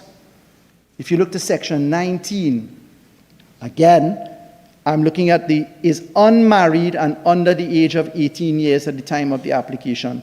There is no circumstance where a national of Trinidad and Tobago could be married and under the age of 18. And therefore, perhaps we ought to take the opportunity to refresh that law as we amended that in 2016 and 2017. Here is the fly in the ointment, section 19. Medical expenses that exceed 25% of the income of the family, we must treat. Here is the valuable opportunity. I commend the government on coming on this law today. But I think here is where we need to look at what the net income is, such that they cannot afford. Because you may have people who are on paper asset rich, but in actually poor. And in strictures and circumstances where we could probably be having a denial of equality of interest, an equality of access, which is why I mentioned proportionality and constitutionality, lest we infringe on sections 4 and 5 of the Constitution, in that people in similar circumstances ought to be treated similarly, and there ought to be equality of treatment in law. So I genuinely and respectfully suggest to the Honourable Parliamentary Secretary and the government that we must look at this. I fear that litigation will unearth and reveal an inequality of treatment argument, which we must treat within law. Mr. President, I see I have perhaps 15 seconds. 21B, let me just say to this, subsection A. The question begs, how does the minister get the application? Section 21, we're looking at the chances of survival of the applicant, but in the context of life limiting, that becomes otiose. Therefore, an amendment to section 21 must be had as well. As I must end, I believe this is full time. No, not 3:30. 3:38. Oh, thank you for the relief. I was rushing. Let me expand on section 21. Thank you, Senator Roberts, for your levity. I'm glad that you're well. I understand you had an accident. Good to see him in good position. Section 21 of the Act says the life unit shall undertake the clinical and financial assessment. This underscores the danger in exposing a Minister of Health, the obligation, if there's no prescription, to be the arbiter under section 21B, as we now propose pursuant to clause 6, of the financial and clinical assessment. It is dangerous, most respectfully. The aim is legitimate, it's well-intentioned. I fear that we've not looked at it in the way that I think we ought to. I think, and I honestly recommend to the drafters, through the Honourable Attorney General, that we have a look at the clinical and financial assessment criterion of the life fund unit, the life unit, being absent in the context of the minister. We must insulate the minister from attack, Mr. President, by clothing that minister with a review panel, with a peer review system, if necessary, through the use of the chief medical officer and alternatives. But because the life unit is not prescriptively limited to numbers in the parent law, there is an option to empanel the life unit, one as a standard unit and one as a review unit. We can do that. We can establish 2 life units, one for review purposes if we didn't want to be creating structures which are going to be expensive and cumbersome administratively. There is absolutely no objection to the minister on recommendation of the board in principle having an uplift of 1.5 million, save that it is in exceptional circumstances and without the benefit of peer review or tribunal review. And therefore that constitutes a danger in the decision-making process, which is ripe for judicial review, particularly if you don't limit the finality of process. I don't believe that you ought to have several bites at the cherry in a circumstance like this. Let me explain what I mean. You can have a freedom of information request, which is then met with leave for judicial review, then judicial review, then High Court, then Privy Council. Apart from that, you can then go for judicial review, which starts with leave for judicial review, On its own, that's the decision of the decision maker. Leave, judicial review in the High Court, Court of Appeal, Privy Council.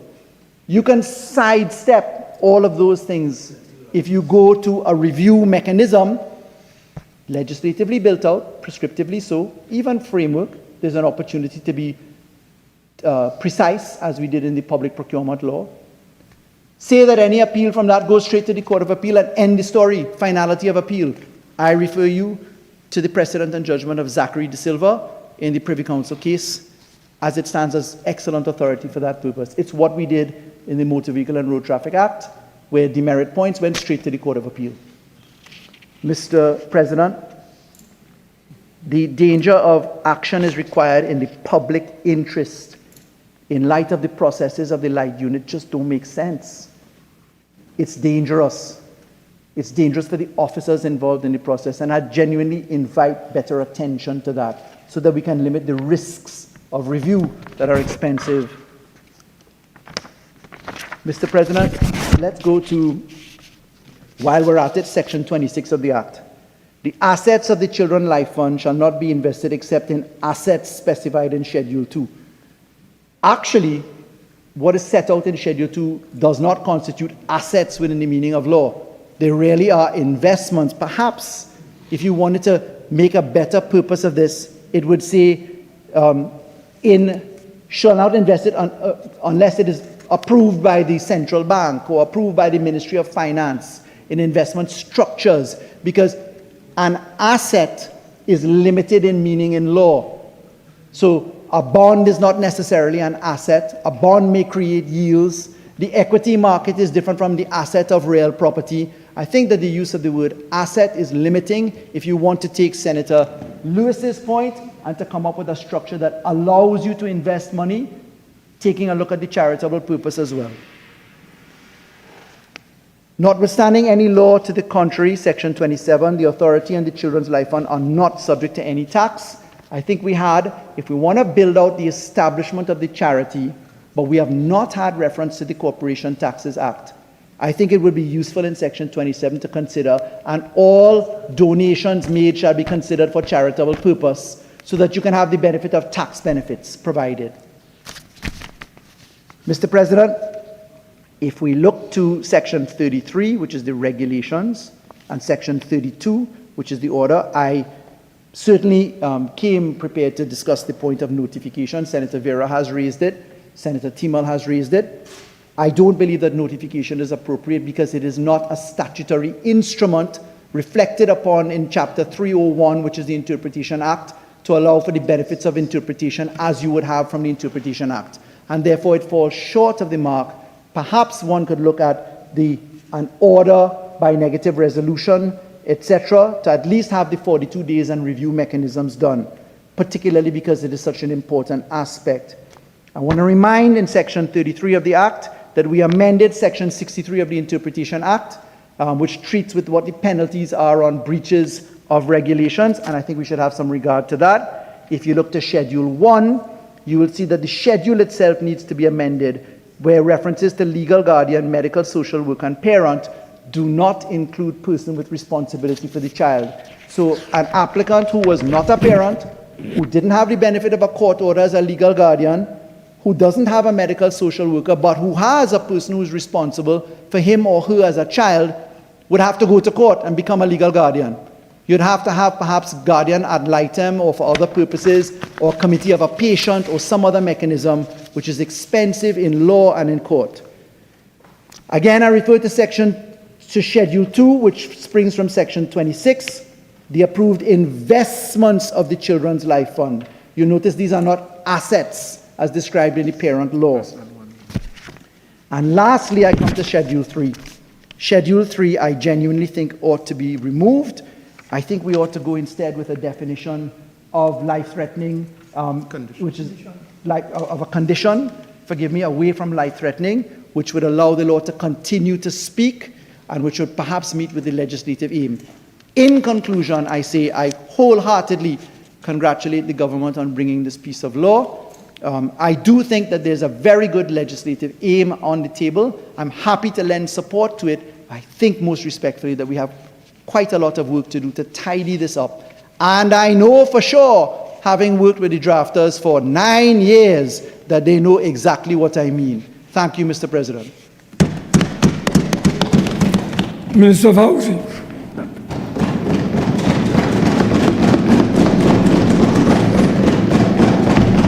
Thank you, Mr. President. Let me first of all take this opportunity, as some news has just come to hand, that a citizen who was involved in an accident in which I was hit from behind in the wee hours of Saturday morning, that a passenger in the car that hit me has passed. So I want to offer condolences to his family, friends, and so on, and ensure that people and citizens using the nation's roads, we do so with more care and consideration. And it's quite fitting that we are here debating Children's Life Fund, because right now we understand how precious life is. A healthy young individual enjoying life, and he's just gone because of an accident on the roadways. So condolences to his family and friends. I must say to Senator Dr. Desirée Murray, it's the first time I've heard in public in this Parliament, reading newspapers or editorials, someone in a position of power telling the Honorable Prime Minister Kamala Persad-Bissessar that the law that came from her mind, her heart, her body and spirit came from a place of empathy, compassion and care. And you put it on Hansard, and I thank you for that, because it has been a long time, and I was always wondering, how come we in Trinidad and Tobago are simply unable to say, well done? I heard the Honorable Senator Al-Rawi, former Attorney General, saying that he has said so many times. If he has said, I'll apologize to him, but I certainly didn't hear it at any time. Today I hear it. So maybe being in this place and not downstairs has led to some humility on the part of the former Attorney General. The former Attorney General, I must say, he came up to the Senate, and his first point I said was actually making some sense. And I was shocked, because for years I'd been listening. All over, downstairs, upstairs, all around, and I've never found anything that I agree with him with. But I think that he made a good point about, in Trinidad and Tobago, the people who have responsibility for the child should also be able to apply on the child's behalf. So I would say that was a good point made by the former Attorney General, but then he returned to his normal position. He returned to his normal behavior, his normal level of understanding, because he went into an 8-minute diatribe on judicial review. Now, the mere fact that I'm listening to an Attorney General who lost more judicial reviews than probably all Attorneys General before is really interesting. But he went on to then say that we need to remove, why do we give the minister? And in the minister, anyone who understands how government works, the minister has in the Ministry of Health a cadre of qualified people who have experience and are qualified in the field of medicine. And if the minister, an issue is brought from the board of the Children's Life Fund to the minister, and the minister overturns that decision in order to provide the child with life-saving surgery and funding, I don't understand why would they appeal. Why would you appeal when you've just been given something, you've just been approved, you're moving forward, your child's life could be saved? I don't think anybody is going to review the decision of the minister in that form or fashion. And if it were the same, if the minister agreed with the judicial board and denied or agreed with the denial, then the normal process will take place, and the citizens can go to the courts and seek judicial review. So again, the Attorney General wasted 8 minutes and then said he had to rush because he really wasted his time. the former Attorney General. I thought it was, for a moment there, I thought it was a Latin class, that maybe he should be a Latin professor, because the amount of Latin that he spoke there without making sense really worried me. I thought it was Keith Sobian or Ramesh Lawrence Maharaj or Anthony Smart or Carl Hudson Phillips. Then, alas, I realized it was former Attorney General Al-Rawi, who had been the Attorney General for 7 out of 9.5 years. And if you were just a tourist coming here to sit in the Senate, you would believe that this gentleman never saw government. He was not in the cabinet. He was not the Attorney General, because he knew this law was there. It was there. He said he did his first debate in the Senate in 2010. He debated this bill. So he was there at the beginning. He was there during. He did nothing, but comes here today to talk and to analyze and give us advice on what should be done and what should be drafted and what. That is an amazing feat. But when you had the responsibility, you sat there and did nothing, and children were suffering.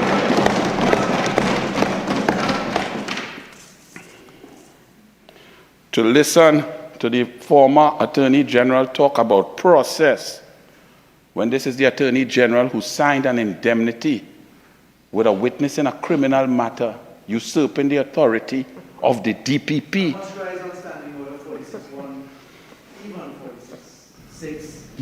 This is not a substantive motion on me. It's on a bill. I haven't even heard one clause yet. The greatest of respect. Let's get on with it. All right, well, let us.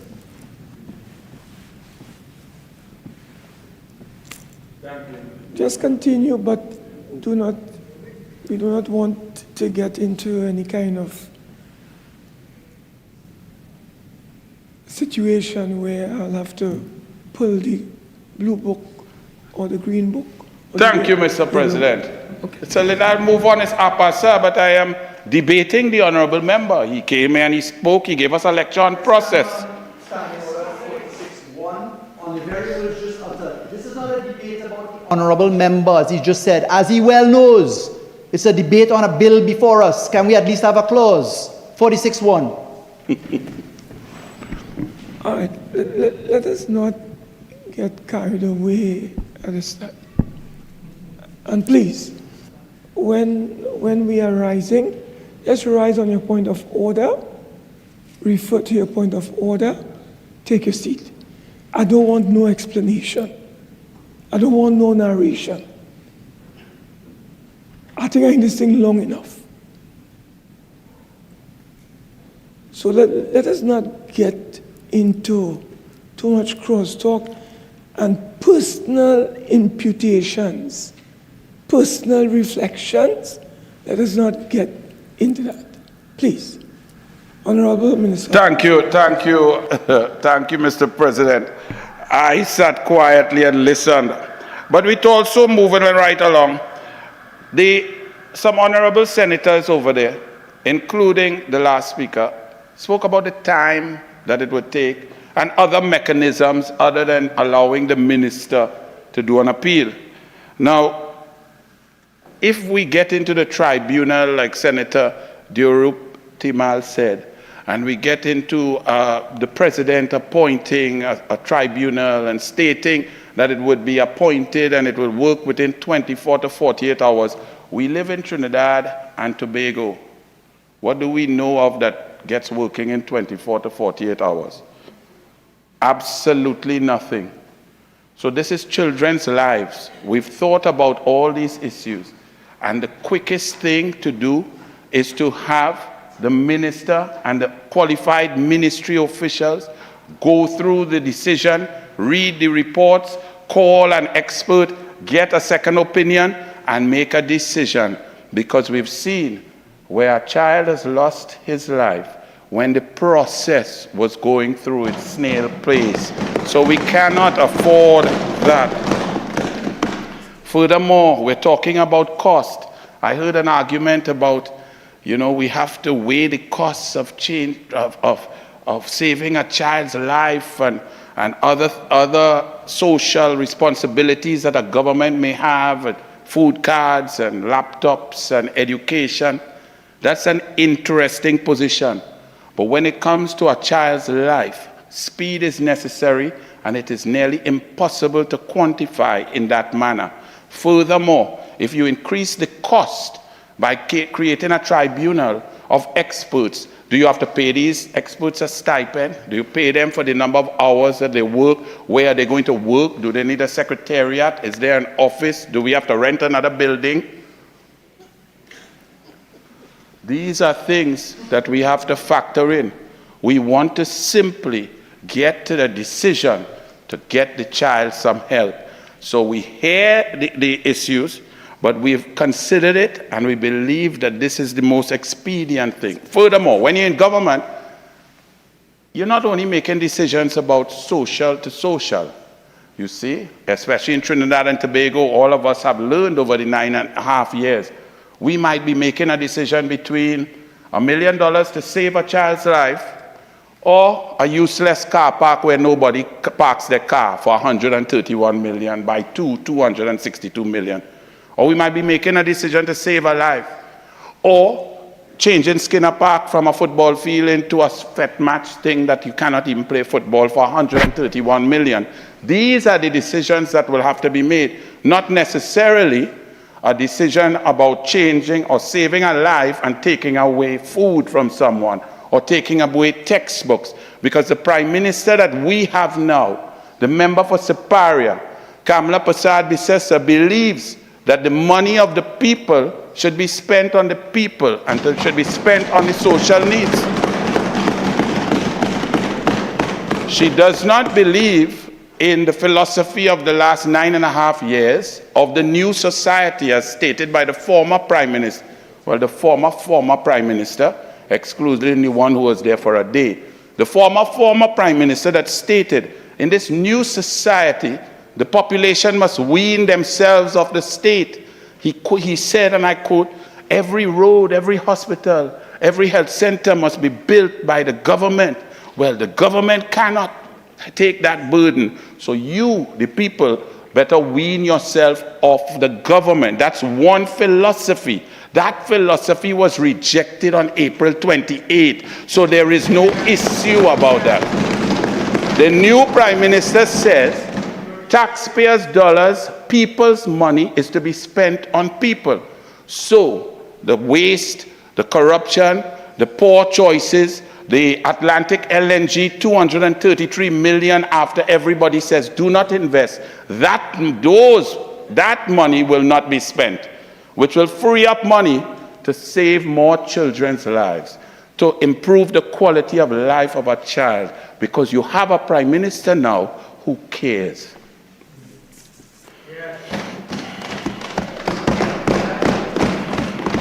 We talk about audits, and you were correct. This government, under Kamla Prasad-Bissessar, we share your concern. Why is the Children's Life Fund not audited? Why is the HDC haven't been audited? How did $3 billion spent and only 4,000 houses built in 5.5 years? Why did the Auditor General not get into Central Bank? Where's the $2.65 billion? We agree.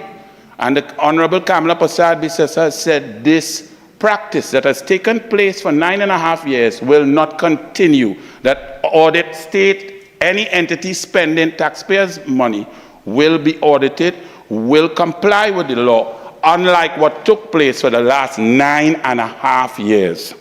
We also seem to be debating what took place, because here we are frightened that somehow, somewhere, a Minister of Health would come up who's not qualified. The only people who seem to put a Minister of Health who's not a specialist doctor, who has not had years of experience in the hospital, is the PNM. The country dealt with them already. Kamla Prasad-Bissessar will never dream about putting someone to head the health sector, which includes some of our brightest minds, our most disciplined, our smartest, those who reached the school early, those who studied the longest, those who went through the most stress, those who took exams.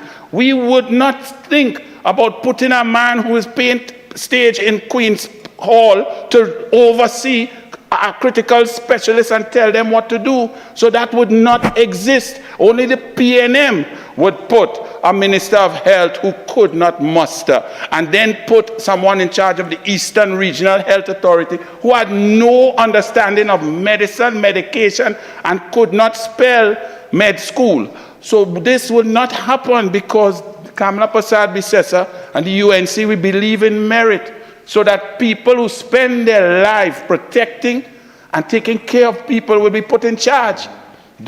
Senator Dr. Desirée Murray spoke about the Hippocratic Oath.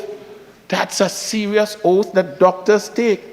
A doctor, if there is a murderer or a rapist and they're injured and they come into the hospital, those doctors have to see about that person. People like me who didn't take that oath, we might make a different decision. But when you have serious people who, based on merit, deserve a job, then systems work properly. So I take your advice, Senator Lewis. Well, let us make the systems work. And you know what? They will start to work, because when you remove a leadership cancer that wants to control everything and not allow independent institutions to function, not allow auditors to function, not allow a president to be free and fair and from nowhere, not allow a commissioner of police to be selected based on merit, then all of your institutions collapse and your country collapse. But the people have rejected that. So we can now breathe, and we can agree with you that the processes, the institutions, the committees must be allowed to function based on your qualities and your qualification. The UNC under Kamla Prasad Bisesa respects intelligence, respects the ability, respects those who have done their duty to themselves, to their families, and who have excelled. And therefore, when you respect that, those people will find their way and conduct the business of the nation properly. So I can assure you that that will take place. It was very interesting to hear. I must commend the young Senator Bates, was excellent. I enjoyed her contribution, and I was very happy that someone got good service in the hospital and so on, which is very good. So I'm happy for that. But the norm as politicians, we are on the ground and we get complaints from all around. The norm is that for the last 9.5 years, the health sector has collapsed, that people weren't getting service, that people were getting, I've had complaints of a person going for an ECG, needing a test or needing a stent for their heart, and they're getting an appointment a year later, that when they go into the hospital, they have to wait for 12, 14 hours before they're seen. I saw videos of nurses jumping on the backs of orderlies when the hospital is flooding out. People lying down in corridors. So I'm not sure, while I'm happy that some people got good help from the health institutions, the norm, that is not the norm, and we must return our health sector to one that is best in the world, because the former Prime Minister, the former Prime Minister said, we have the best healthcare in the Commonwealth, and he shoots off to California to see about himself. I don't understand. If we have the best, if we are the best, then I would utilize the best. I would not run from the best to go to better. So that is the kind of the conundrum that the PNM exists in. So to come here and talk about a Minister of Health and the health sector being great, and the child who was saved, we like that, but we need to increase that. That must not be an anomaly. That must be the norm. We must not hear about children not getting help because people are delaying. Now, we said let the board work, but I will ask a member of the opposition to stand up and tell me, what are the ratios of applicants to successful candidates receiving funding from 2011 to 2015, as opposed to from 2016 to 2025? I put it to you and I proffer that there was a decrease in the number of successful applicants. Now, why would that happen? Wouldn't it happen because of an instruction from the political directorate?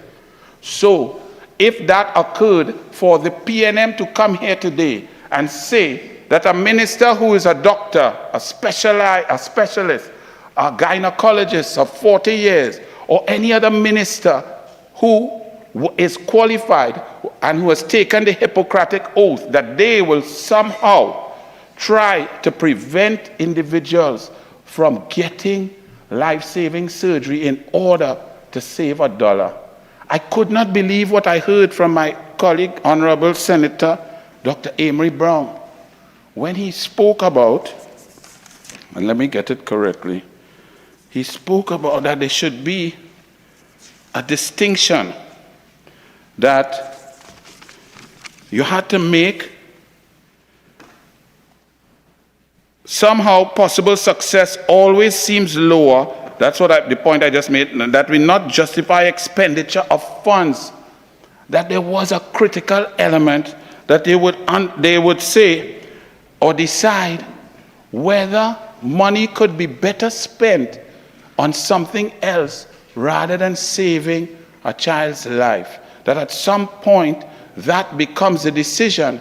And I'm saying that Kamla Prasad Bisesa, the Prime Minister of this country, who brought the Parent Act in 2010 and now amends it, says there is no greater use or utilization of taxpayers' dollars than to save a baby's life.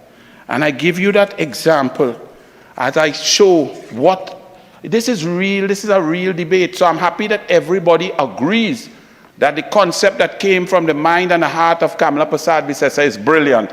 I'm so happy to hear this debate today, because I was wondering, over 15 years, I was wondering where are we going in Trinidad and Tobago.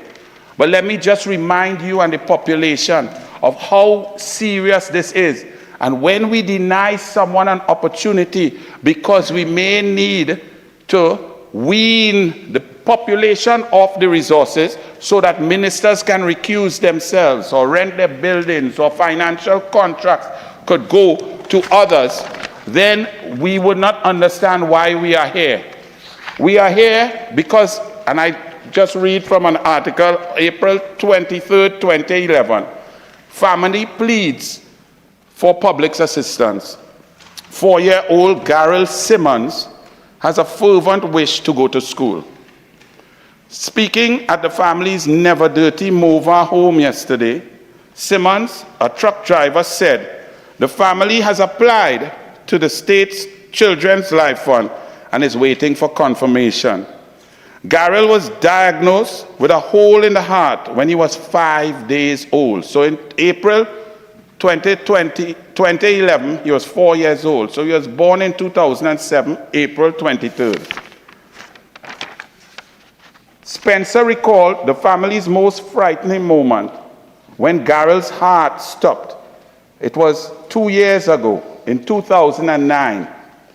Sadly, the family has been told if Garrel does not receive the required medical attention, he would not make it past childhood. Well, let me read you the good news. I now flash forward 14 years. A letter written on June 3rd, 2025, to the Honorable Kamla Prasad Bisesa by an events organization who says, Dear Prime Minister, Garrel Simmons, graduation from Mova High School. I write to share a heartwarming story of courage and perseverance that began during your first term as Prime Minister of Trinidad and Tobago from 2010 to 2015. You may remember a young boy named Garrel Simmons, one of the very first beneficiaries of the Children's Life Fund, a transformative initiative that was established under your compassionate leadership. Words from an ordinary citizen that I heard here that are forever put on Hansard by Senator Dr. Desirée Murray. In 2011, at just 4 years old, Garrel was in urgent need of life-saving heart surgery abroad. His case was featured in the Trinidad Express article, 4-year-old needs life-saving heart surgery, and it captured the hearts of many. Thanks to the support he received from the Children's Life Fund and the unwavering dedication of his mother, Garrel was able to access the medical intervention he so desperately needed and was given a second chance at life. I have kept in close contact with Garrel's family over the years, and they continue to speak of your generosity and vision with deep appreciation.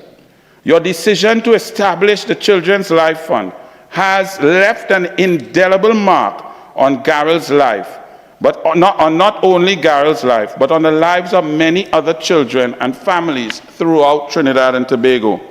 Today, I am filled with joy and pride to inform you that Garrel will be graduating from Mova High School on July 3rd, 2025. This milestone represents far more than an academic achievement.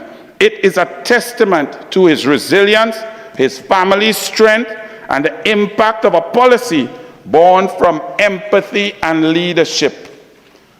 And yes, everybody could thump the desk, it's okay, because that is what politics is about. That is what leadership is about. That is why we are here. So the Honorable Senator Janelle John Bates, when you said this should not be about politics, it should be about morals, unfortunately, politics needs morality, because as you could see from this case, the young man was born on April 23, 2007. The political directorate at that time, the PNM, had a policy that you get 60,000 maximum, if no matter what the problem, no matter how much you need it, no matter how urgent, 60,000 and that's it.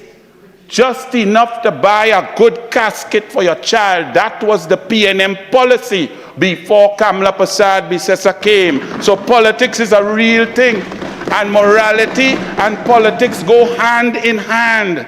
So for PNM to come here, maybe you didn't know, you are young, you may not know that that was the Minister Jerry Nares of the PNM. The policy was, no matter how much you needed, go and do a curricue, go and do a barbecue, go and raise money, but you are getting no more than $60,000, even though your child may have needed $775,000.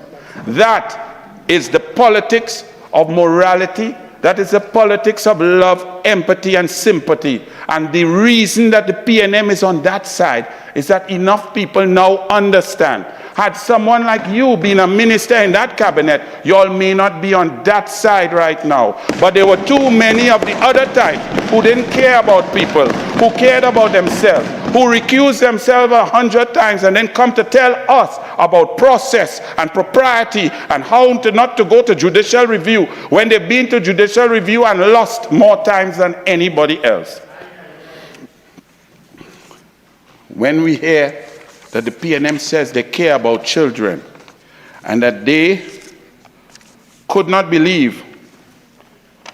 Yes, thank you, I forgot that point.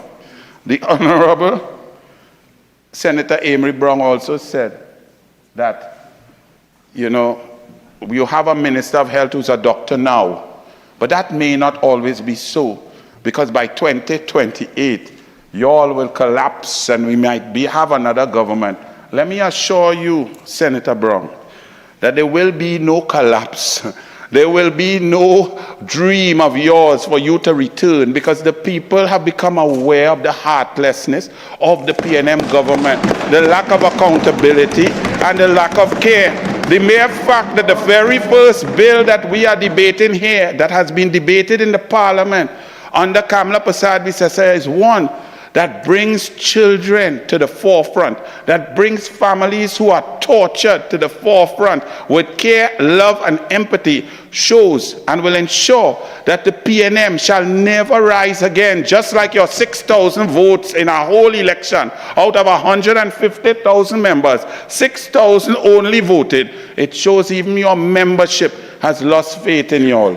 So while we are here, we will take sensible amendments, because Laws are here to be made, and we'll make good law to support the people of Trinidad and Tobago. We will not wean them off their taxpayers' dollars. We will not tell them that every hospital and every road must be built by the government, and the government can't afford that while we recuse ourselves 100 times. We will take the money and spend it on the children to save their lives, to spend it on their laptops, to spend it on their textbooks, to spend it on their sport, to spend it to keep them safe. We will use the people's money for that which it is intended, for the people. The PNM says that they care about children. I listen, because anybody could say anything. I might tell you, I really wish I could talk soft. But then I come here and I speak loudly, because I can't talk soft. But if I tell you that I will talk softly, but then I talk loudly every moment, you can't take me at my word. The PNM says they care about children, yet we are discussing downstairs, upstairs, all around. Why give every child a laptop? Only give poor children, and not this child and that child. The PNM took grants from people with autistic children and gave a means test. And if you were making a certain salary, your child, still autistic, whether you make a good salary or not, the child was refused a grant based on a parent's salary. That makes no sense. Whether you're rich or poor, whether you have a good salary, 2 salaries, if you have a child who needs assistance, that child needs assistance. Why create a methodology to wean the people off their money? Give the people their grants, give the people their food cards. There was a report that came to this PNM government. As they say, they care about children, and this is Children's Life Fund. It was the Judith Jones report. It was received by that PNM cabinet on December 13, 2021. The committee had worked from June 21st, analyzing, investigating the most torturous, painful, harmful abuse at our nation's homes for children. The Judith Jones report, when you read it, if you don't cry, something is wrong with you. And this PNM government left that report from December 13, 2021 till they were voted out April 28, 2025 and did nothing. So spare me the crocodile tears and all of the platitudes and words about caring about children. These children, the report said, were being tortured and raped and burned with cigarettes and battered. And you all stood there and did nothing. So with all due respect, as I sat here quietly listening, my heart pounded with pain that you all could not be so disingenuous to have done nothing. Had Kamala Persad-Bissessar been the Prime Minister on receipt of that report, every child, every school, the police army would have gone in there, lighting, cameras, people would have been removed because she cares about children. So in that vein, we are here today to amend this. And I'm thankful for the independent senators and all of the constructive comments, because I can see that you all, just like me, care about children. And the way you care about children is you think about somebody else's child as your own. So anybody having a mathematical problem about how much to spend on saving that child life, as opposed to how much concrete we could pour down there, put your child in that place. Whatever is ailing that sick child, take your beautiful child and put them in that child's space, and you will see how quickly your pain will dissipate, how quickly you will say, let us spend the money, let us create a system that approves the money quickly, that children can have a chance to live. Will they all live? We are not God. But we must know that as leaders, we must take decisions to allow them the greatest chance at life. So with this, I ask all of you to support Kamala Persad-Bissessar and the UNC to help save children's lives. Thank you very much.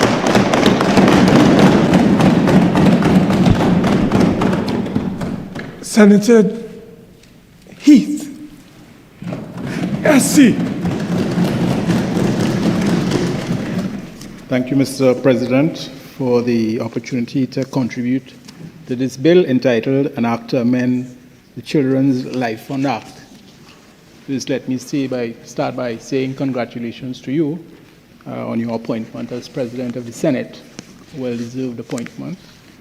Congratulations also to all the newly appointed senators on each one of the benches, and welcome back to senators who are returning.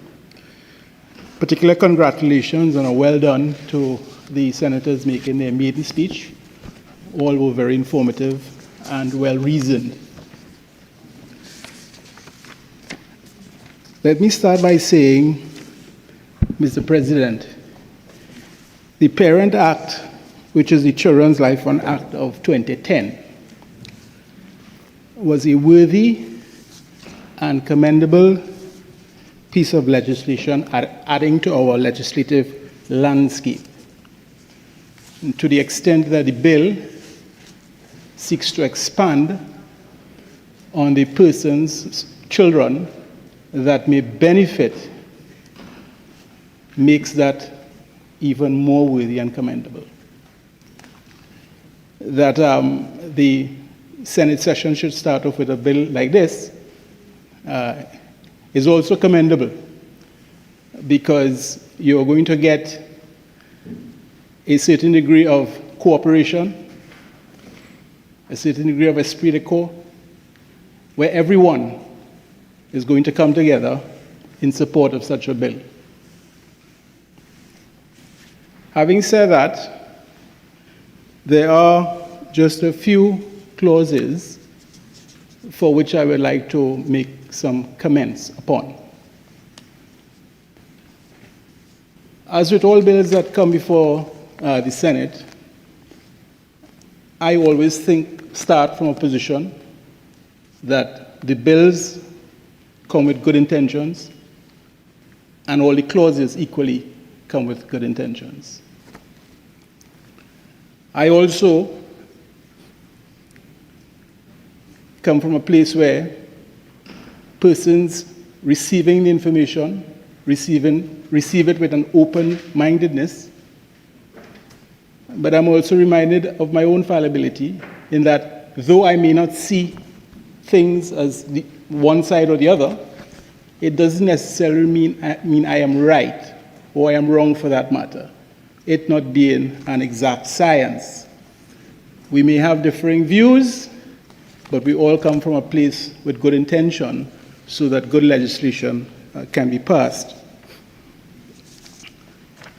In this particular instance, my own experience tells me that the importance of this legislation can never be undermined.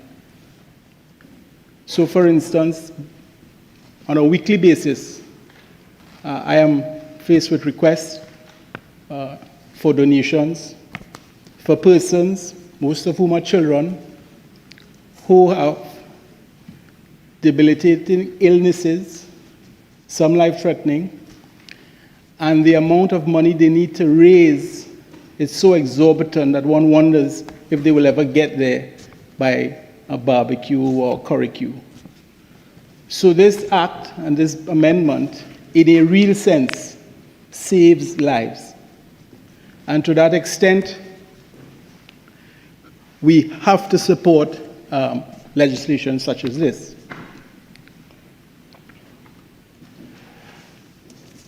Now, if I may come straight to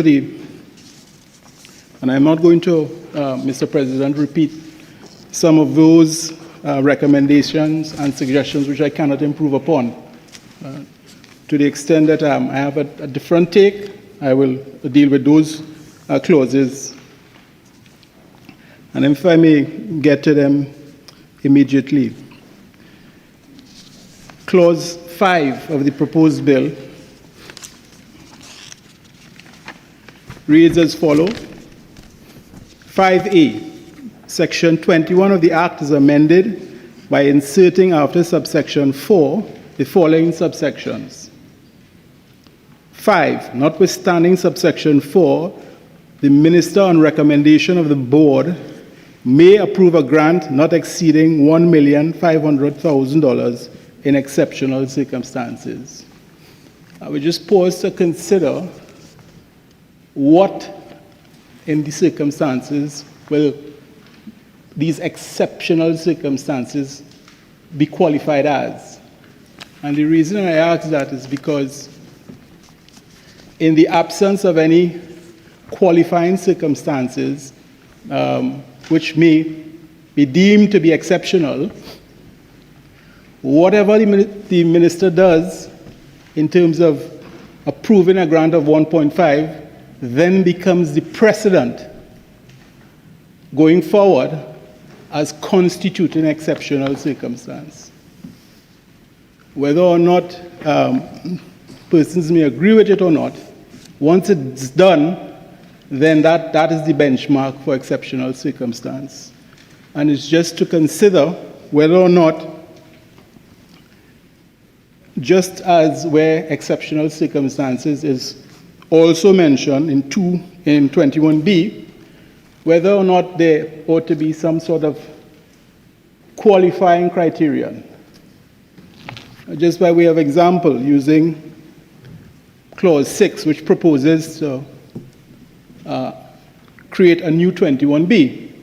It says, notwithstanding any other provision of this act, the minister may, in urgent or exceptional circumstances, consider and treat with an application for a grant if the minister is satisfied that A, the board is unable to meet for any reason or otherwise perform its functions in a timely manner. That's a qualifying circumstance for which can give rise to the urgent and exceptional circumstance which will call the minister to act. So for instance, because the board might be appointed at the same time, and by effluxion of time, they might expire at the same time, there may be no board, and therefore the minister may come into action at that point. So I'm just simply saying whether or not in those circumstances, Mr. President, we ought to consider whether the exceptional circumstances at clause 5A of the bill should have a qualifying sort of definition. Because, as I say, it can open to subjective criterion which would not otherwise be considered as exceptional. And therefore, I propose we look at that. Also, with respect to clause 6 of the bill, the act is amended by inserting after section 21 the following sections. 21A, subsection 1, where the board rejects an application for a grant under this act, the chief executive officer shall, within 3 days thereof, submit the decision of the board together with its reason and all supporting documents to the minister for his review. Subsection 2, the minister may, after reviewing the decision of the board, affirm, annul, or vary the decision. Now, basically, every person who has contributed has, in some form or fashion, commented upon this particular section. And I will do the same, and I will state why there's some cause for consternation with respect to how it's framed. Now, it would seem, at the very least, everyone who has spoken on it agrees that the minister is not going to take the decision by himself. Even the proposers have said that he's bound to liaise with his technocrats and those who have the core competence in coming to a decision. So it would seem that, notwithstanding what is written here, it is not expected that the minister will unilaterally make a decision, even though that's how it's framed here. My issue with this is there's a criterion that is laid down with respect to making recommendations and ultimately granting an application. By design of how the Act has been set up, there are what I refer to as some inbuilt safeguards. So, for instance, the life unit does a clinical and financial assessment. Now, it's my view that when one looks at the eligibility requirements of Section 19, if an applicant satisfies each and every one of those criterions, it seems that the board is bound to grant the application because there will be no reason not to. So, for instance, if one looks at Section 19A of the Parent Act, a person is eligible for a grant under this act where he, A, is a citizen of Trinidad and Tobago and is ordinarily resident in Trinidad and Tobago, B, is unmarried and under the age of 18 years at the time of the application, C, has been referred by a medical specialist in the particular field of treatment required, D, requires treatment that is unavailable at the local medical institution,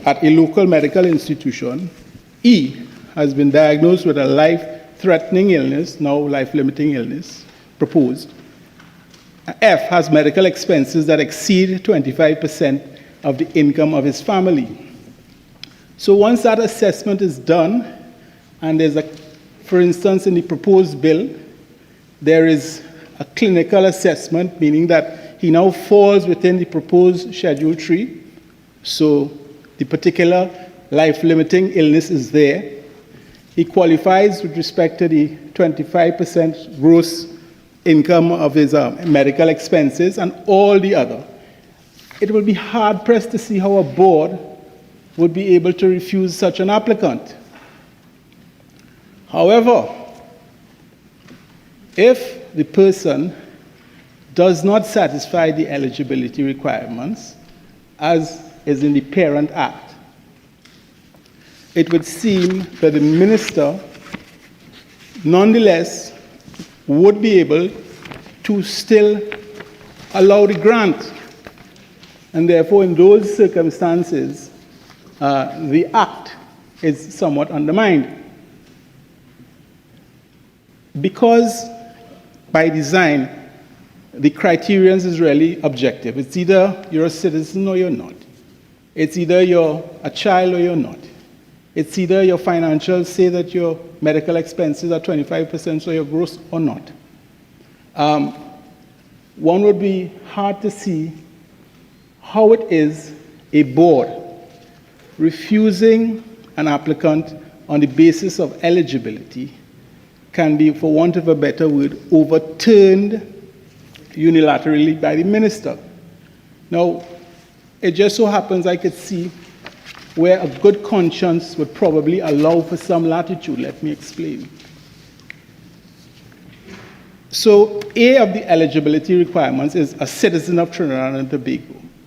The fact is, we have children here who have lived all, if not most of their lives in Trinidad and Tobago and are not citizens. Such a child is disqualified by the strict interpretation of the Act. You would want to believe that someone in those circumstances could intervene.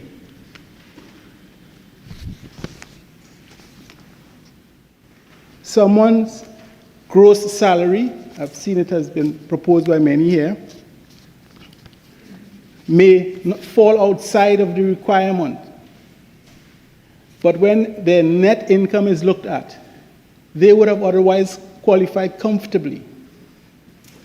And I pause to say, if you think that you have done good for yourself and you have made quite good savings over the years of hard work and toil, one medical illness in your family can wipe that all away. And that is why such an act is so important, because that is the reality. But ironically, because you've been taking care of that sick child is why your net income might be nil. Because prior to accessing the fund, you would have to be using your own funds. And so therefore you would want to believe there is something that can be done. Now, if it is on paper your gross salary seems to make you disqualified, but in reality your net income shows that you are worthy. But that is where our legislative intervention can come in to try to allay those situations or make them not the norm. But in these circumstances, while the minister may be able to intervene, I'm suggesting he may not be able to do so in the four corners of the law as it now obtains. And so in those circumstances where everyone here has agreed that the minister is really not acting on his own, why can't we not put something down as to say to who it is he will be acting with in a formal way? Because the other consideration is a board whose decision has been overturned, who does not know why, because the minister does not have to account to them by way of reasons so that they may be guided in future like cases, is bound to feel some way about that. And so if only to get a better working board in cohesion with the minister, then I suggest respectfully that that be looked at in some way so that you can have a happy place. I don't think the contributors are far apart at all.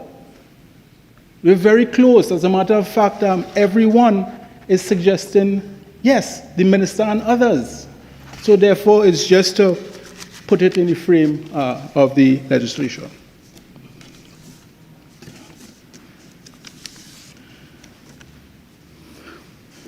Mr. President, I don't need to repeat. Everything else on my sheet here has been said, and I can't improve upon it. Thank you for the time.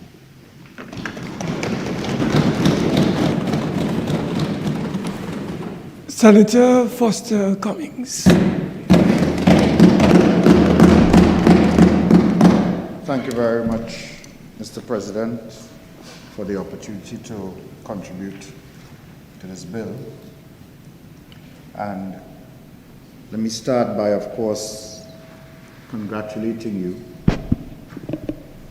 on your appointment.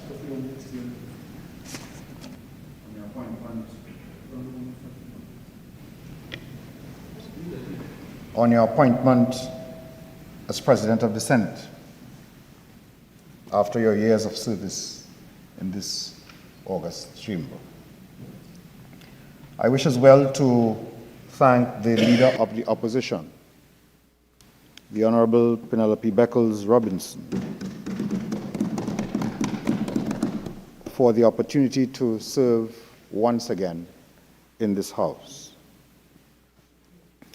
and as well express congratulations to the mover of this bill on her maiden contribution in the Senate. Mr. President,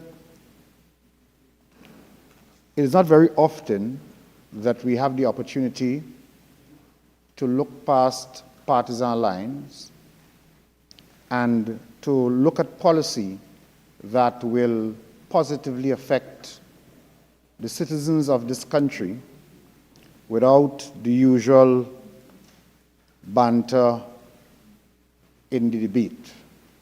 And so it took great pleasure for me to sit here today and be part of this, and really it goes down in history, because as public officials, whenever we get the opportunity where we can collaborate and agree on policy that will be of benefit to the citizenry, we must grasp it with both hands. It is not just about scoring political points. It is really about making sure that those who are most in need have access to the facilities that policies from various governments will put in place. And so no one can take away from the other side that they put this policy in place in the last incarnation of the UNC government back in 2010. And it is because the government that succeeded that government in 2015 saw that the policy was worthwhile, that it was continued without interruption. I listened to Senator Roberts a while ago, Minister Roberts a while ago. I do not recall, Mr. President, however, if it's what I heard him say, that Dr. Browne made mention that the funds could be put to better use. I don't think I heard that from Dr. Browne's contribution, and I'm not sure if that is what Minister Roberts was attempting to say. But notwithstanding all that has been said today, we are in a position where we can say to Trinidad and Tobago that in principle, there is no disagreement with this policy regarding the Children's Life Fund. I recall, Mr. President, an occasion on which I visited a public hospital where children are being treated. It was at night time. And on entering this facility, I noticed a sign posted up. And the sign said, today the minimum waiting period is 8 hours. I noticed a lot of children, obviously very sick, with parents who obviously were in distress. I myself, being a parent, I felt the pain of those parents sitting there and assumed to myself that many of them may not have been able to afford private medical care, but had to wait for 8 hours before their child could see a doctor. And I said to myself then, I felt so helpless in that moment, but I said to myself then, certainly as a country, we must do much better.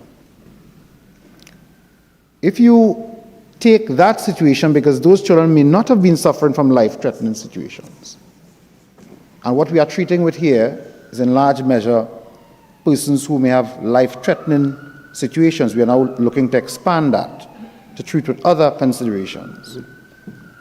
But there is no way that as a citizen, basically as a human being, that one could disagree with a policy like this. We have come today to look at certain amendments, and in making amendments to legislation, Mr. President, we have to consider the practical aspect of implementation of the law. And therefore, when we look at the amendment that gives the minister the authority to review and overturn the decision of the board. Now, before I go into that, let me just say that I do not generally agree that giving ministers executive authority, which is the ministers constitute the executive, that in itself is a bad thing. On occasion in the past, I know that the party that's in government right now has severely criticized authority being given to ministers in legislation to make decisions. But the fact that one is elected to office in that way and given the authority by the citizenry to govern means that some level of confidence has been placed, generally. But specifically, how is this to operate? One speaker before me alluded to the point that within a ministry there are professionals, and therefore if a matter is referred to the minister, that those professionals will jump into play and give a decision or advise the minister on that decision. But is very vague. It leaves too much room for interpretation.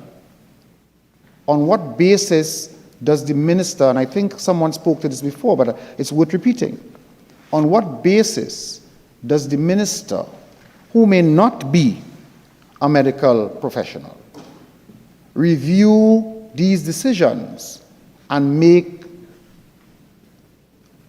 the right choice as to whether to uphold or withdraw?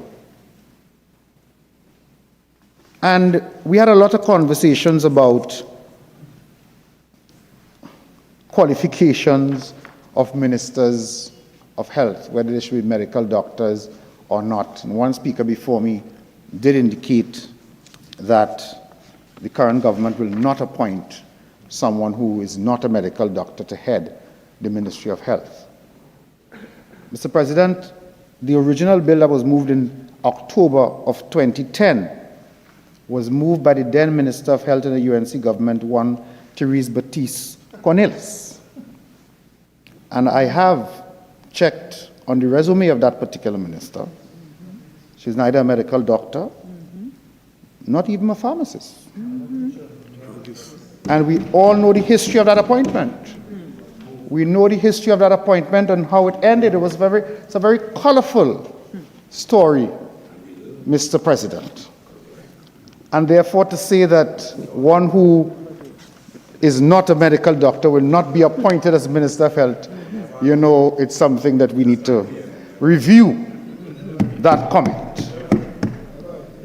But it does not matter whether the minister is a medical doctor or not. What matters is that at this point in time, the current legislation is now seeking to give to the minister, medical doctor, pharmacist, businessman, whoever occupies the office appointed by the Prime Minister, the right to review and change the decision of the board appointed of the Children's Life Fund. And we know that that leaves too much of an open window without any guidelines as to how that will function and operate.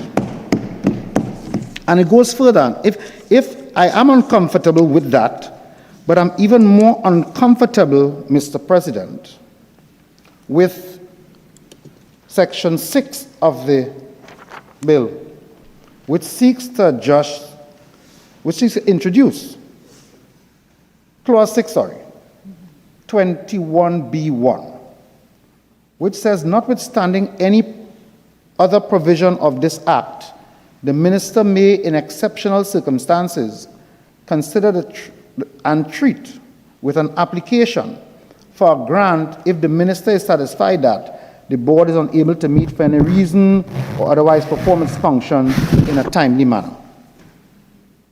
Or B, if action is required in the public interest in furtherance of the purposes of this Act. And what this section does is basically set up a parallel process to access this fund, where an applicant need not approach the Children's Life Fund and may go directly to the minister because it's not spelled out. All it says is that the minister has to be satisfied that it is in the public interest and that for some reason the board is unable to meet. This can have the effect, Mr. President, of people intentionally bypassing the stated process in the original Act and going directly to the minister. And there is no, it doesn't spell out what the process is to be. And that, Mr. President, I think is something the government needs to look at, notwithstanding what they are trying to achieve. When you make law, you do not make law as though you are going to be in office forever and you're going to be the one always making the decision. Law is for all time, and therefore it is something that I would strongly suggest a second look be taken at that, Mr. President. Mr. President, I want to commend the intention, of course, to increase the minimum limit from 1 million to 1.5. I mean, we too often see persons in public spaces attempting to save their child's life. Somebody made the point earlier on of increasing cost of medical attention. Some of these surgeries, especially the ones that have to be sought abroad, you have to convert mostly US dollars or euros or whatever back into Trinidad and Tobago dollars, and it could be a situation where persons cannot access the required care, and therefore I think that that provision is going to assist in a great way. Because we have seen many times persons approach you in public spaces, there's some form they'd like you to fill out, you're not sure as an individual citizen how to make that decision because there are con people in the space, and then there are very genuine persons who have situations that you'd like to deal with. So I think that that is a good move. Of course, we'd want to make sure that the necessary checks and balances are put in place to make sure there's no repeat of situations in the past where there's been some issues in terms of accountability. It cannot as well, while I make the point, be acceptable that, as the Senator Lewis mentioned earlier, that the audit of the fund is outstanding for some years. I think that, Mr. President, that is something that has to be addressed. In addition, Mr. President, the expansion of the reach of those who will be able to access the fund is also, in my mind, an improvement, because of course, when you consider the issue of life-limiting illnesses, the move of the motion did indicate that, it's not that it is immediately life-threatening, but that there are some instances where persons, children in particular, experiencing situations where they need urgent attention, and therefore this schedule is supposed to widen the access to the fund. In one of the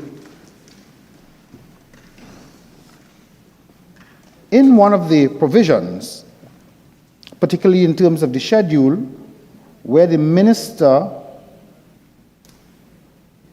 I think it is by negative resolution, will come back to the Parliament. It is at 32, it amends 6 at amend 32.1. The minister may by order, subject to negative resolution of the Parliament, amend Schedules 1 and 2 of the Act. And the minister may by notification amend Schedule 3 of the Act. I was going to speak a bit on that, but Senator Vieira did spend some time on that, I think sufficiently addressed the issue. But to go back to the original point, expanding the reach or the availability to persons who may not be suffering from life-threatening issues, I think is a commendable position. But, Mr. President, sometimes with very good intentions, very bad things can happen. And therefore, when I look at the expansion of that access to the fund, I have to ask the question of the government whether, in taking that into consideration and understanding that additional applications will now come, whether the government has made any provision for increasing the contribution to the fund. I don't think I heard that in the contribution of the move of the motion, and I don't know whether in the mid-year review and the preparations that have been done for that, whether any allocation has been made to take that into account. Because if you increase access to the fund, then more applications are going to come, And persons making applications would have a reasonable expectation that they are going to be getting access to these funds. And I want to, of course, ask the government whether that has been taken into consideration. Now, the move, as the mover of the motion mentioned, the move, this is by section 4A2, for foreign medical specialists from a foreign institution to be able to provide services at local or public hospital where it is feasible and more economically prudent to do so is again something that I think is a positive move. I'm not a medical doctor by any means, but I suspect that a move like that will have the benefit of cost savings for the country, and therefore, in addition to the point made by Senate Minister, by Parliamentary Secretary, Dr. Chaitan-Maharaj, Senator Dr. Chaitan-Maharaj, knowledge sharing with local professionals within the medical space. So, Mr. President,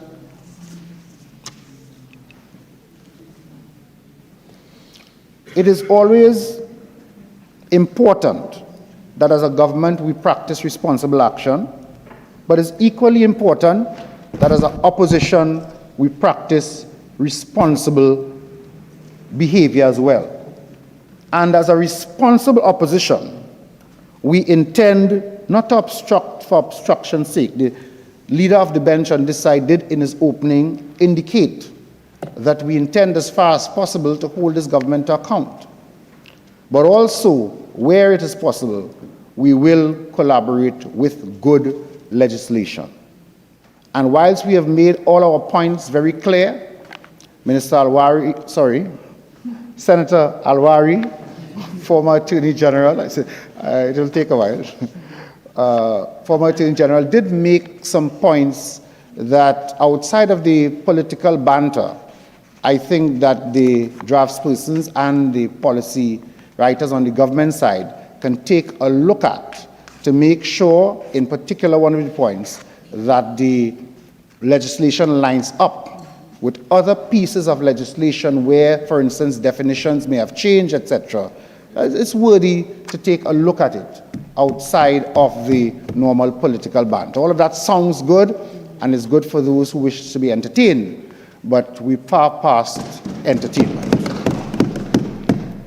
and should take a look at that very seriously. Mr. President, I do not intend to utilize probably even half of my time, but I do need to say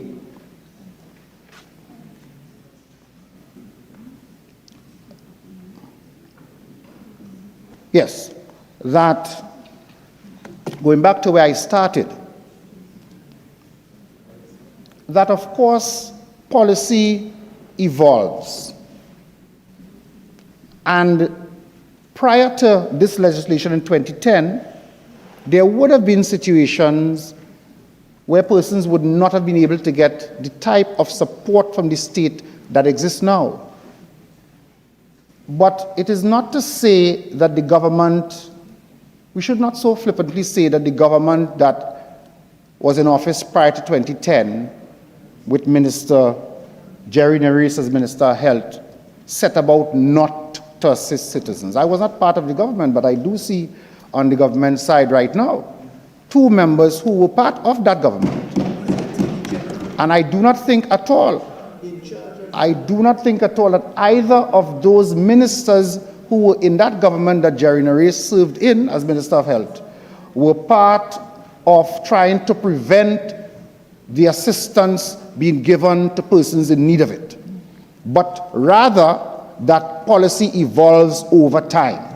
And we are in a better place now, and as I said earlier, nobody is taking away the fact that this is a good piece of legislation. As a matter of fact, I want to say to citizens of Trinidad and Tobago that on this side, we the PNM soon to be in government again.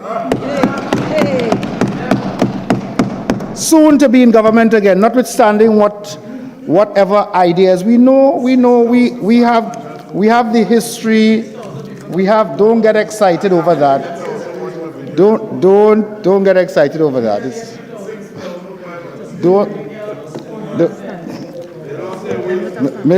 Mr. President, I will not be distracted. I'm just about to wind up. We know that over a lot of the development in this country in terms of policy and social safety for citizens and support for the vulnerable in society in Trinidad and Tobago, a lot of those policies were put in place by a PNM government in the past. That is a fact. That is a fact. Be it education, be it healthcare, be it for persons with disabilities, all of those policies, most of them, form part of PNM policy. And we are here today as a responsible PNM opposition to say insofar as improvements to the Children Life Fund is concerned, we are prepared to support expanding and supporting what the government is trying to do today.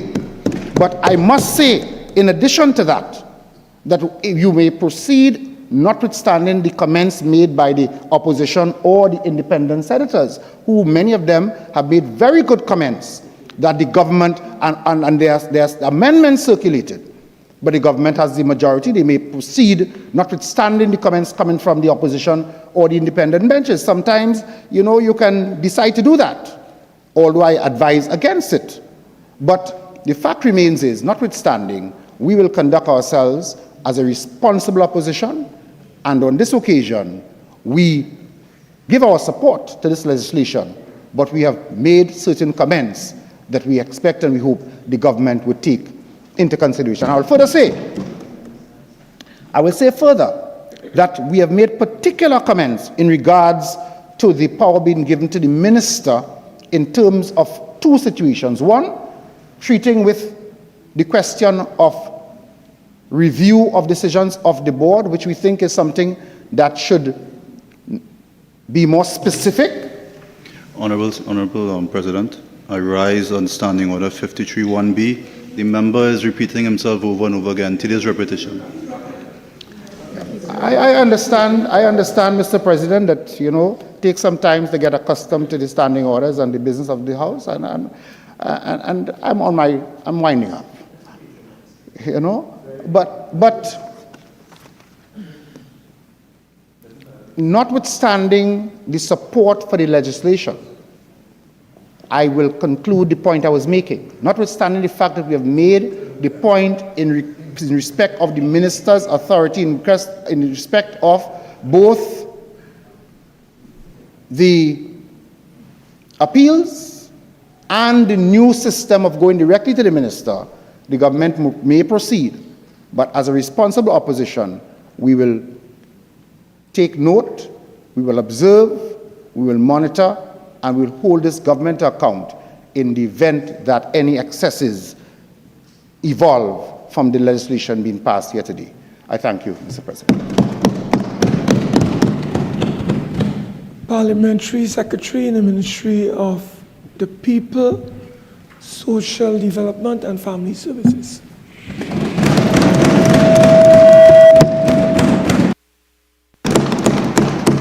I thank you, Mr. President.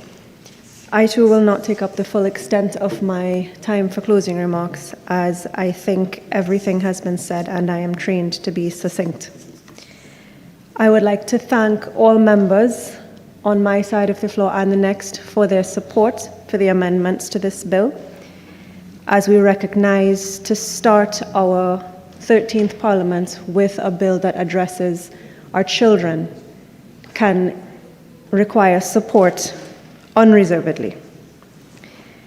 To address a couple of the concerns raised by more than one on the other side, the biggest one being the concern about clauses giving absolute power to our Minister of Health. We have said over and over, as Senator Heath eloquently said, it is not a clause inserted that gives absolute power to the Minister of Health. It is a clause whereby he will seek counsel with relevant consultants and specialists and then come back. It is a clause that can be questioned, that can be appealed. There is precedent, however, for it to give the minister this kind of power. The Town and Country Planning Act, appeals from refusals of planning can ultimately be decided by the minister. The Immigration Act, appeals from detention or expulsion orders are also made to the minister. So there is precedence for this. This government thinks of this as a matter of policy and thinks that this is the right approach. Our minister can be the person that public citizens, that patients and their relatives can come to for appeal. As far as the idea of subcommittees or other being in place instead of giving the minister final say, it seems redundant to have a patient and their relatives seek appeal from the same body that denied them. The next issue that was raised and discussed by a couple of persons was our decision to change life-threatening illness to life-limiting illness, just on the terminology and the words chosen from it. Senator Murray was the first to suggest that we change it to condition instead, and that we not have need for Schedule 3. Yeah? So the terminology was looked at between life-threatening illness versus condition or even disease, and in medical terminology, which would have to come into play at the court of law if it was to reach there. Condition wasn't chosen because it gives weight to an even broader context than life-limiting illness would, so that the number of cases that could potentially be brought forward and applications that could be made for this grant would be, as Senator Browne said, deluge the body, and that is why we chose to stay with life-limiting illness. We did, however, include Schedule 3 instead of leaving it open to interpretation because of the same issue of 17 pages of diagnoses that are present. And we proposed the schedule with the tenet that it is amendable as time continues, and it can be evolved, can be added to, can be taken from as medical advances continue, as the epidemiology of our society may change. The next issues that were brought forward that I would like to address, well, not so much the issue.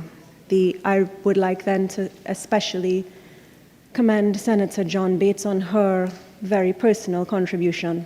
I would like, however, to make a personal correction that in her experience in the public health sector, she said, was good. It was good possibly because the healthcare workers, myself would have been one in the same time frame included, would have done their utmost to make her feel so, to be kind, to do everything with the resources available to them, to make sure that every patient has a good experience. But the healthcare system is not good, hasn't been good for the last 10 years. Healthcare workers are making do with the best resources they have. Our bill seeks to enhance that, to ensure that our healthcare workers, by liaising, observing, and learning from incoming professionals, can then add to the service when those professionals leave. Ideally, all of this would be free healthcare in a utopian society, and that is where we may lead eventually, so that any medical service needed can be given in-house for free. Our amendments to this bill seek to get as close to that as we can in this setting, and the bill's own amendments leave space for improvement on that as time goes by. To Senator Browne, who made specific example of beta thalassemia major as one of the new additions in Schedule 3, laying way to suggesting that instead of having Schedule 3 existing or expanding on it from 17 to 26 diagnoses, that we should possibly look towards more preventative care I would propose that many of the life-limiting illnesses on Schedule 3 may not be preventable at all, as beta thalassemia major, where he suggested that we can have prenatal testing. Where Senator Browne was unaware that I was a doctor, I would like to also inform that, like my Minister of Health, I am also a gynecologist. So the concept of prenatal testing as a preventative measure to negate the need for beta thalassemia being on the schedule. Prenatal screening is the testing of an already pregnant mother to see if the unborn fetus carries any diseases. Prenatal testing for beta thalassemia major is a rabbit hole to go down, whereby you need to ask in our society and our legislation, what is that mother to do with that diagnosis when the child will be born regardless? I think what Senator Browne may have been alluding to instead, correct if I am wrong, apologies, is carrier screening, where any adult, any person can be tested for example he gave is beta thalassemia major and possibly for other diseases on Schedule 3. Carrier screening would involve a very wide scope, an extensive use of resources, and extensive amounts of energy to test large proponents of our population for these few diseases listed on the schedule. While preventative measures that Dr. Browne may be suggesting would cost upwards of millions and millions, I would like to inform that these 26 diseases on this schedule were not laid arbitrarily. Expert opinion and information has been given on every one of them. So as far as beta thalassemia major goes, currently as of the 10th of June this year, there are 8 children suffering from this disease in this nation. It is more cost effective to treat the 8 than screen a nation.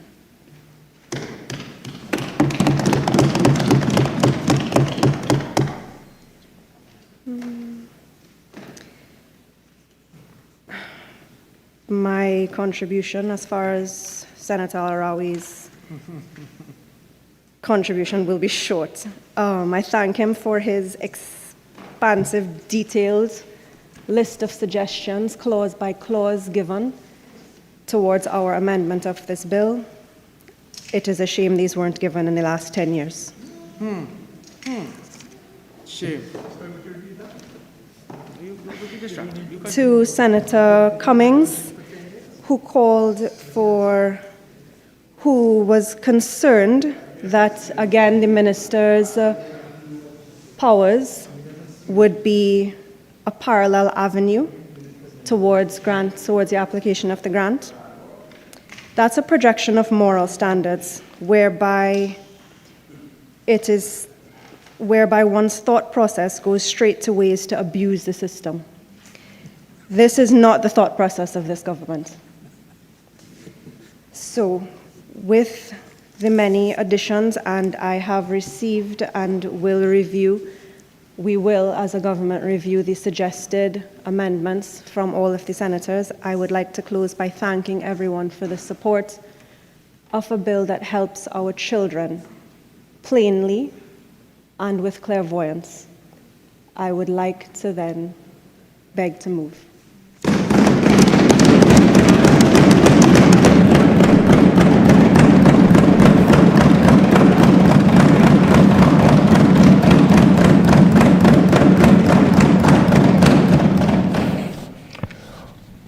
Honorable Senators, the question is that a bill entitled An Act to Amend the Children's Life Fund Act, Chapter 2901, be now read a second time. Those in favor say aye. Aye. Those against say no. I think the ayes have it.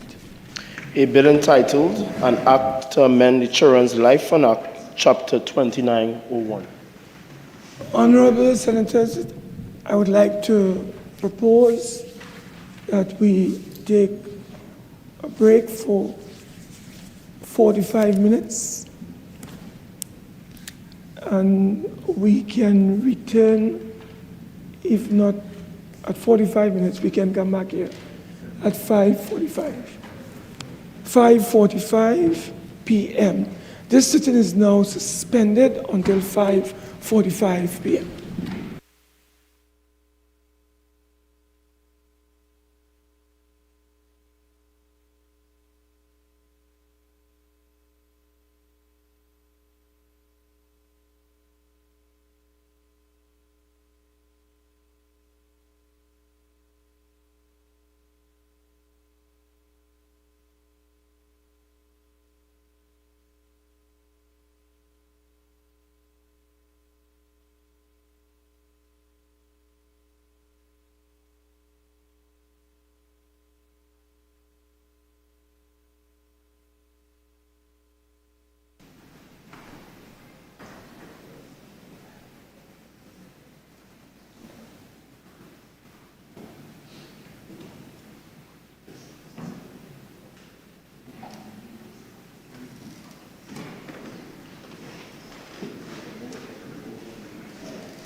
Yes.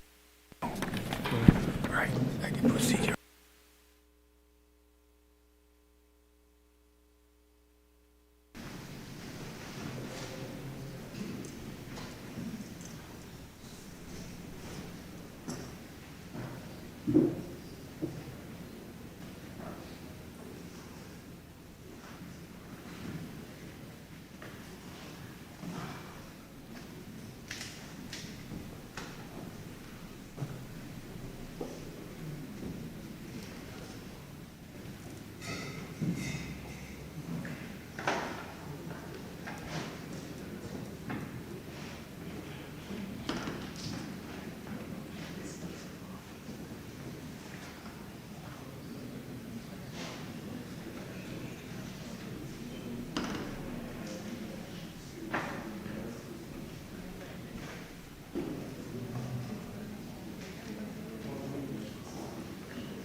Parliamentary Secretary in the Ministry of the People, Social Development and Family Services.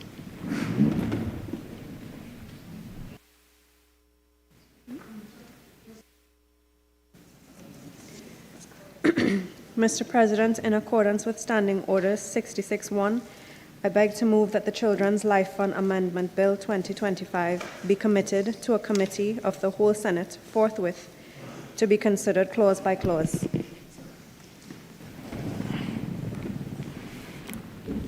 Honorable Senators, the question is that the Children's Life Fund Amendment Bill 2025 be committed to a committee of the whole Senate forthwith to be considered clause by clause. Those in favor say aye. Aye. Those against say no. I think the ayes have it. The Senate shall now go into committee of the whole forthwith to be considered clause by clause.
Okay, members,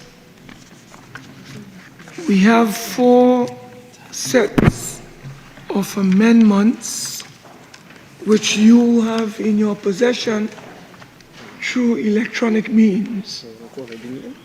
So we have the first one that you're supposed to have received by Senator Dr. Amery Browne. You have a second set of amendments by Senator Teemal. You have a third set of amendments coming from Senator Dr. Desirée Murray. And then the final set until we get the fourth set is from Senator Anthony Vieira, SC. And then we have the last set, Senator Faris Al-Rawi. So we have 5 sets of amendments.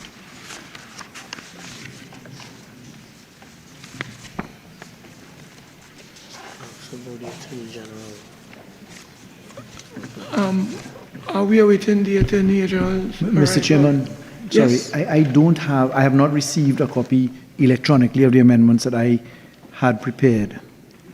And we only circulate 1 copy. So if I haven't, perhaps others haven't seen it either. Yeah? Well, we do not circulate hard copies any longer. We do it electronically. No, I haven't received it electronically, sir. Okay, well, you should get that shortly. Yeah. So he has a copy of it. Thank you. And you can speak to them. Okay. So,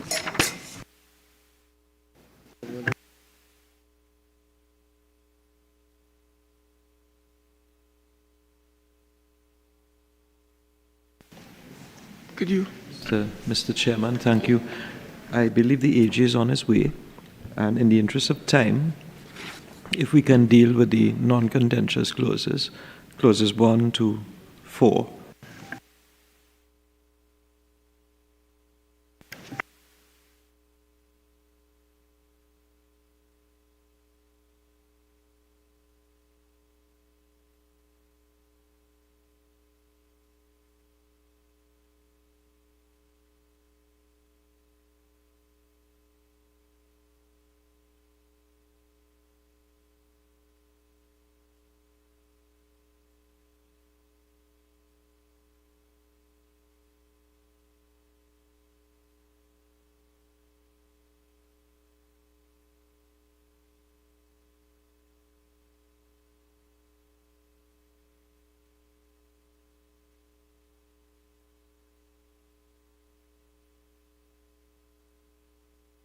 That the only 2 clauses that are non-contentious would be clauses 1 and 2.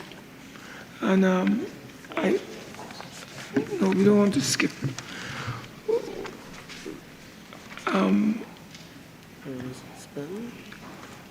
Would you want to suspend at this time?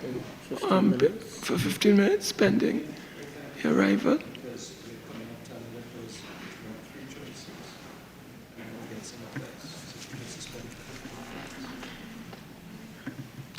All right. Yeah. Okay. Members, we are awaiting the arrival of the Attorney General, and in the meantime, may I respectfully suggest that we suspend for 15 minutes pending the arrival of the Attorney General. Do I have your concurrence? Yes. Okay. 6:10. So let's resume at 10 minutes past 6. Is that okay? 10 minutes past 6? Yes. Okay. So the committee is suspended for 10 minutes. We shall resume at approximately 10 minutes past 6. Okay.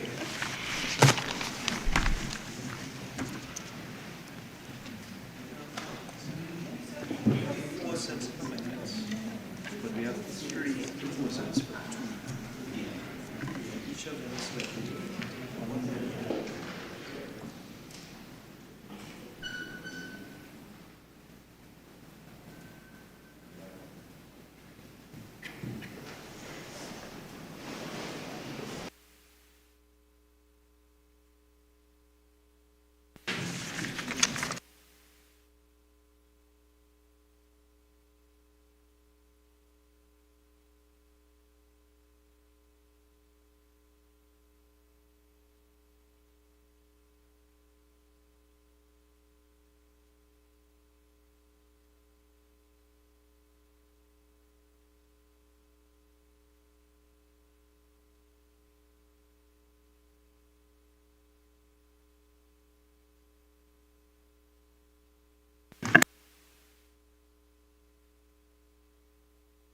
Proceed. Okay, thank you. So, clauses 1 and 2. The question is that clauses 1 and 2 stand part of the bill. The question is that clauses 1 and 2 now stand part of the bill. Those in favor say aye. Aye. Those against say no. I think the ayes have it. Clauses 1 and 2 now stand part of the bill. Clause 3. The question is that clause 3. Sorry. Clause 2A. Oh, clause 2. Okay. Clause 2A. So you have amendments from several senators.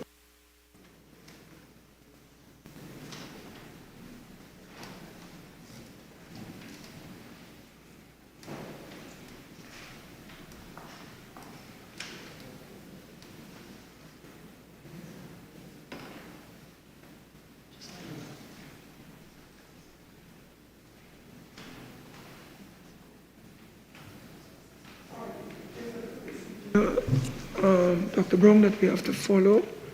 Clause 2A. Clause 2A stand part of the bill.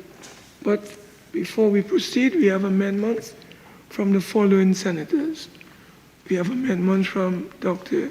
Amery Browne. We have amendment from Senator Vieira. And we also have amendments from Dr. Desirée Murray. So in that order, we can ask Dr. Browne and Dr. Senator. Oh, Senator Al-Rawi has an amendment too. Okay. Okay.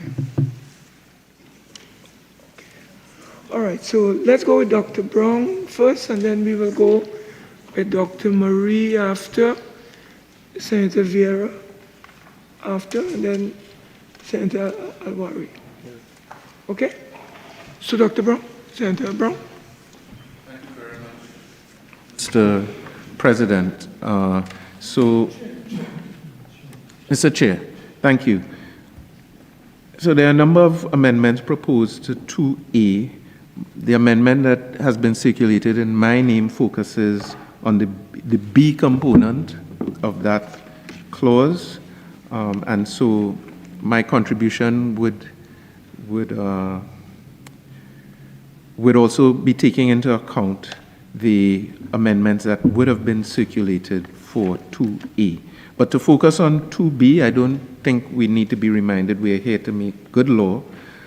This is in the definition section.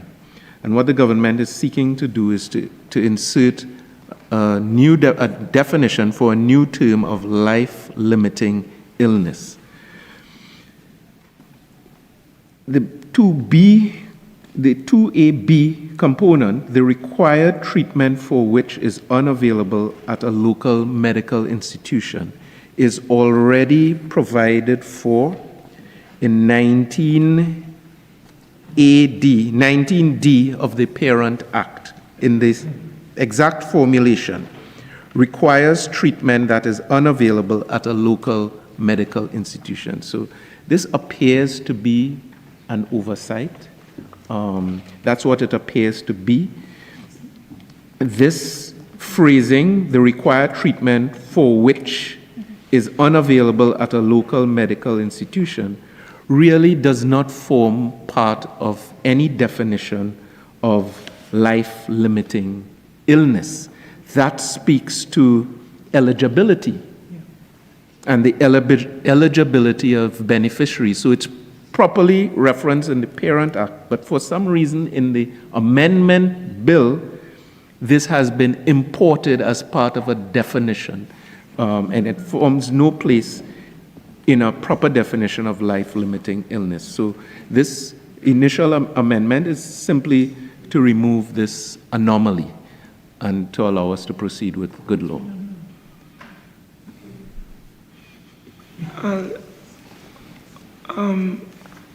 What I'll do is to invite all to speak. Attorney General, I'm proposing that all the submissions be made. We take notes, and then you respond. Okay? So I'll now invite Dr. Desirée Marie to make her submission. Thank you, Mr. Chairman. My proposal refers to Clause 2A. I propose to delete the definition for life-limiting illness and substitute the following definition. Life-limiting condition means a disease, disorder, anomaly, or state that can reasonably be expected to shorten the life, cause the death, or significantly impact the quality of life of an individual, including daily functioning and overall well-being. As per Senator Dr. Amery Browne's comment earlier, I withdraw 2A(b) as that does not form part of the definition. My reason for this is, as I explained, if the intent of the bill is to expand the conditions that will qualify for funds being released, this gives more opportunity for vulnerable children to access funding, rather than it being limited to a schedule. I also have comments to make on the schedule, but I will leave that when we come to that clause. Thank you. Anthony Vieira. Thank you, Chair. First of all, let me say I agree with Senator Browne's proposed amendment about deleting the B at Section 2A. That is a redundancy because it is already provided for in the Parent Act at Section 19D. Now, it seems that Senator Murray and myself were thinking along parallel lines with the proposed definition. I am going to defer to her medical expertise. So in those circumstances, I'm going to withdraw my proposed amendment. I just want to say, though, there's a fundamental point here, because I think we have a concern with the Schedule 3 and the fixed list and the de minimis rule. I very much support Senator Murray's position that by having an open-ended working definition that can be expansive, that would be preferable to having Schedule 3, and then Schedule 3 becomes completely osseous. So that's my position. I defer and I withdraw my proposed amendment to Clause 2A. Thank you. Chairman? Yes. Before Senator Vieira fully withdraws, would you indulge me in a question? I'm looking at Senator Vieira's amendment, and I'm particularly attracted to the qualification that he makes in his draft. So first of all, on Senator Murray's expert clause suggestion for amendment, by definition, I fully endorse and accept and defer to her expertise. But I do notice something in Senator Vieira's position which I'd like him to consider, and that is the qualification in his definition, which in the opinion of a qualified pediatrician and subject to guidelines issued under Section 18, etc. The thought of guidelines stroke regulations to me is very attractive if you don't want to have too wide a door and if you wanted to have a qualification of managing the cost output versus access invitations that would come to you. So I'm wondering if Senator Vieira had a sort of a hybrid to Senator Murray's definition, where we could import the opinion of a qualified pediatrician, or which in the opinion of the life unit, if I could use that, because they're experts, and subject to regulations issued under the appropriate clause, because that would narrow the gate and not allow it to be too wide a perspective. I do support the proposal for the elimination of Schedule 3 and for a definition which allows the law to continue to speak so that the circumstances could evolve over time. So I don't know if Senator Vieira has a view on that. I thank you. I will leave it to Senator Murray. If she finds merit with what Senator Al-Rawi has said, she can meld that aspect in her definition, and I would be happy. But I'm not going to stand on it. Thank you.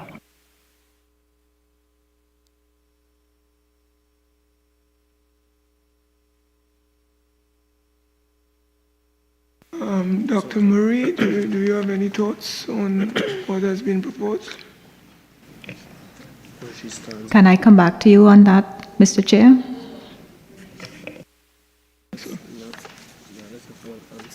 We have some amendments to close, several amendments to close to. Yeah, Senator Al-Rawi, see you have several amendments to Clause 2A. Yes, Mr. Chairman, I do. You want to... Mr. Chairman, if you're looking at those amendments, could I just, for the housekeeping before we get to them, indicate that in the... I'm very grateful to the clerk's office for preparing these amendments for me. On page 2, where there are references to clauses 12C, 16C, 18A, clause 19, you would of course be sure that there are no clauses with those numbers. Those were intended to be new clauses relevant to those sections of the Parent Act. So we would need to tidy that up when we get to those positions. So what I can say for the purposes of discussion is that everything from the second item on page 2 right to the end would be new clauses for consideration. Relative to your invitation to discuss proposed amendments to clause 2A, I have circulated amendments which I'd be very pleased to explain for the benefit of you, Mr. Chairman, and the committee. May I? Yes, go ahead. Thank you, Mr. Chairman. If I could invite the Attorney General and the Parliamentary Secretary to have a look at the Parent Act. Specifically, the first proposal that I make is that in the definition of beneficiary as it appears in the Parent Act, that we amend that. Currently, it reads an unmarried person under the age of 18 who is eligible to receive a grant. I'm proposing instead that beneficiary means a child, because that is now defined by means a child who is eligible to receive a grant to access medical treatment under the Act. So I'm proposing that for the purpose of harmonizing our laws with the children's package, that we amend beneficiary as it appears in the Parent Act through the portal of this clause 2A, and that's the rationale for beneficiary being amended. With respect to that very amendment, it would be necessary to insert a definition of child. So it should be in that, as printed, the child in beneficiary should be with a capital C. So beneficiary means child, a child with a capital C. And then to make sense of that, I'm proposing that we insert a definition for child, meaning a person under the age of 18. When I had made this reference, unfortunately, the clerk's office just printed it as it came. I thought that they would know to put the usual wording, which would mean child means a person under the age of 18. and then you'd put the marginal reference to Chapter 4601 as we do in drafting. The next amendment that I propose is in the definition of family. In the Parent Act, you see family means the beneficiary's parent or legal guardian. I'm proposing that in keeping with our amendment of all our children's package of laws, everything from the Children's Act to the Children's Regulations, Family and Children Division, all regulations, all rules, Bail Act, etc., that the word should really be a beneficiary. It means the beneficiary's parent, legal guardian, or person with responsibility for the child, because that is the modern reference to person with responsibility for child. It would be familiar to the court, and it's familiar to all legislation since 2012. With that in mind, the next amendment that I propose is with respect to the definition of income. Income, I propose, should mean the net annual income received by a family. And that would come up in a later proposal, which I have in the circulated amendments. Following with the definition of family, it would be necessary to include a definition of responsibility. Again, this is taken from the Children's Act, and responsibility includes custody, charge, care, and control. And that is, the marginal note would be Section 3, Chapter 4601. I do that so that an applicant for a beneficiary would not be constrained to become a legal guardian where there is no parent by virtue of an application to a court. So it would be in keeping with the modern and legislative amendments that we've done since 2012. So those are the reasons I propose the Senate's consideration in committee.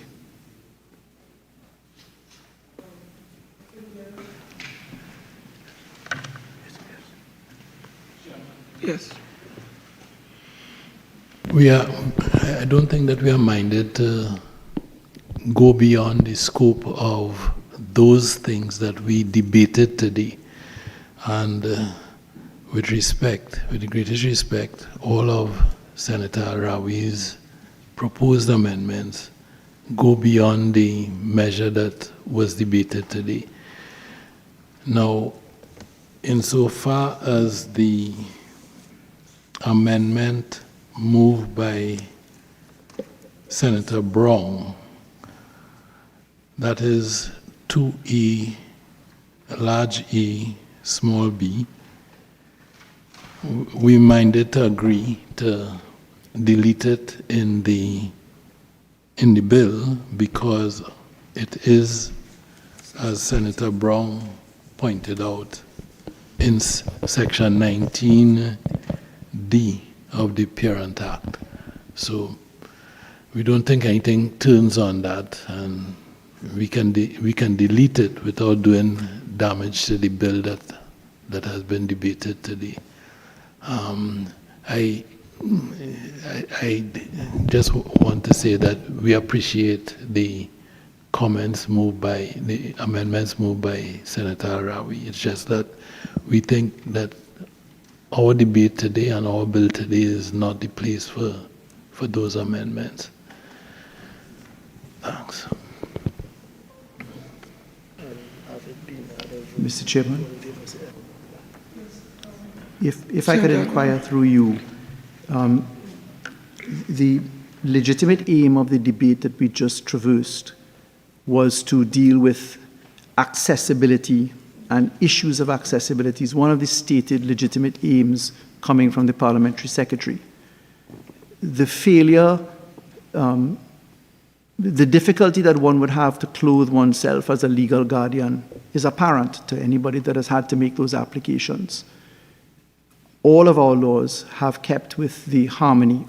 Every single law that touches children from 2012 has used the expressions of responsibility, child, and children with responsibility. It's an obligation that we have slavishly kept ourselves to.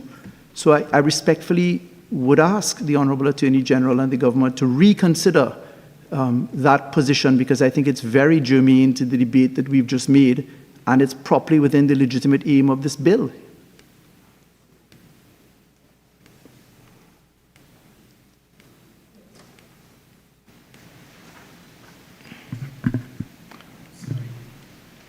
Sorry, Chairman, there's no Yes, change on the part of the government on this.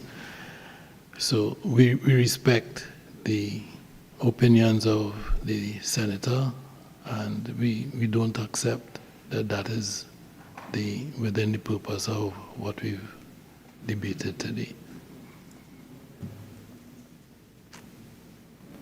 Mr. Chairman, I have no objection to the position of the government.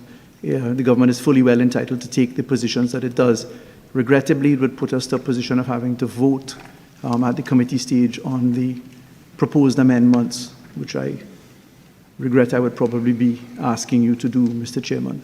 But I do respect the Attorney General's statement of policy of the government. I respectfully, as he knows, don't agree with it.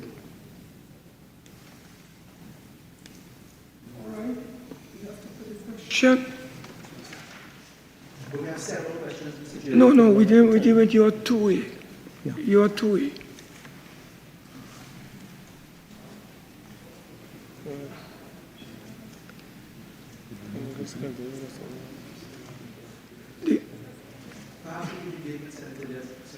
Senator Browne, and then take it that way? No.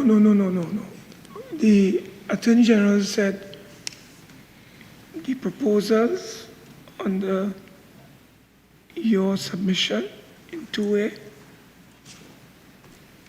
he has submitted that they are outside of the scope, or words to that effect, of the amendments to the bill that is before us. So what the Attorney General is saying is that they are not in support of those amendments. So before we can go any further, we have to put that to the House, right? And the question that we have to put to the House is simple. The question is that clause 2A be amended, right, as circulated by Senator Al-Rawi. Sure. All in favor say aye. All against say no. Division. Mr. Alha? No. Mr. John S.C.? Sorry, Mr. Jeremy S.C.? No. Mr. Roberts? No. Dr. Swaratsingh? No. Mr. Maharaj? No. Mr. Batiste? No. Mr. Alexander? No. Mr. Ratiram? No. Professor Prasad? No. Dr. Chaitan-Maharaj? No. Mr. Beek? No. Ms. Charles? No. Mr. Zakur? No. Mr. Smith? No. Mr. Nakid? No. Dr. Browne? Yes. Mr. Awari S.C.? Yes. Mrs. Roberts Ragman? Yes. Mr. Dan Paul? Yes. Mr. Cummings? Yes. Mrs. John Beats? Yes. Mr. Vieira S.C.? Yes. Mr. Teemal? I'll say it. Mr. De La Bastide S.C.? Yes. Mrs. Jones Simmons? Yes. Mr. Lewis? Yes. Dr. Marie? Yes. Mrs. Lalite Etienne? Yes. Ms. Phillips? Yes. Mr. Heath S.C.? Yes.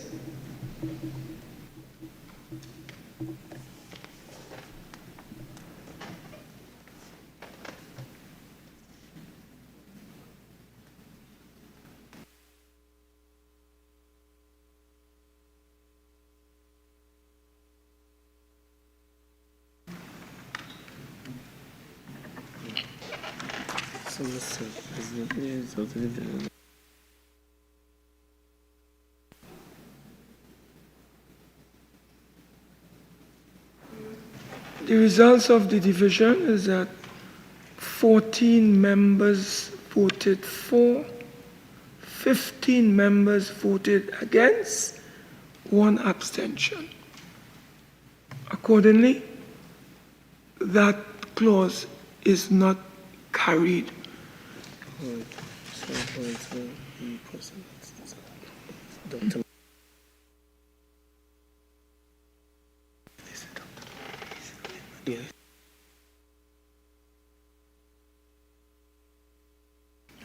She spoke already.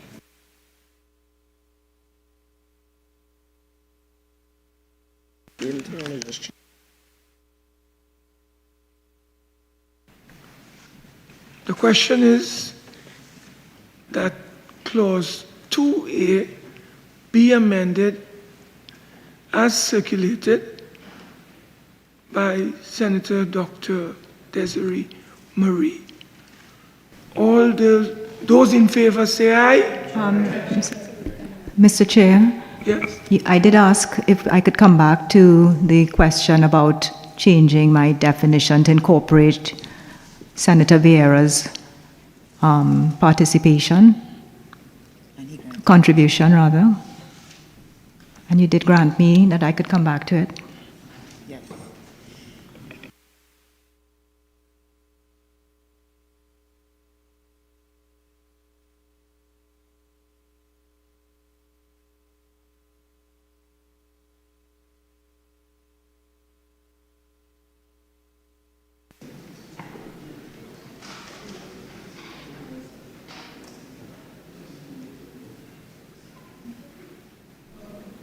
Dr. Desirée,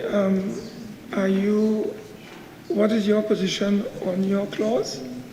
Mr. Chair, my position is that I would like to change my definition to be an amalgamation of my proposal and Mr. Vieira's, and I wish that I could be allowed to read the new definition. Thank you, Mr. Chair.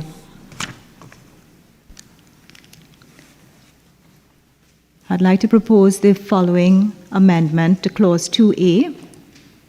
Delete the proposed definition for life-limiting illness and substitute the following definition.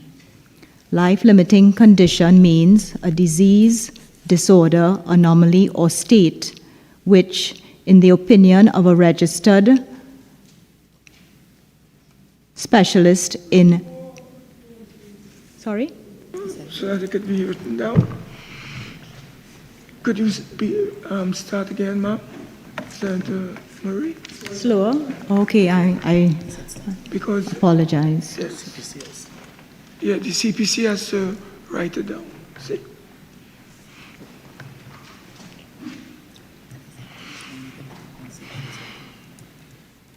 Yes, you can start again. Life-limiting condition means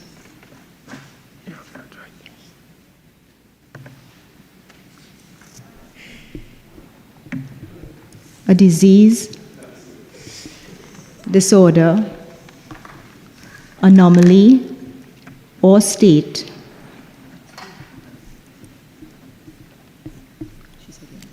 which, in the opinion of a registered specialist in pediatrics or child health,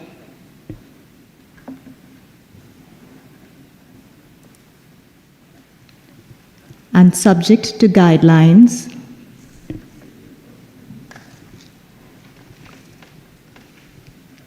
issued under Section 18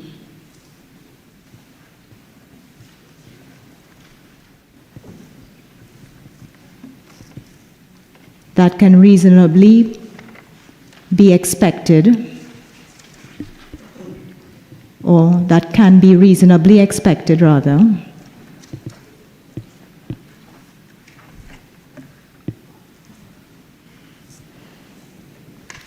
to shorten the life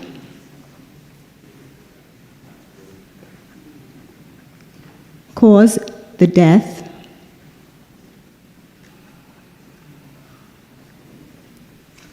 or significantly impact the quality of life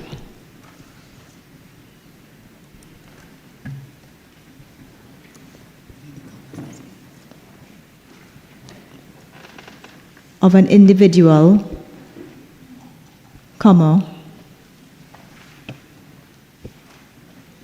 including daily functioning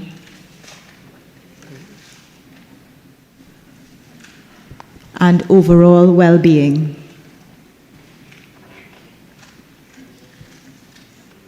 Full stop. Mr. Chair? Yes? Am I to read the commas as well? Should I go back No. and read the commas, or is that okay? No, that is editorial. We'll do that. Okay. Thank you. Mr. Chairman? Yes? May I, just through you to the Honourable Senator's attention, thank you very much. Just to point out that when we get to Section 18 of the Act, we would need, so I'm flagging for the Honourable Senator, to include the ability to issue guidelines, because there's none presently in Section 18. Okay. It's a perfect place to do it. The Life Unit shall receive applications, undertake clinical, financial, develop best care plan for the beneficiary, provide logistical support, report.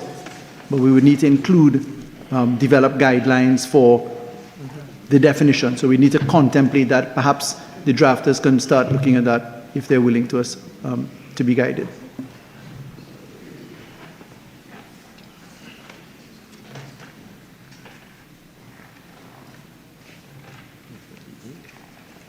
Yeah. So like it you have to recite it for you because I can't read it. So I've never taken a experience of disease. This. Yeah.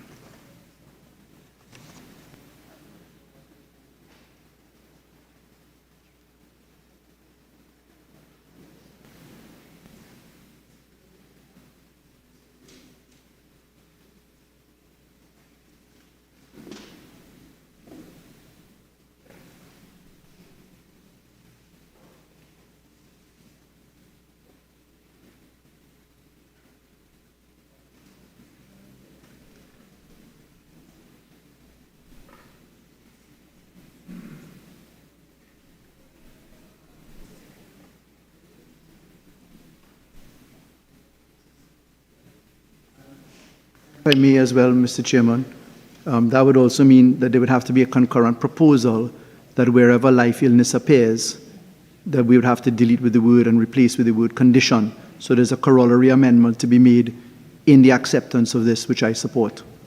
But it's not traversed in proposed amendments. I hope you're catching me, Mr. Chairman. Attorney General, you have heard the amalgamated amendment proposed by Dr. Desirée Murray. I would like to get your feedback on it, please. Chair, we agree, and the technocrats have given us a position which Senator Alaha will speak to. We agree with certain things. I just want my colleague Senator Alaha to flesh out what the public servants have told us. Thank you, Mr. Chairman. Mr. Chairman, we've received advice. I think the gravamen or the issue here, first of all, let me thank Dr. Murray, Dr. Browne, and Dr. Vieira for very helpful suggestions in relation to the whole issue, the first issue, as to whether the term life-limiting illness will include life-limiting conditions. Life-limiting conditions, whether life-limiting illness would include life-limiting conditions. And I think that is what spurred Dr. Murray and Senator Vieira to bring some of these suggestions with a view to some sort of wholesome definition. And both are along the same lines with some slight differences. What we have been advised by the technocrats in the Ministry of Health is that the best thing to do is to keep the Schedule 3. These are the diseases in Schedule 3. However, so in other words, you don't have the life unit trying to decipher a huge definition every time it looks at an application, because that's just asking for judicial review. What we were told and what we're prepared to offer is in acknowledgement of the expansion to life-limiting conditions, is to say, and if you look at 2A of the amendment that we've proposed, we have a line, life-limiting illness, in clause 2A. Life-limiting illness means an illness. We are prepared to propose that life-limiting illness means an illness or condition listed in Schedule 3, which would encompass those conditions. Full stop. And we take off the B because of Senator Browne's quite helpful observation that 2AB is actually in the substantive, and I think Senator Al-Rawi saw it as well, in the substantive act at section 19D. D. So if it's in the subparent act, we leave it right there. We take it out, and the proposal is that we say life-limiting illness means an illness or condition listed in Schedule 3, and we have certainty, and we don't have the duplication in 2AB. 2AB. That would be our position, Mr. Chairman. And we want to thank the senators for guiding us there.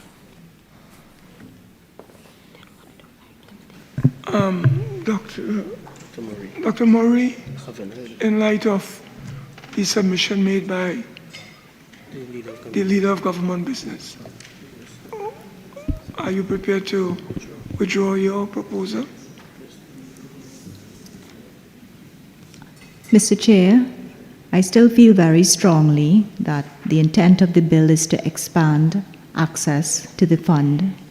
And if we limit the definition to only those illnesses or conditions that are listed in Schedule 3, that will exclude a significant number of children who may benefit.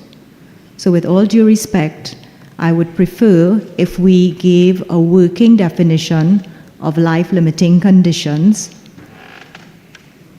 illnesses and conditions, but if we stuck with the definition, which would then allow more children to be eligible rather than limit the number of children who may be eligible to access funding. I'd also like to take this opportunity to make a slight change to a grammatical error in the definition, because the word "that" after section 18 needs to be removed because it's redundant. And I apologize for that error. Thank you. That in what section? That in section 18. In the revision that I just read out. Yeah.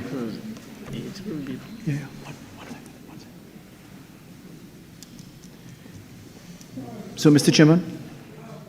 Yeah, thank you, Mr. Chairman. In supporting Senator Dr. Murray, I'd like to say why, for the record, please.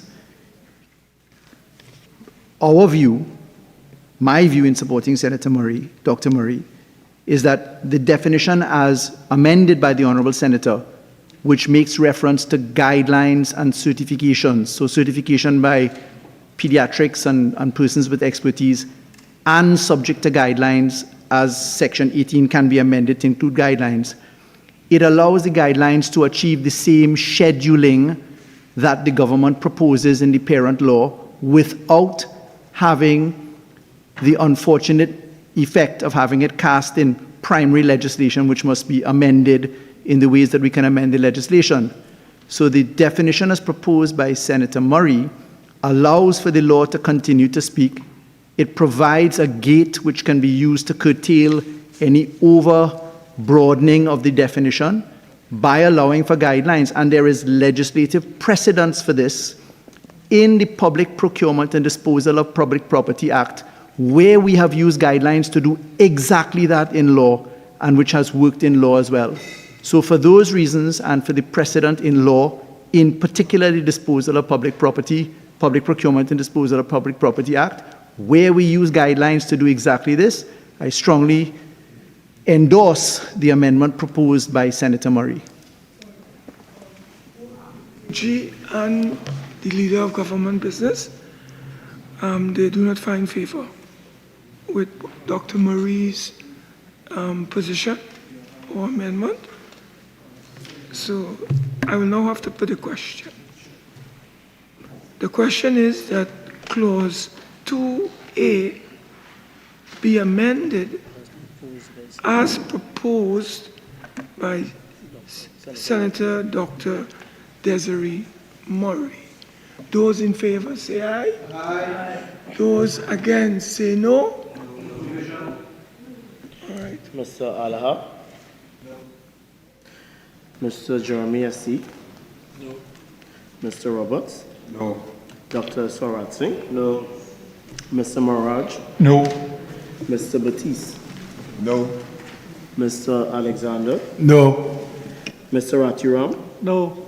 Professor Prasad? No. Dr. Chaitan-Maharaj? Mr. Beg? No. Ms. Charles? No. Mr. Zakur? No. Mr. Smith? No. Mr. Naked? No. Dr. Browne? Ms. Al-Rawi S.C.? Yes. Mrs. Roberts Ragman? Yes. Mr. Dan Paul? Yes. Mr. Cummings? Yes. Mrs. John Beats? Yes. Mr. Vieira S.C.? Yes. Mr. Teemal? Yes. Mr. De La Bastide S.C.? Yes. Mrs. Jones Simmons? Yes. Mr. Lewis? Yes. Dr. Marie? Yes. Mrs. Lalite Etienne? Yes. Ms. Phillips? Yes. Mr. Heath S.C.? Yes. Is divided or no? Yeah.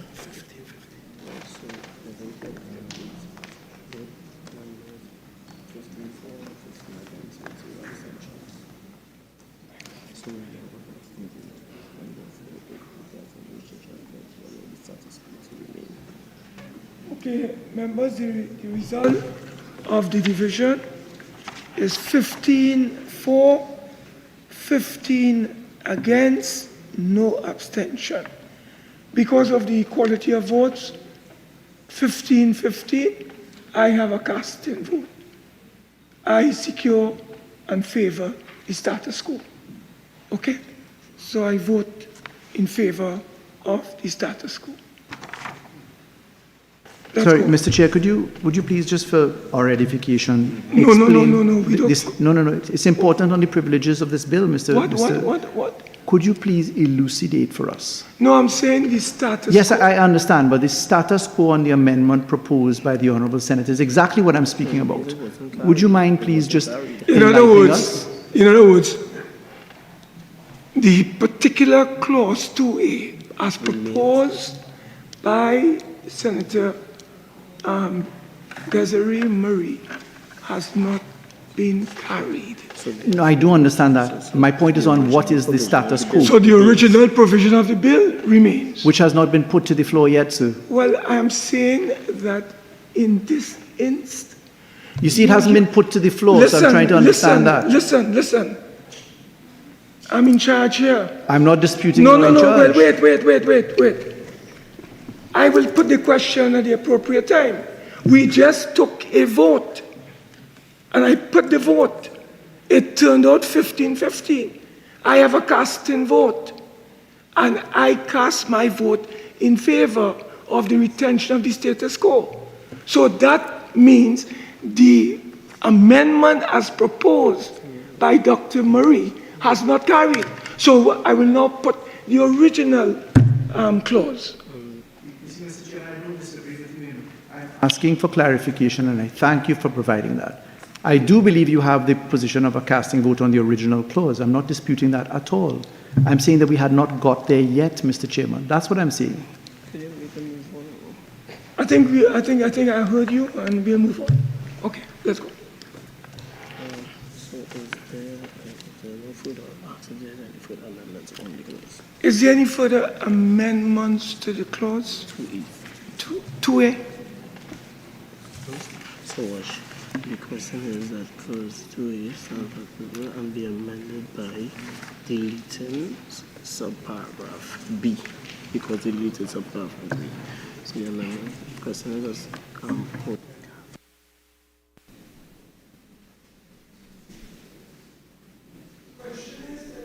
2A be amended by deleting clause B, subclause B, subparagraph B. Subparagraph B. Just repeat it.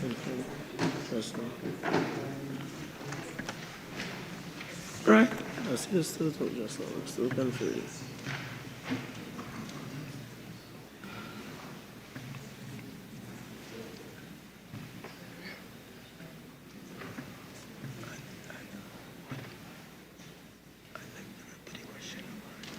Right, so you remember the government wanted to remove this, they were in agreement with removing this. That's B. Yeah. So the question is clause 2A as amended. Just on clause 2A, just on the word clause 2A. Yeah, might have to see that. Clause 2, clause 2, right. Clause 2, clause 2.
The government, the leader of government businesses asked that they want to confer a little more on this, on some matter.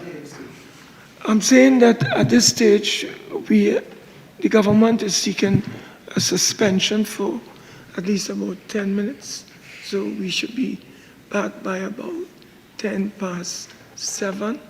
So this committee of the whole is suspended for 10 minutes, and we shall resume at 7:10 p.m. Okay, so this is now suspended. You're going to chambers?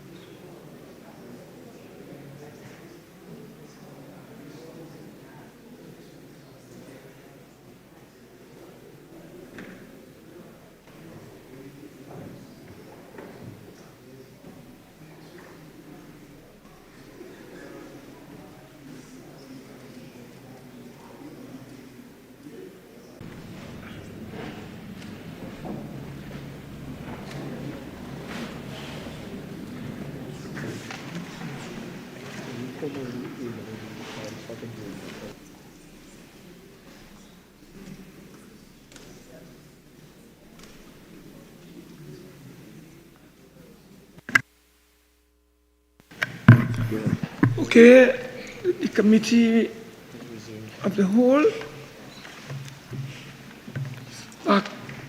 is called to order.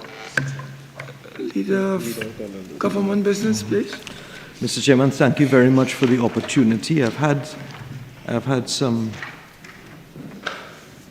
productive discussions with some of my colleagues, and the government is proposing the following very simple amendment to 2A, to 2A, which, if I can read the new 2A as follows, okay, it would be to delete the proposed definition of life-limiting illness, yes, and substitute the following definition, and I quote, life-limiting illness means an illness listed in Schedule 3, full stop.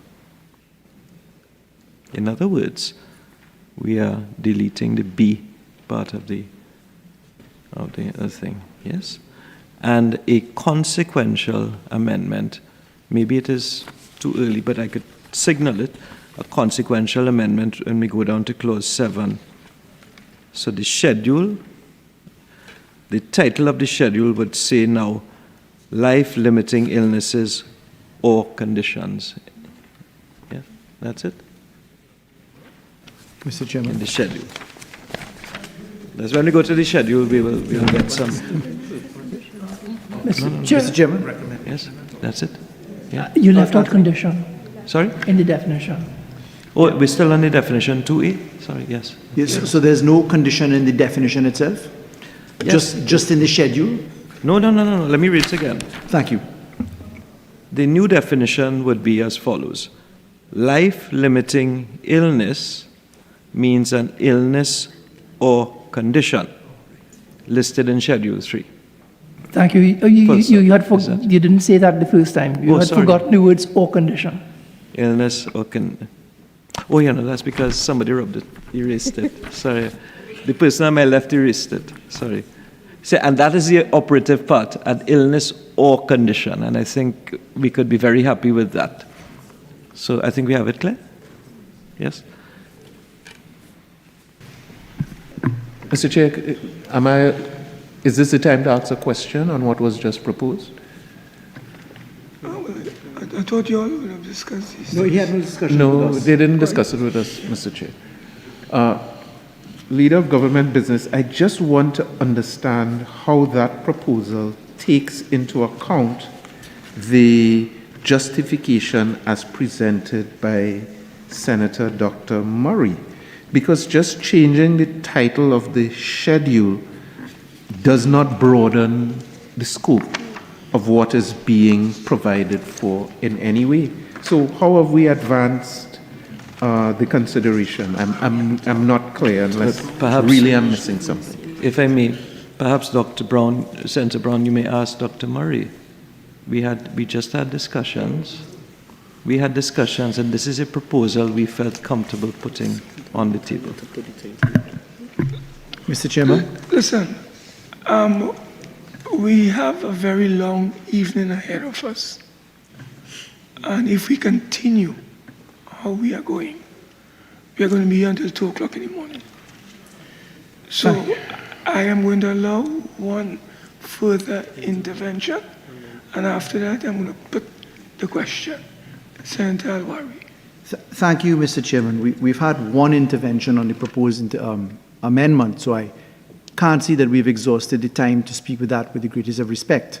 I do hope you didn't imply that it would just be one interaction. Not having been a participant of the discussion between the Leader of Government Business and the other senators on the independent bench, I would like to ask how the Schedule 3 illnesses described, because what I understood from Dr. Murray is that those are illnesses described in the schedule, can be considered to be conditions, especially in law when you're looking at the justum generis rule and the interpretation of that, albeit that you're confined to the definition being the scheduled items. So I'd just like to understand how that works.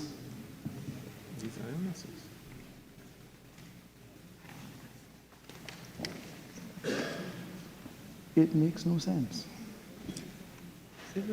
Anybody here? Any comments? Yes. Just want to make yes. I know that my learned friend mentioned the adjustum generis rule, but the fact is that it refers to a list with a class and an operative word. In this case, we don't have that. What we have is very specific. An illness or a condition. So that the schedule is quite clear. It contains illnesses and conditions in order to satisfy Dr. Murray's.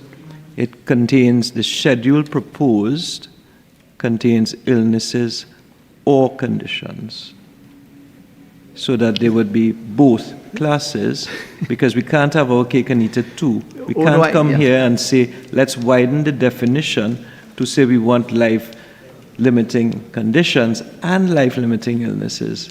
And when we put forward a very, very elegant proposal, we have a complaint. What does that schedule mean? The schedule means what it means, which is simply, with respect, Senator Al-Rawi, life-limiting illnesses or conditions. None of which are listed in the schedule.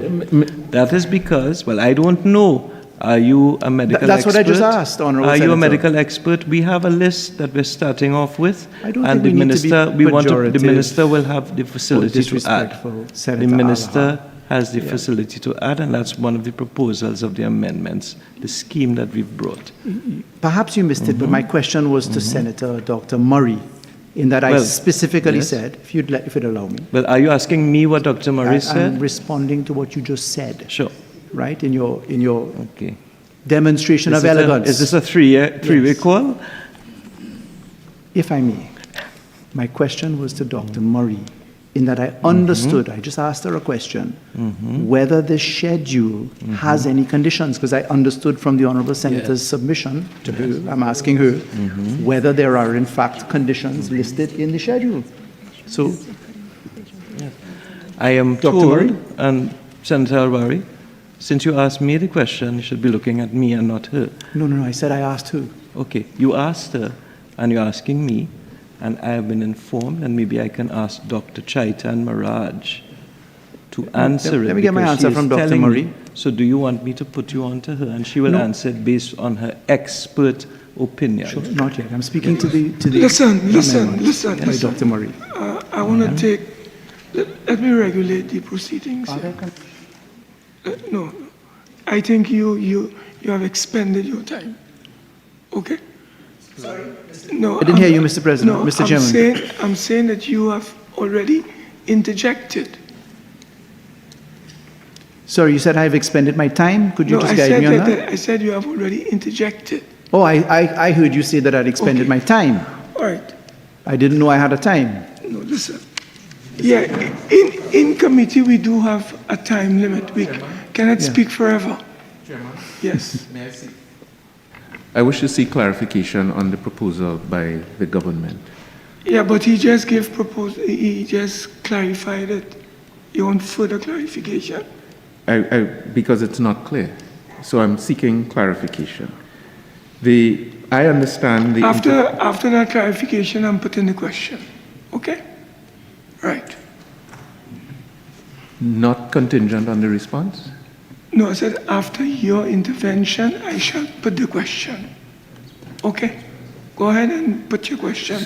My understanding of the intervention from Senator Dr. Murray was that this list in Schedule 3 describes illnesses and is very specific. Her recommendation, both during the course of the debate and here in committee, is that we amend this clause altogether to remove reference to life-limiting illnesses and instead insert reference to life-limiting conditions. What the government is now proposing is to retain Schedule 3 with the identical list as was proposed in the bill and simply change the caption or title under Schedule 3 to life-limiting illnesses or conditions. But the contents, the descriptive within Schedule 3 remains exactly the same as it was before. So my question again, which I don't think has been responded to, how does this advance the consideration of broadening access to an increased scope of cases? Or is it aimed at addressing that? Because that to me was the, yes, the origin of this entire Are you exchange. asking on behalf of Dr. Murray? No, I'm asking on behalf of the opposition bench. Okay. Well, first of all, the first correction, the proposal was in two parts. The part that you mentioned, which was the part of adjusting the label in the schedule, okay, which is merely consequential. The label in the Schedule 3, life-limiting illnesses, will just add the words or conditions. Now that is a label, and that is consequential with respect on what you didn't mention, which is the proposed amendment to the definition of life-limiting illness. The proposal, once more, is that we define the words life-limiting illness to mean an illness or condition listed in Schedule 3. And what that does is it gives us the ability to now add life-limiting conditions based on the proposal we have in the bill, where the minister can add by certain things. We're not adding any but we are passing the schedule as is and as a start, and we will add more as we get advice. Is that clear enough? Great. I hope it pleases you. Question.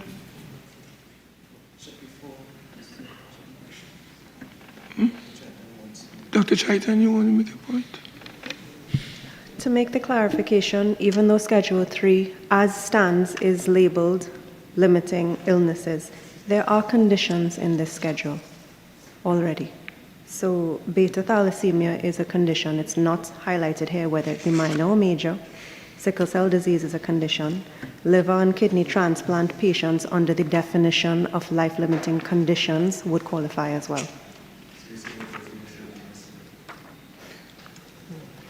I'm not sure if this is All right. Okay, let me just put a question, please. Honorable Senators, the question is that Clause 2A be amended as proposed by the Leader of Government Business.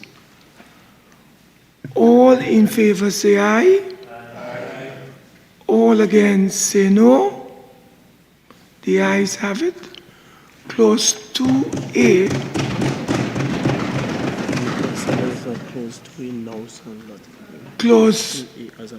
Clause 2A as amended now stands part of the bill. Let's go. Clause 3. The question is that Clause 3 stand part of the bill. Al-Rawi has something here. Clause 3. Senator Al-Rawi, you have some suggestion or some amendment, I say? Yes, sir. Thank you, Mr. Chairman. May I? Yes, of Thank course. you. Chairman, the proposal that I have in relation to Clause 3 is that we effectively remove the word children. If you look at the bill, Mr. Chairman, the bill says that 4.2 of the Act is amended by repealing subsection B and substituting what is there. And if I could point it out, it says facilitate the provision of specialist medical treatment to children suffering from life-limiting illnesses. And the proposal which I have circulated effectively is to substitute children with beneficiaries. So I've done a repeal and replace to facilitate the provision of specialist medical treatment to beneficiaries suffering from life-limiting illnesses. And the rationale for that is that the purpose of the fund is, in fact, for those who qualify, which in the definition and in the construct of the Parent Act mean beneficiaries.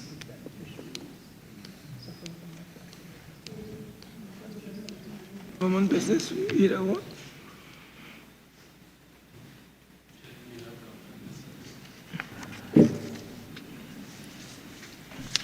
Yes. Any response? Chair, I think all I would say is that we did consider certain miscellaneous amendments from Senator Al-Rawi at the start, and at least one of them deals with the same thing that he speaks of here with respect to beneficiary. We had earlier dealt with some miscellaneous amendments which failed by Senator Al-Rawi, including beneficiary, and here he is trying to get us to look at it again, and we are not prepared to look at it again. Mr. Chairman, if I may, the earlier reference to beneficiary was to capture child as defined in the Children's Act. If you just allow me, Senator, please. The amendment as proposed by Senator Amery. Are you finished? Thank you.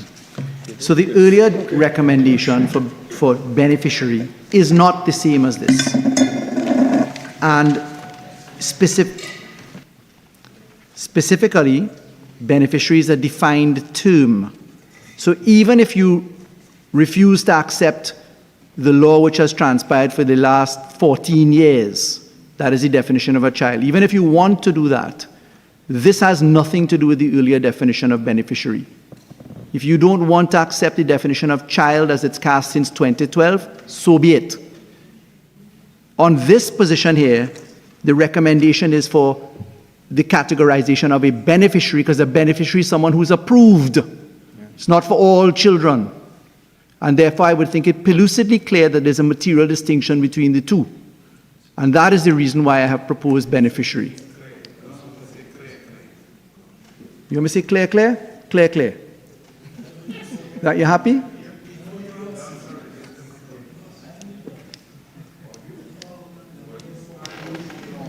All right, let me put the question, please. Can we have some order in the committee?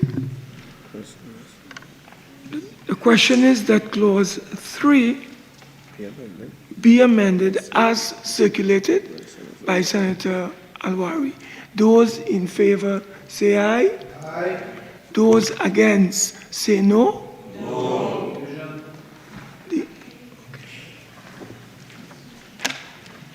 Mr. Alaha?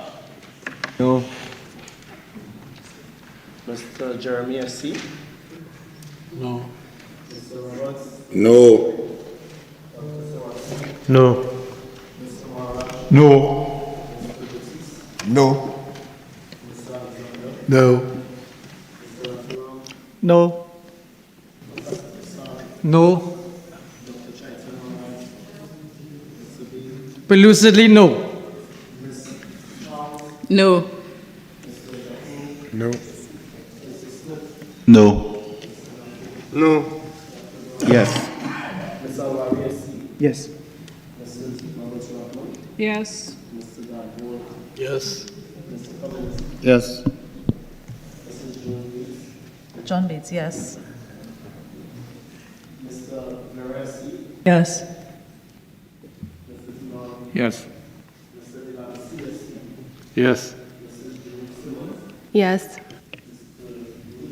Yes. Yes.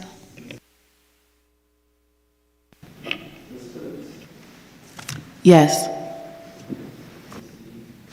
Yes. So you have 15, 4, 15 against 0 abstentions. Okay, members, again, we have an equality of votes, 15 in favor, 15 against, no abstention. I have a casting vote because of the equality. I vote to secure the status quo. Let's go on to the next clause, please. The question is that clause 3 now stands part of the bill. All in favor, say aye.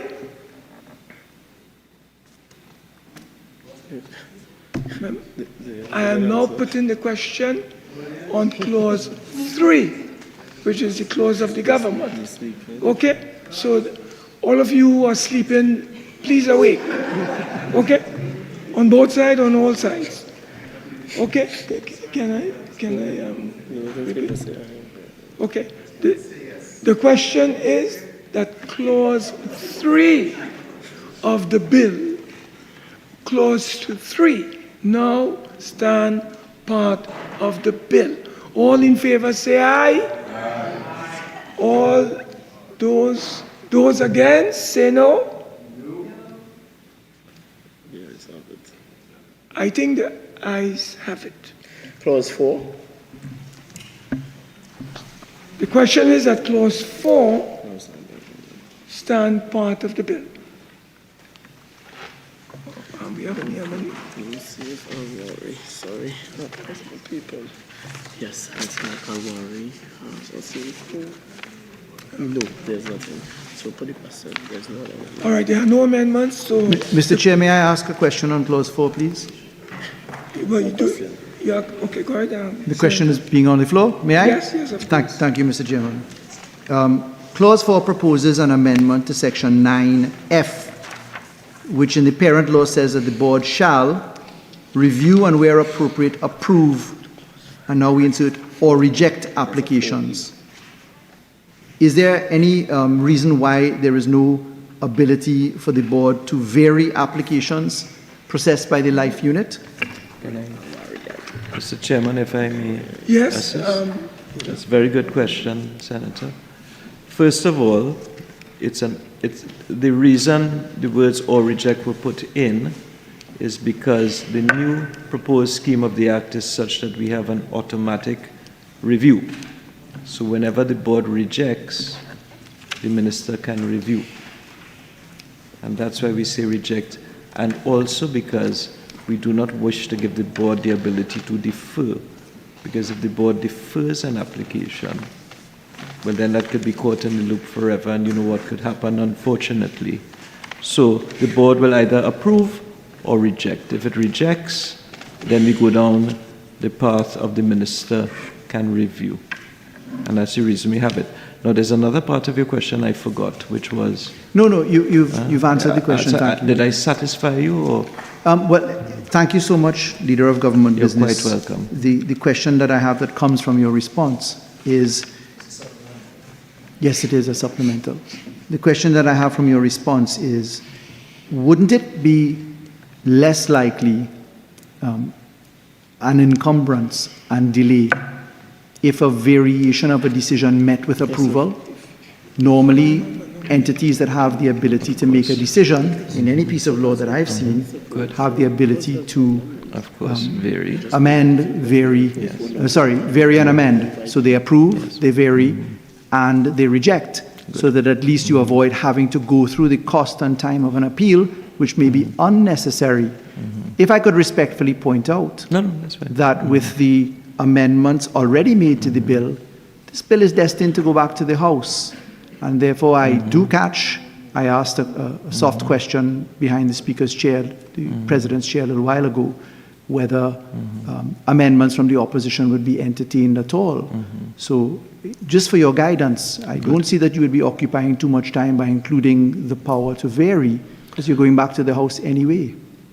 Well, let's forget about going back to the House and let us deal with the question here, because that is what you asked. And I can give you an answer without predicating that it's going back to the House. My answer to you simply, Senator, is that we did not put vary because we propose to give the minister the power to vary. And that is consistent with the proposal we have here. The other thing is that the minister will therefore be exercising what lawyers call a supervisory jurisdiction over the board. Because if you have the board playing in its sandbox by itself and varying and varying and varying, where would it end? So the board is called upon we thought that this was the best policy solution. The board is called upon to make a decision, either say yea or nay, just like in this chamber. No abstention, yea or nay. If the board says nay, it is the minister who can vary. So, consistent with the scheme that we've proposed, all variations are done by the minister. I hope that pleases you. Thank you for your question. Thank you very much. A most See you nimble turning way red. of saying you're not accepting the amendment. I see you turning red. Does that mean you're ready? I'm admiring your ability to keep a straight face in that answer. Thank you very much.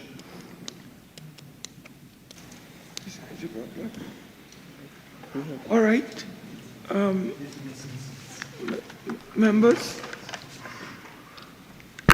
the question is that clause 4 now stand part of the bill.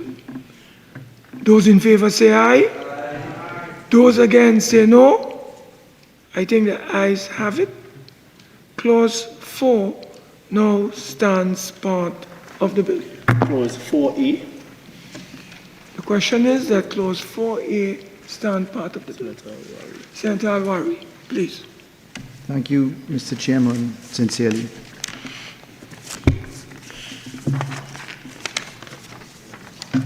Mr. Chairman, for your consideration and that of the government, I propose an amendment as circulated with respect to clause 4A.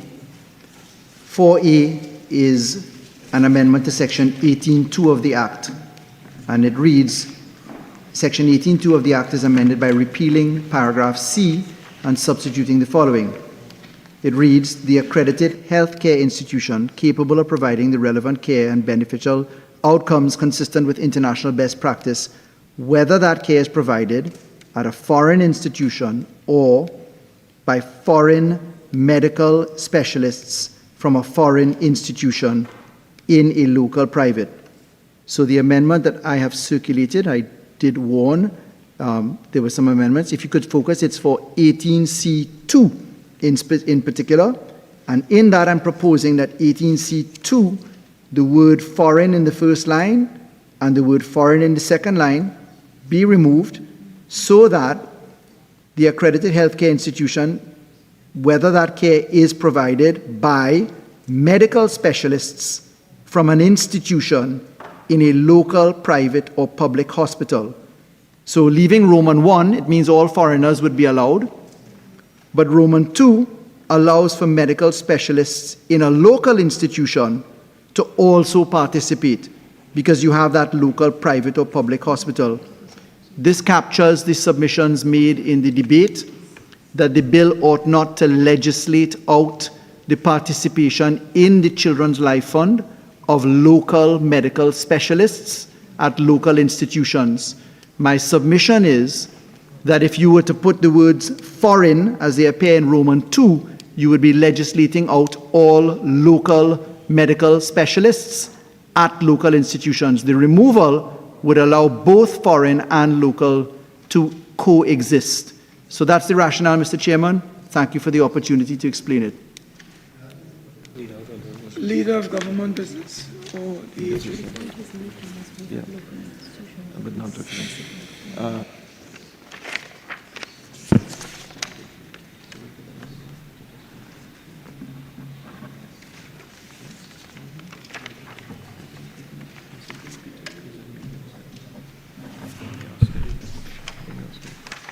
Senator,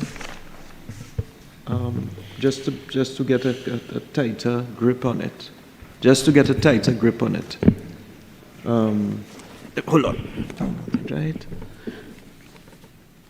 Mr. Chairman, let me say, and I hope I don't take up 5 minutes, I want to make a personal plea for a paper copy of amendments when they are circulated. I have gotten 3 sets of amendments. Senator Al-Rawi's, I have to read it from a computer screen. It's not his fault. I am an old man. I like paper and pens. And I'm sure that the Parliament Department can afford to give me a copy and the Attorney General a copy. Please, please, please. Senator Al-Rawi, if I can. You have no difficulty with the C1, but you have an improvement to C2 in which you say by medical specialists from an institution, or is it deleting the word foreign, or yes, or you want to add foreign or local, or what? How is it? No, sir. Just proposal to delete foreign as it appears twice in Roman 2, And of course, the A would become an. So medical specialists on the whole, from an institution in a local private or public hospital. Yes. Or by medical specialists. Or in other words, you want to include local medical specialists. Yes, because if you say just foreign, you're legislating out all local participants. Yeah. I think that's fine, and it furthers the purposes of the act, unless Dr. Browne says no. My colleague has raised a question which I think is worthy. He's asked me a question which I think we need to think about, whether we're legislating out foreigners at these institutions. So perhaps we ought to bifurcate it, so that we don't do the reverse in my submission. So we've got at foreign institution. Well, I'll be going along nicely, but then we're starting to get too complicated again. Well, not really. It's a matter of a thought. Let's just say by medical specialists from an institution, and simple as best, you know. Yeah, a medical specialist could be from anywhere. That was my original thought. And I think we can go along with that. We can discuss it and go along with that. Simple is better. Simple is better. Yeah. I think that. Or public hospital. Medical specialist could be anywhere. Doesn't have so to we be can do that. I mean. Normal interpretation. It's plain and ordinary. Medical specialists could include all medical specialists, whether local. I think. Is this amendment was to go abroad? The point is that they've been legislating with local participants. What is them? I'm quite confident that it captures both the way we do it. Thank you. So yes. So we can, for clarity, and I think we can get some progress on this, by medical specialists from an institution in a local private or public hospital where it is feasible and more economically prudent to do so. Yes. So, Mr. Chairman, I'm seeing nods. What is the best and quickest way we can pass this amendment? Mr. Chairman.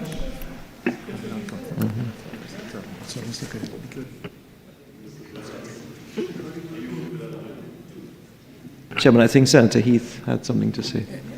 Yes. Leader of Government Business, I just was wondering, with respect to what was raised, how is it to be reconciled with the eligibility requirements of 19 of the Parent Act, one of which requires treatment that is unavailable at a local medical institution? Well, there's a distinction, I think, between local medical institution and the personnel. So what we are saying is that it's unavailable at a local medical institution. So we are bringing in personnel to do it. Now, local medical institution, I get the impression means public or private. So it's unavailable, and this gives us in 4A the facility to hire or to engage local, as Senator Al-Rawi said, or foreign with the required skill set to perform the procedures, Yes. or to give the care. Sorry, or to give the care. I understand that, but I also thought that foreign in Roman numeral 2 was proposed to, well, remove foreign and leave it as medical specialist, including possibly local medical specialist. Therefore, you would have a local medical specialist in a local institution, thereby taking it out of the requirements of the eligibility in Section 19. So, if you would bear me out, so if Roman 2 read, by medical specialists from an institution, whether foreign, local, private, or public hospital, that would take care of all. So you'd capture foreign, local, or private. God. I think I'm now very addled. Could you repeat it again? I'm just reading Roman 2 from the bill as printed. If you just follow it with me there. I follow by medical specialists. So by medical specialists from an institution, comma, whether foreign, comma, local, private, or public hospital, comma, where it is feasible and more economically prudent to do so. I think the grammar is a little off, whether local, private, public hospital, we're dealing with people or hospitals. So, but we get in there. You want to try again? Ask them? Yeah, just you have your drafters so to your you left. could redraft it? Yes, we will get the help. Yeah. Let's do that. Okay, but that's fine. That's fine. So if you can give us a few minutes. You understand the thrust?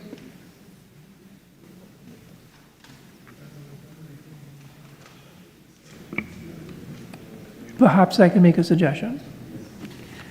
So it would read, by medical specialists from a private or public hospital, whether foreign or local, where it is feasible or more economically prudent to do so.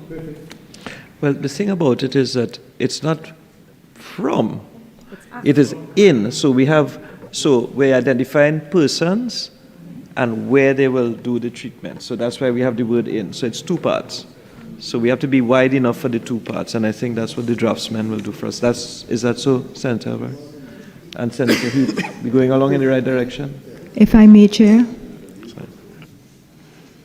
Yeah. Thank you, Mr. Chair.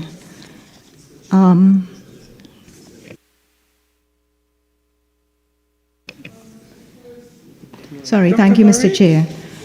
I have a question.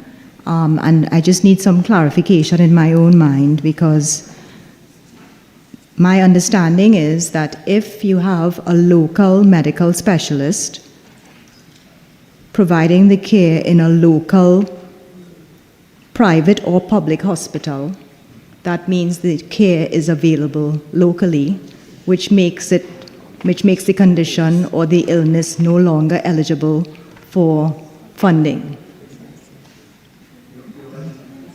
So therefore, the word foreign needs to be included, because if it's removed, then it's no longer eligible. The Senator is 100% correct, which is why further down, with respect to Section 19, the proposal would have come up as to us considering local, the reason being that right now we're legislating that you can only go abroad, whereas the services may be available here, albeit for a fee. So what we're doing is we're legislating out local practitioners. So you may have a local practitioner who says, look, I'm only doing this privately, I'm not going to do it in the public hospital, pay me the same way you will pay a foreign practitioner. And that's why I raised the point of constitutionality and equality of treatment and the need for proportionality, because local practitioners can say, well, why am I being left out? So that arose quite properly in Section 19. You follow what I'm saying, right? So I'm saying that this is a lead-on. The proposal here for both local and foreign is a lead-on to Section 19. Section 19 is where the eligibility for the grant is citizen, child, referred specialist, requires treatment that is unavailable at a local medical institution, which is your point. My point is, if someone has the availability for, the question is this, does the Children's Life Fund pay the private local medical fraternity out of its funds? And the answer is no. They only pay foreign doctors and foreign institutions. So the equality of treatment under the Constitution comes up in Section 19. Why are we in Trinidad and Tobago legislating out our local doctors when they can perhaps do it for a fee? Because we're paying foreign doctors for a fee, using tax-paying dollars, the Children's Life Fund, etc.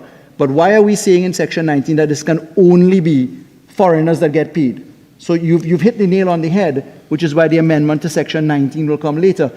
I understand, Mr. Chairman, perhaps I can put it this way. If I could say to my friend, I would have no objection to the government saying, listen, we've heard your submissions.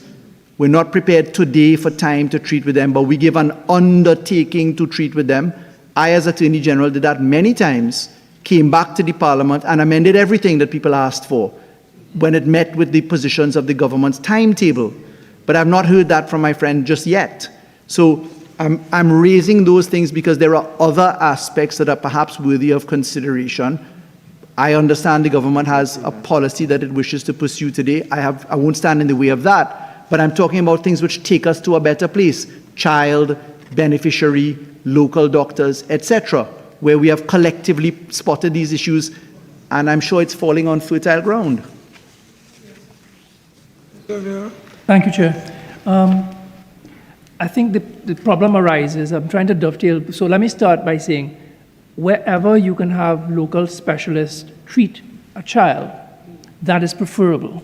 Now, the problem arises when you look at the Parent Act at 19D, because it reads, requires treatment that is unavailable at a local medical institution. It doesn't say requires treatment that is unavailable locally. The problem is that you are now saying at a particular institution. So you can have a situation where you may actually have a local specialist who can do the job, but he may not be working or available at a particular institution. So you need to connect those two dots. And that is why we were wrestling with 4A, C2.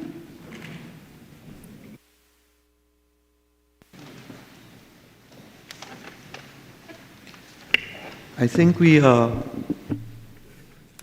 all understand the issue, but I think we all understand the purport and intent of 4AC in our proposal, which simply means if it is cheaper to bring the foreign doctors down, we bring them down, and that is the whole purpose we have it in.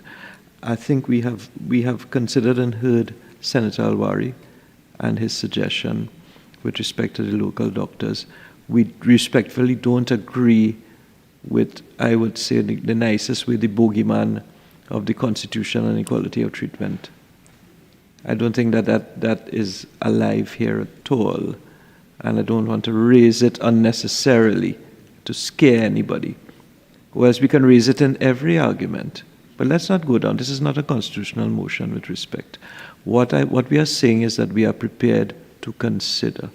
And the Minister of Health will consider Senator Al-Rawi's suggestion here, and indeed the suggestions he made earlier on with respect to definitions.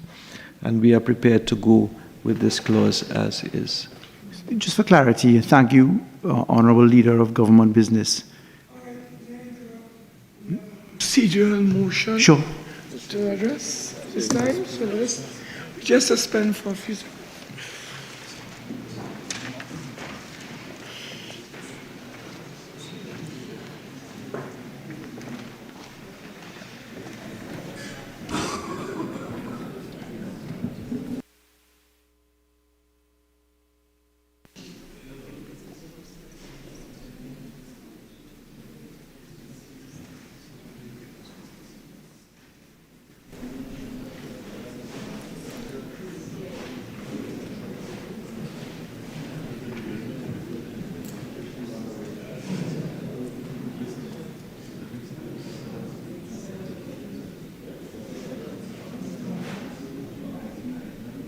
Until the conclusion?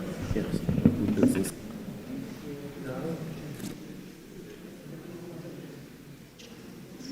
Leader of Government Business. At 10 o'clock.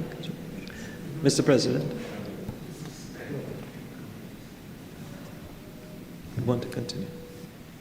Yeah, I suspended the committee. Mr. President, in accordance with Standing Order 14.5, I beg to move that the Senate continue to sit until 10 p.m. or until the completion, until the completion of the business at hand. 10 p.m. 10 p.m. Okay, all right. Shh. Please. Everybody can't talk. Especially when I'm on my legs. Honorable Senators, the question is that the Senate continue to sit until the completion of the business at hand, inclusive of matters on the adjournment. Those in favor say aye. Aye. Those against say no. I think the ayes have it. The business of the Senate will continue until its completion. That is at hand. Okay.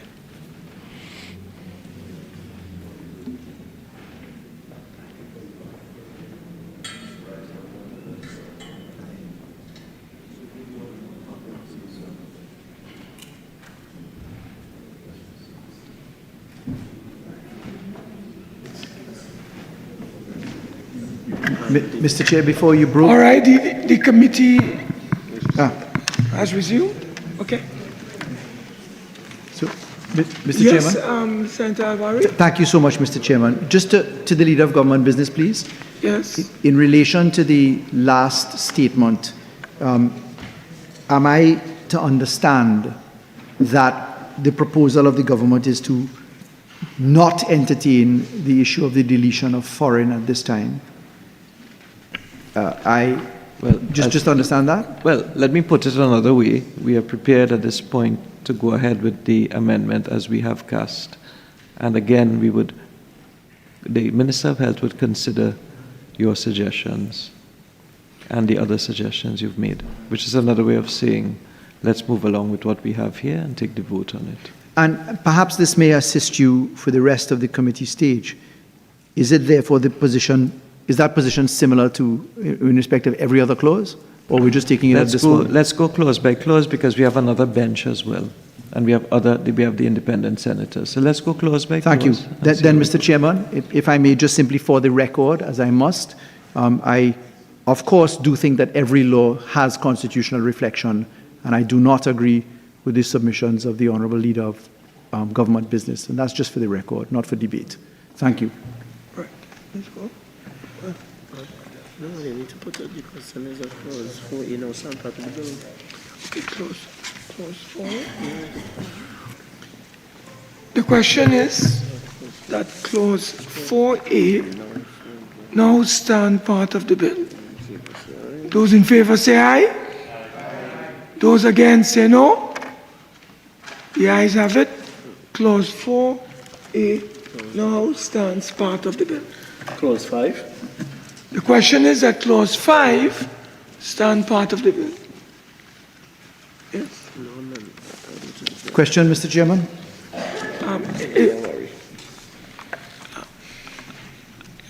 Are there any amendments in circulation? No, sir. Just a question on... Just a question? Okay. Yeah. Go ahead. Insofar as we had an earlier amendment for the inclusion of the word condition, right. This clause specifically speaks to amending section 19E, which is to delete the words life-threatening illness and substitute the words life-limiting illness. It does not include the words or condition. Are we to be invited to consider a consequential adjustment? No, Mr. Chairman, because it's a definition that we have done in 2A. You'll see the inverted commas, life-limiting illness means, so we've given life-limiting definition. So therefore, we're just changing everything. Every reference to life-threatening illness would be life-limiting illness. Thank you. Which now incorporates conditions. I Thank you hope that very is much. okay. Good. Okay.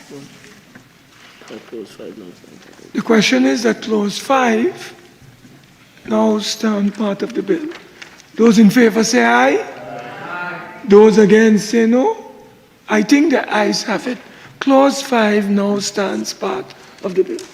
Clause 5E. The question is that clause 5A stand part of the bill.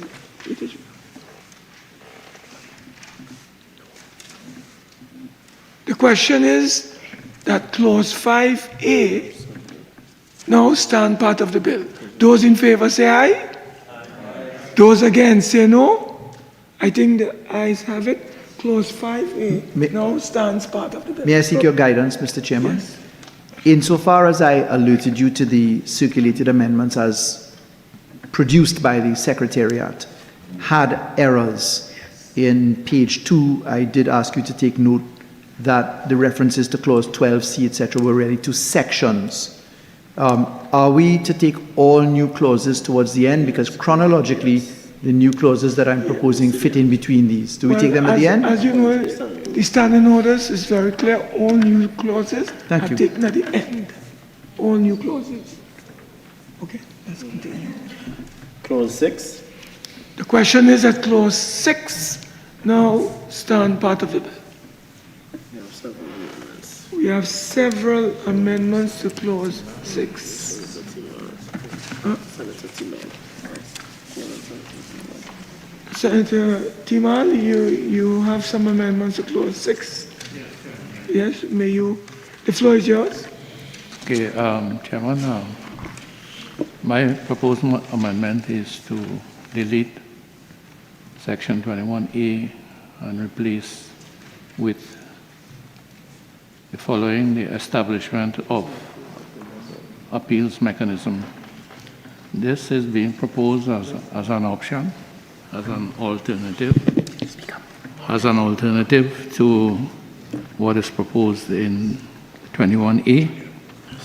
I'm of the view that it provides a higher degree of transparency, highly present checks and balances.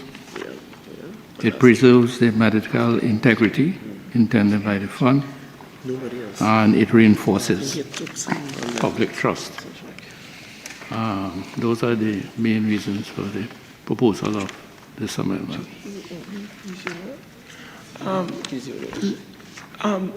Okay, Senator Al-Rawi. Thank you, Mr. Chairman. So that the government can have a chance to answer us all on the same pot, if convenient, if I may join in this. The proposals by Senator Teemal mirror proposals for new clauses that I have suggested. So forgive me for making reference to them. The new clauses 21C, 21D, 21E, 21F, 21G, 21H, 21I. All of these clauses, 21J, K, L, M, N, O, all drafted by one Lorraine John. No, just kidding. All drafted by the CPC's department in the amendments to the public procurement law. Speak to the same concept of an appeals tribunal.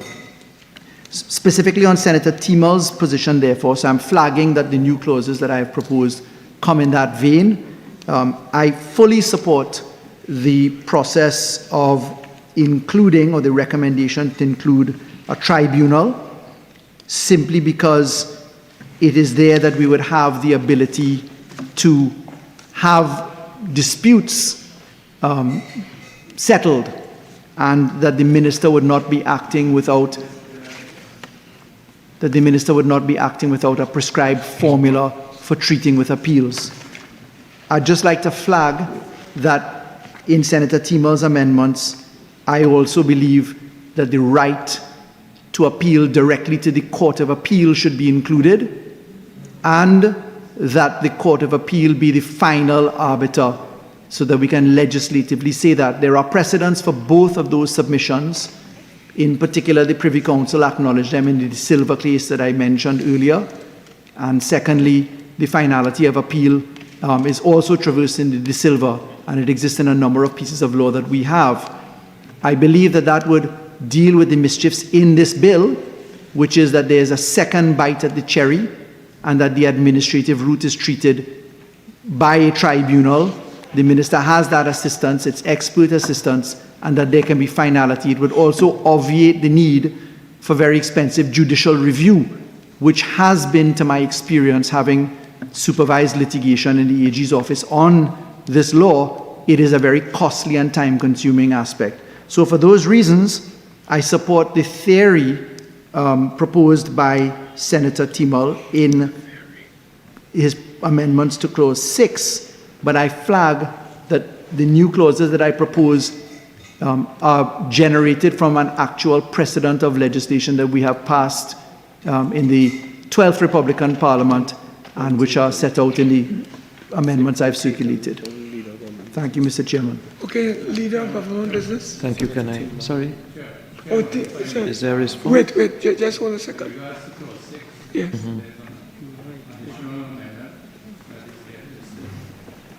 Microphone. 21B, that proposed section 21B be deleted and be substituted with an emergency and exceptional cases committee. It's listed there as to the function of the Emergency Exceptional Cases Committee, it is equivalent, in my opinion, to the powers being granted by the Minister. But again, for the same reasons, in terms of transparency, checks and balances, maintenance of medical integrity and public trust, it is there. And if the concern is speed, efficient consideration of emergency cases, the amendment that I'm proposing in Section 3, 21B3, that the emergency subcommittee shall meet within 48 hours of the receipt of a qualifying application and may approve a grant in circumstances, the conditions are there. And also it allows in 5, that the minister may request an urgent convening of the emergency subcommittee. So it does not remove the minister totally from the pit here, but the minister can call upon this emergency subcommittee to meet within a fast period of time. And as I say, in terms of transparency, checks and balances, public trust, there are definitive advantages to what is being proposed here. Thank you, Chairman. Before I go, I think you have the floor. Mr. Chairman, I've heard the senators, and I'm ready to respond. I don't just want this to be a debate, a ping-pong match on that side, and then I come back again. Yes. Both senators have had their say. They've put their amendments before with the greatest respect and in the kindest way. I'd like to respond. Okay? I haven't dealt with 21B. You opened by saying that your amendment is the same as Senator Teemal in essence.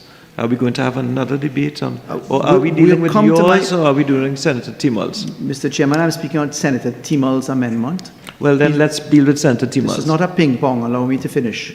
Is that choose or a ping-pong? Which one? I'm speaking on Senator Teemal's amendments, Mr. Chairman. May I? Mr. Chairman. That's not... Mr.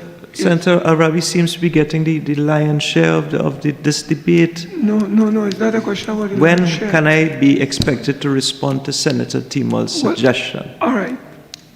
You are going to respond. Senator Teemal was allowed.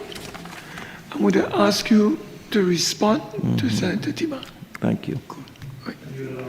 You're welcome. Yeah. Thank you. Mr. President, I want to thank Senator Teemal for his suggestion. We've looked at your suggestion, Senator. The issue here is simply an issue of a choice of policy that, in the government's view, is appropriate to the particular mischief that we want to cure. When we say mischief, we mean mischief in the legal sense. The mischief that we want to cure by our proposal is the grant of approval in exceptional or urgent circumstances. So we're looking at speed, but we're also looking at practicality. And while we have seen your amendment, we feel with the greatest respect that the setting up of a tribunal and the setting up of an emergency and exceptional cases committee may, with great respect, be a bit too bureaucratic and slow in the circumstances when there are adequate safeguards in judicial review to review the minister. We do not feel the need to set up a tribunal and a subcommittee to deal with something which the minister can deal with. And again, the minister is subject to judicial review. The minister is also subject to questions in the parliament. And the minister is also subject to producing reasons in accordance with the Judicial Review Act. So there are all of those safeguards. Incidentally, and as well,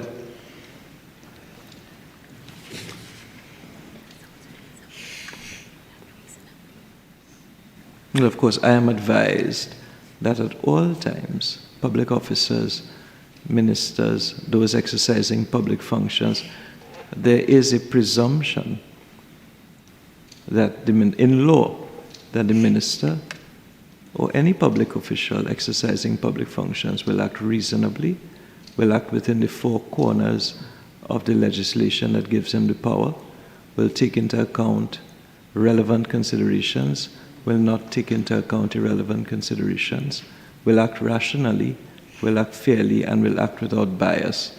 Those are the heads of judicial review. And I'm getting a sense that people are not appreciating that presumption in the law. Let us forget the personality of the minister. That is the presumption in the law. So I hope and I trust that this will assort some of your misgivings. We would like to proceed with our amendment with respect the way we have cast it. Yes, Senator Al-Rawi. Thank you, Mr. Chairman. I'm joining specifically now on 21B. I thank the honourable member for the explanation in general.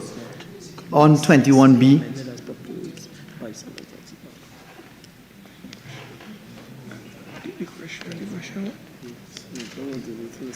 Mr. Chairman? Yes. Yeah. On 21B? Yes. On 21B, the minister may, in urgent or exceptional circumstances, consider and treat with an application for a grant if the minister is satisfied that the board is unable to meet for any reason or otherwise perform its functions in a timely manner, or action is required in the public interest in furtherance of the purposes of this Act. Just for the record, and not to enter into any debate, I'm deeply concerned by the omission of processes by which the minister would be receiving applications in the first place, because as far as I'm concerned, the application is to the Children's Life Fund, the authority, the board, the life unit. And therefore, there appears to be now a legislative creation of two avenues, one directly to the minister and one to the life fund. So there isn't the process mapping. I genuinely believe, and this is again for the record, that the process of review by a tribunal and the insertion of a court of final arbitration or decision, meaning being the court of appeal and no appeal to the Privy Council, would take us away of the need for leave for judicial review, then High Court, then Privy Council. And therefore, for the record, I'm asking the honourable members opposite to consider the insertion of a tribunal and specifically to prescribe the method by which the minister gets this. The last thing I'll say, Mr. Chairman, is this. Yes, go ahead. The last thing that I say, Mr. Chairman, in relation to this is that the minister in this particular position really will be insulated by the process point. And I thank you for allowing me to mark the spot and asking the Honourable Minister. Of course, I intend to come back to this on the new clauses when you give me that opportunity. Thank you, Mr. Chairman. Okay, Honourable Senators. Yes, Senator Teemal. Government Business for his for his response. But yes, I acknowledge in terms of presumption of law and the minister, acting in accordance with that. But the amendments are proposed on the basis that we are dealing with public funds and we are dealing with highly emotive issues here. And we may think that a appeals tribunal and emergency response committee may be an added layer of bureaucracy. But in terms of medical emergencies, those of us who have availed ourselves of the facilities of the Ministry of Health in cases of emergency, and particularly in terms of situations where you have to go through the procedure of triage. It is not as bureaucratic, I think, in terms of what I'm proposing, because the emergency committee could be convened within 48 hours. These are comprised of medical experts, and decision-making could be quite quick. So the argument about time, it will take time. I don't really fully buy into that. And I will stand by my amendments, proposed amendments.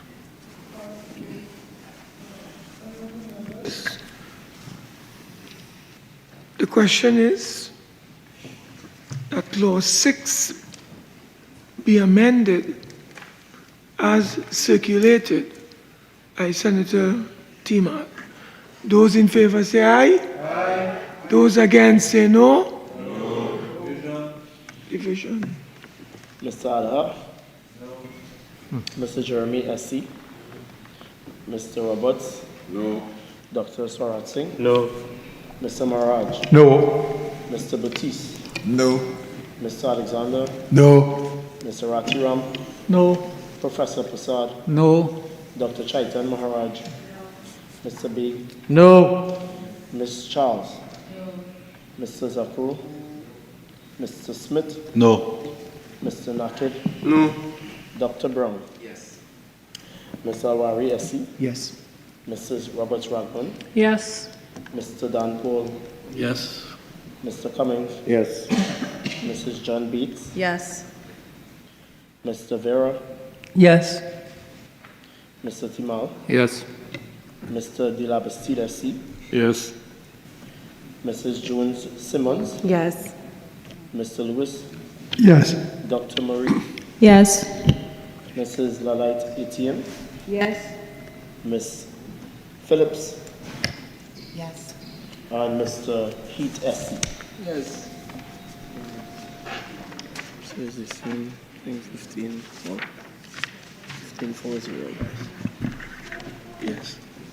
Honorable Senators, the vote based on the division, 15 voted for, 15 voted against, no abstention. Again, you all have put me in a casting position. The Senate has put me in a casting position. So I have, because of the equality of the votes, I have to secure the status quo. So therefore, this is not carried. Okay, let's move on, please.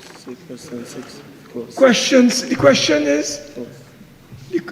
is that clause 6 of the bill, clause 6 now stand part of the bill. Those in favor say aye. Those against say no. I think the ayes have it. Clause 6 now stand part of the bill. Clause 6A. The question is that clause 6A now stand part of the bill. Amendment from Senator Vieira and Senator Anthony Vieira, you have an amendment here. Thank you, Chair. 6A. My proposed amendment is really concerned about section 32(2), the use of the notification process. Right. Now, I have proposed a number of options. So in order of my declining preferences, in declining order, my preference would have been to do away with Schedule 3 altogether, in which event there would have been no need for a notification. But since we will be keeping Schedule 3, my second preference would be let it, just as Schedules 1 and 2 are, let it be subject to negative resolution. If we are not going to go subject to negative resolution, then what I have proposed here is my third fallback position. But my preference would be the negative resolution. And before I conclude, there is also, if it is that government insists on the minister may by notification amend Schedule 3 to this act, we do need to make clear to whom is this notification going. So my last fallback position would be, and such notification shall be laid in Parliament. Okay. Senator Desirée Marie, you're next. Doctor.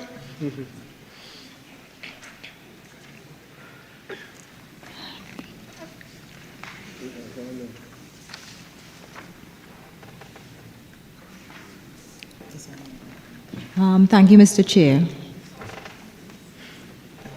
My proposed resolution to Clause 6A again was prefixed on not having Schedule 3 in the Act. So I had proposed deleting section 32. However, if we will be keeping Schedule 3, then I would withdraw my proposal, because then the Act as it stands would include Schedule 3, because it says the Minister may, by order, subject to negative resolution of Parliament, amend the schedules to this Act. No, the Parent Act just says the schedules. Sorry. So therefore, I would withdraw my proposal. Thank you. Okay. May I, Mr. Chair? Before you speak, Senator Al-Rawi, Leader of Government Business, you want to speak before him? Because he's going Well, to I wanted to, Oh, Mr. you Chair, did? I wanted to put something on the table which may, Okay. All right. which may assist us. Okay, go ahead. You have the floor. Not that I don't want to hear, I like to hear Senator Al-Rawi, but I think this could assist us. The feel that we got on this side is that some senators were uncomfortable with the amending Schedule 3 by notification. We have proposed that Schedules 1 and 2 be amended subject to negative resolution, which is fine, because negative resolution is instant, and you have to lay it here. It's resolution of Parliament, which means you have to lay it in both houses, which is quite good in terms of accountability, check and balance. And our interest has always been instantaneous. So it comes into effect when it is made, when it is published, I understand, and there's a certain point. What's so funny? It's just, never mind. You're not supposed to answer. Listen, please. Yes, That's a rhetorical question. Yes, forget it. That's the question. So it comes into that I'm trying to explain it to my learned friend. Please, yes. So Schedules 1 and 2 are fine instantaneous, and what we are saying is to assuage anybody's fears. We are prepared to say that Schedule 3 as well be amended by negative resolution. In which case, we will not need Clause 6A, because the original Section 32, and I quote, the Minister may by order, subject to negative resolution of Parliament, amend the schedules to this Act. And after today, we will have a third schedule. So if that is pleasing to all senators, we can have a unanimous approval of this. In which event I withdraw my proposed amendment. Is that clause 6A be deleted? That's what I mean. So your proposal is that we delete 6A. Delete Clause 6A simply. Yes, I don't know. Can I put a question? Honorable Senators, the question is that There will be amendment by deleting clause 6A. What? That clause 6A be deleted. the question is that clause 6A be deleted. Those in favor say aye. Aye. Those against say no. I think the ayes have it. Clause 6A is now deleted. Consequential amendments will take place. And consequential amendments will take place. Clause 7. The question is that clause 7 stand part of the bill.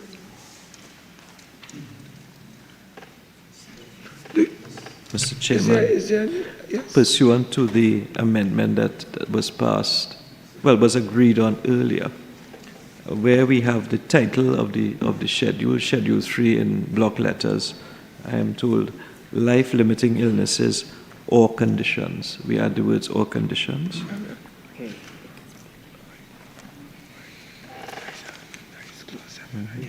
Leave it like that. Just so that it will be consistent. Any other intervention or do I? Chair, if I may? Yes, ma'am. I just wanted to please point out some errors in the schedule, at least what I consider to be errors in the list. The first being under nephrology. It says kidney transplant patients, and I don't think kidney transplant patients is either an illness or a condition. And the second, under endocrinology, it says congenital hyperinsulinemia pheochromocytoma, and my proposal is that pheochromocytoma should be placed in a separate line, as it is a condition that is independent of congenital hyperinsulinemia. Thank you, Mr. Chair. Thank you. Leader of Government, Mr. Dr. Chaitan. Dr. Chaitan. Senator. The question was that kidney transplants should not be listed under self-limiting. No, the proposal is that kidney transplant patients is not an illness, and neither is it a condition. I think it could be considered a life-limiting condition. It's up for open debate, as a life-limiting condition is a broader term. Patients who have had kidney transplants would fall into those who have life-limiting conditions. If you want, yeah. I think the clarity is the proposal patients would who be have had kidney transplants. Is there a scientific medical term yes. for that? The proposal would be renal failure.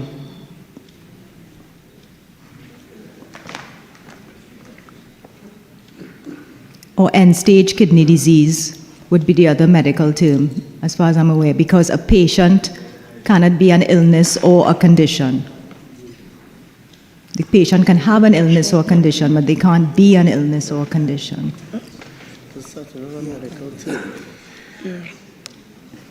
I would propose to make the amendment to delete the word patient, but leave kidney transplant just as we've left liver transplant. I see clarification, please. So you're saying the illness or the condition is kidney transplant?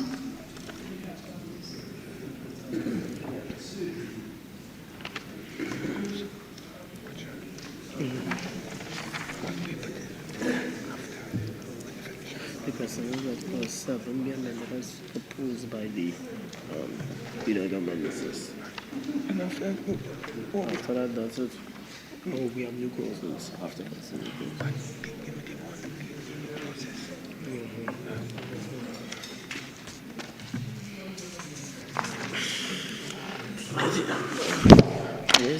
Yes, I have a procedure.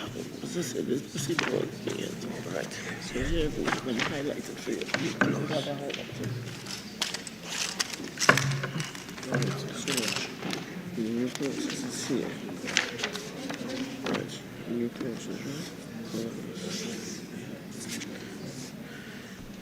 Any proposed new process shall be considered as follows. The clerk will read the title, so I'll read like new clause 15. And you know, the chairman, the question is that new clause 15 be read a second time. Those in favor say aye. If the ayes have it. Chairman, may I make a suggestion? Yes, of course. When the government is ready to consider. Yeah, just trying to. Right. Leader of Government Business, I have a suggestion to propose. Under nephrology, remove kidney transplant patients and list it as conditions requiring kidney transplant. Under pediatric surgery, remove liver transplant and include conditions requiring liver transplant.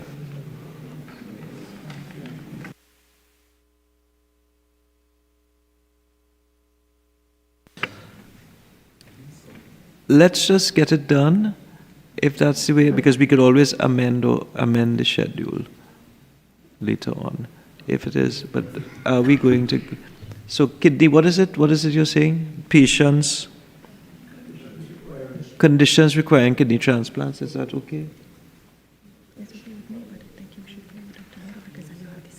That's not very practical at this point in time. Because patience doesn't make sense. Patience doesn't make sense. Let's just go with that. We could always amend the schedule. We could say close. We could say close. The question is that clause 7 be amended. Doctor, is there another doctor in the house? We are going along with you. Yes, there's another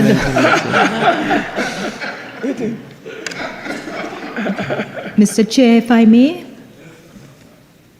Yes. I think the conditions or the illnesses would have to be liver failure or end-stage renal disease. Those would be conditions or illnesses. It wouldn't be conditions requiring liver transplant. Because the condition requiring the liver transplant would be liver failure. Can we formulate it? Just now, and then we can add, we can get, then we can get Dr. Maharaj to polish it a bit, yes?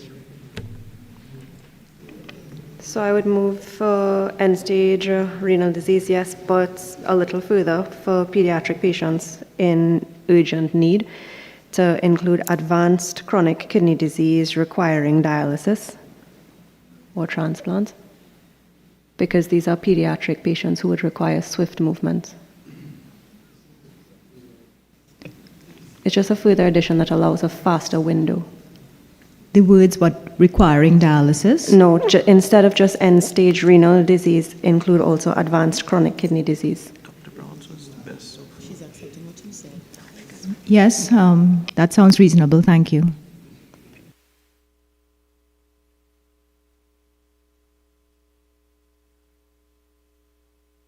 Can we ask the doctors to formulate it for us? I can't even spell some of those words.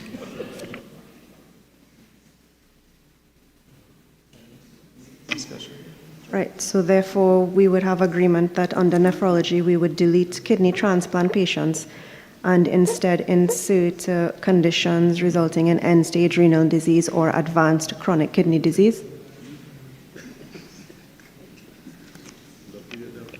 That sounds fine with me. I'm just not seeing the need for saying conditions resulting in, because the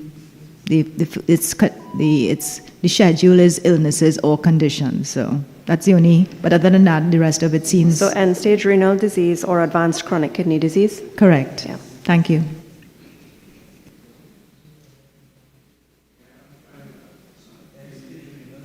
Advanced chronic kidney disease. Good. Is there anything else? Oh yeah, liver transplant. Look at the line above liver transplant. You'll get some words. Anybody has suggestions for liver transplant? But that's pediatric surgery, but then I suppose the condition is a condition requiring liver transplant. Where's the science? Okay. Indeed.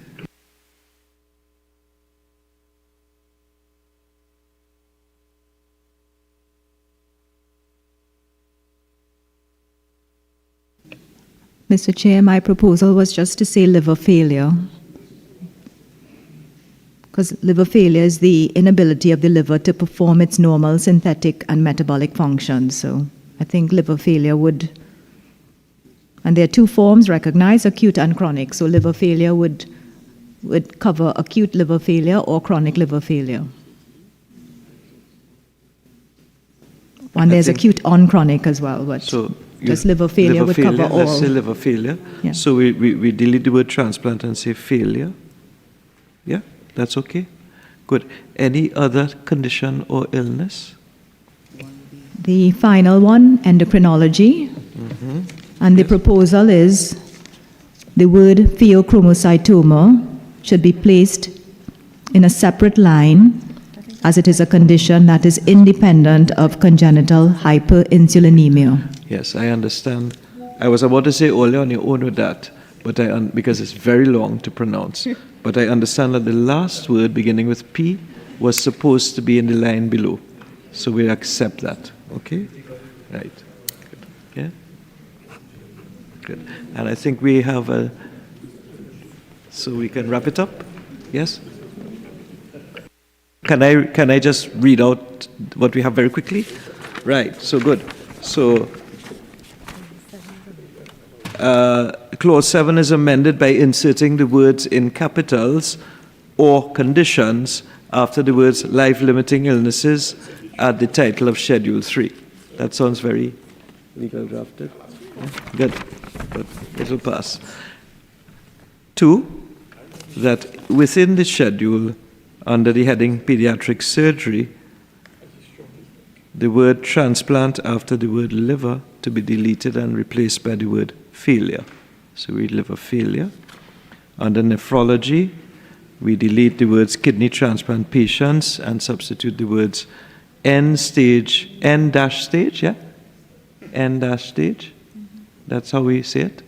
Or N-stage. 2 words or N-dash? N-stage. 2 words. Well, that's cosmetic. End-stage renal disease. It is hyphenated. Sorry to interrupt. Sorry. It is hyphenated, end-dash stage. That's what I was trying to find out. Yeah. So end-stage renal disease or advanced chronic kidney disease. Yes? Good. And lastly, under endocrinology, the word starting with P is to be put as a separate line item under the words congenital hyperinsulinemia. Thank you.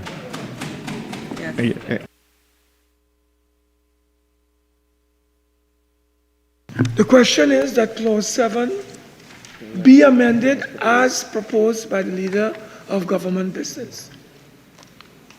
Those in favor say aye. Aye. Those against say no. I think the ayes have it. Clause 7 as proposed is amended or be amended as proposed by the Leader of Government Business. Be now amended, rather.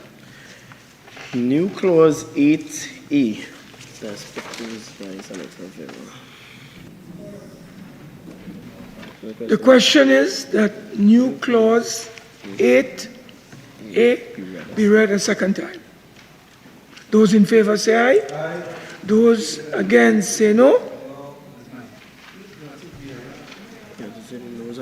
The noes have it, I think. I think the noes have it. Yes, from Senator Vieira. Your clause, Senator Vieira. Senator Vieira. No, this is Senator Vieira's clause.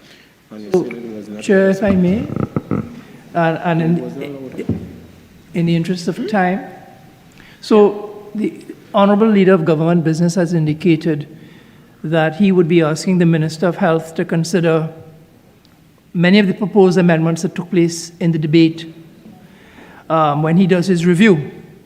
So I am willing to accept that my proposed additions, 8A, 17A, 18A, strictly go outside the bill before us. And so I will withdraw them on the understanding that they will be taken into consideration by the Minister of Health when he does his review. Well, we thank you for that. I cannot give an undertaking, but I can indicate that we will consider, along with all the others.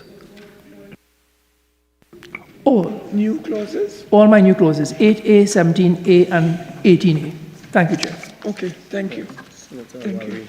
Senator Al-Rawi. Thank you, Mr. Chair.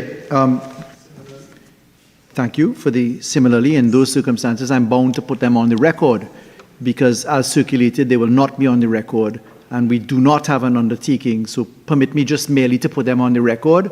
I would prefer an undertaking. It's normal to give them. I have on many occasions given them, but let's just put them on record. Mr. Chairman, may I for those purposes, therefore, on that which I have circulated, or that which the Secretariat has circulated, at page 2, where you see clause 12C, that should be new clause 8. Where you see clause 16C, that should be new clause 9, perhaps. Where you see clause 18A, new clause 10. Clause 19 will be new clause 11. 21C would be 12. 21D would be 13. Mr. Al-Rawi, are you amending your amendments? Because I'm getting really confused. Can they give it to us? I'm not amending. In principle, Yeah. we will consider, but what they can do is you can fix it up and send it to us. Mr. Chairman, I understand my friend is new to the chamber. There's a process by which we do this, and I'm dealing with the process. The first step is you fix that which the Secretariat submitted, which I did not have the liberty to sign, and therefore this came from the Secretariat. So I'm clarifying what the Secretariat has put so that the amendments, which are mine, are on the record. Mr. Chairman, I might be new to the chamber, but I've seen something in black and white here which he's trying to amend. So forgive my newness, but I have common sense. Lovely. With that said now, if we go back to the purpose, the process is the Secretariat will usually give you amendments to sign off, and then those would stand in your name. That was not done on this occasion. Therefore, these are not my amendments. They are those produced by the Secretariat. The amendments before us... Listen, I think I would like to be fair to the Secretariat. The Secretariat was operating under extreme pressure. So I don't think we should be on time constrained too. So I don't think we should put unfair pressure on the Secretariat on this matter. They were operating under severe constraint, time included. Okay? So, Senator Al-Rawi. Chairman, whose Secretariat, pray tell? The Parliament Secretariat staff. Eunice. We were operating under severe stress. Yes. Okay? So, what I wanted to ask Senator Al-Rawi is that whether, given the circumstances that we were faced with today, whether we can take your amendments to the new clauses or the introduction of new clauses as circulated to us in the Senate, and we will use those for future consideration. Can I have your agreement on Yes, Mr. Chair, but because they've been circulated with errors, I'm correcting the errors now, which would take all of a minute. I must correct them because I didn't sign them off. Okay. And of course, I did not mean to be pejorative, but the point is, every other page come from a senator has a signature on it, and mine does not. So if I may just be allowed to do what is proper and within our precedent. So I was at new clause 21C, that should be new clause 12. New clause 21D, that would be new clause 13. New clause 21E would be new clause 14. New clause 21F would be clause 15, new clause 15. New clause 21G would be new clause 16. New clause 21H would be new clause 17. New clause 21I would be new clause 18. New clause J would be new clause 19. New clause 21K would be new clause 20. New clause 21L would be new clause 21. New clause 21M would be new clause 22. New clause 21N would be new clause 23. New clause 21O would be new clause 24. Those amendments, as proposed by me and circulated, now being on the record, with no need to read them, I just need simply to put on record the rationale behind it in a very succinct way, Mr. Chairman. And the rationale is as follows. The new clauses 8 through 24 propose the mechanism for the establishment of a life fund review board. The precedent for that review board is, for the record, taken from the Public Procurement and Disposal of Property Tax Act amendment in 2016. That is Act number 5 of 2016. It proposes a method by which the minister would have the buffer of having a review board undertake claims from the life fund. That is the authority itself. A decision would be made, it would be communicated to the minister, and it also ties back these amendments to the method by which the secretary to the board must relay approvals coming from the board to the minister and applications from the minister to the board, because those processes are not mapped out. So this is intended to meet with the processes which take care with the government's amendments to 21A and 21B, those two new sections. This is to link the missing pieces of the relay back from the minister through to the board so that the board can act on it. It also includes, Mr. Chairman. Mr. Chairman, haven't we all dealt with those subject matter already? Yeah. We could read, Mr. Chairman, I'm about to finish. Yeah, it also, Mr. Chairman, ties in the method of delivering the decision, and it proposes that the final court of appeal, that the final court would be the Court of Appeal. With that rationale on the record, in respect of these amendments which I propose, I thank you for the opportunity to put it on the record. May I end now by asking Minister in the Office of the Prime Minister whether the government is prepared to give an undertaking to look at these amendments and to return to the Parliament at some later date. Mr. Chairman, I know that my learned friend Senator Al-Rawi said I was new to this chamber, but I never thought I would come here to see an amendment to an amendment to an amendment. But that's not what you've seen. Well, I don't know what I have seen still, but having seen what you have produced, I can say that we are not giving any undertaking, sorry, but we will consider.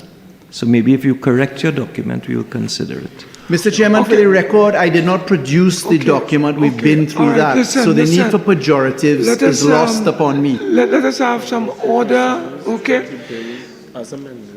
I am going to put the following question.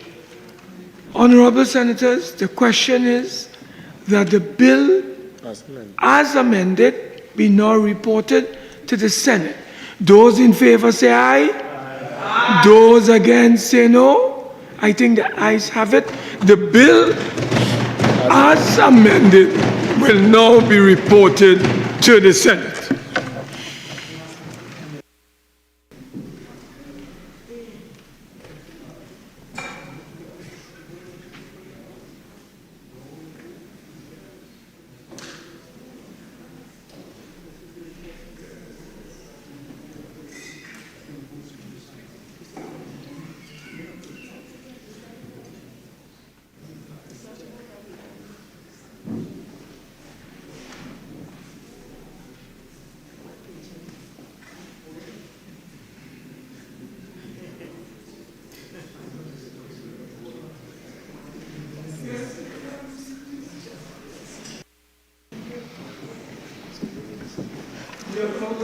Parliamentary Secretary in the Ministry of the People, Social Development and Family Services.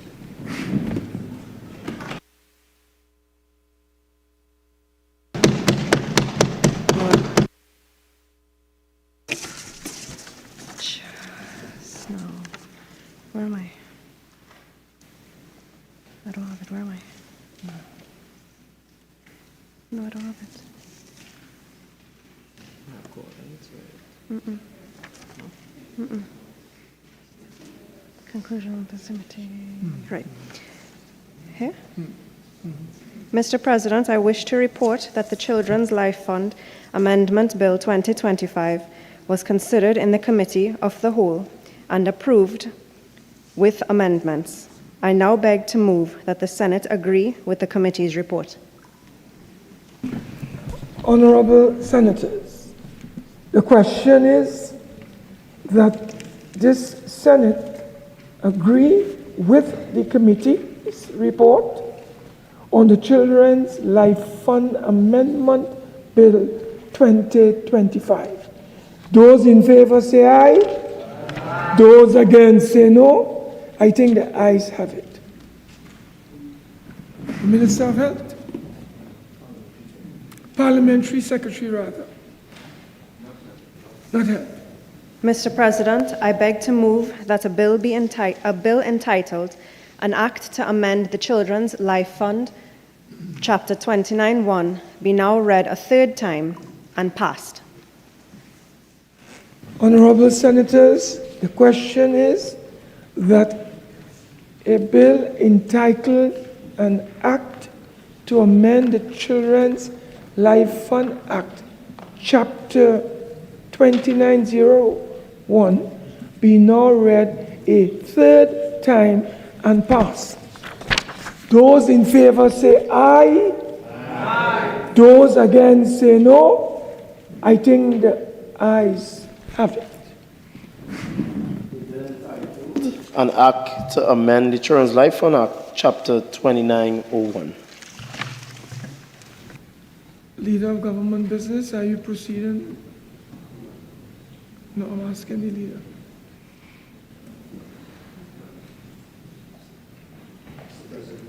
Mr. President, we are proceeding with the next bill. Well, I call on the Minister of Finance at this time.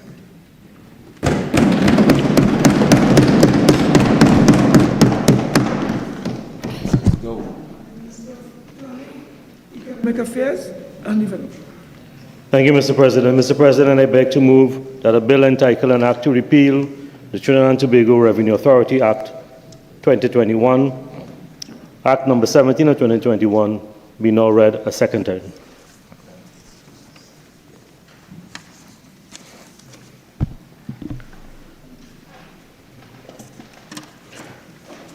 Mr. President, thank God that this bill only has 3 clauses.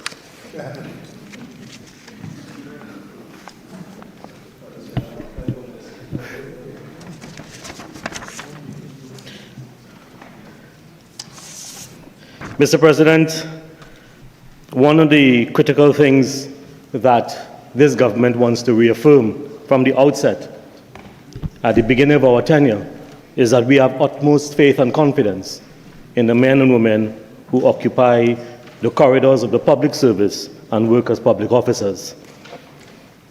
Mr. President, we are of the view that the institutions of government, especially those that are involved in revenue collection, remain as a core tenet of the operations of the public service and ought not to be outsourced to any private agency or quasi-private agency. In fact, it has been widely reported by many technical missions to the government of Trinidad and Tobago over many a year that the Board of Inland Revenue constitute an important organ of state. Notwithstanding its many deficiencies over the years that have remained unaddressed, the former government, in seeking to deal with some of those deficiencies, had 3 choices. Leave it as it is, try to fix it, but they choose an alternative form, which is to set up a revenue authority which will sit outside of the public service. Mr. President, the creation of the revenue authority eroded the constitutional doctrine of the separation of powers and weakened the traditional check and balances designed to protect the impartiality of tax administration. The establishment of the semi-autonomous revenue authority, while it constituted an attempt to create a revenue collection mechanism, many of the revenue authorities that have taken place and have been established across the region have one fundamental flaw, and that is in seeking to bring the Trinidad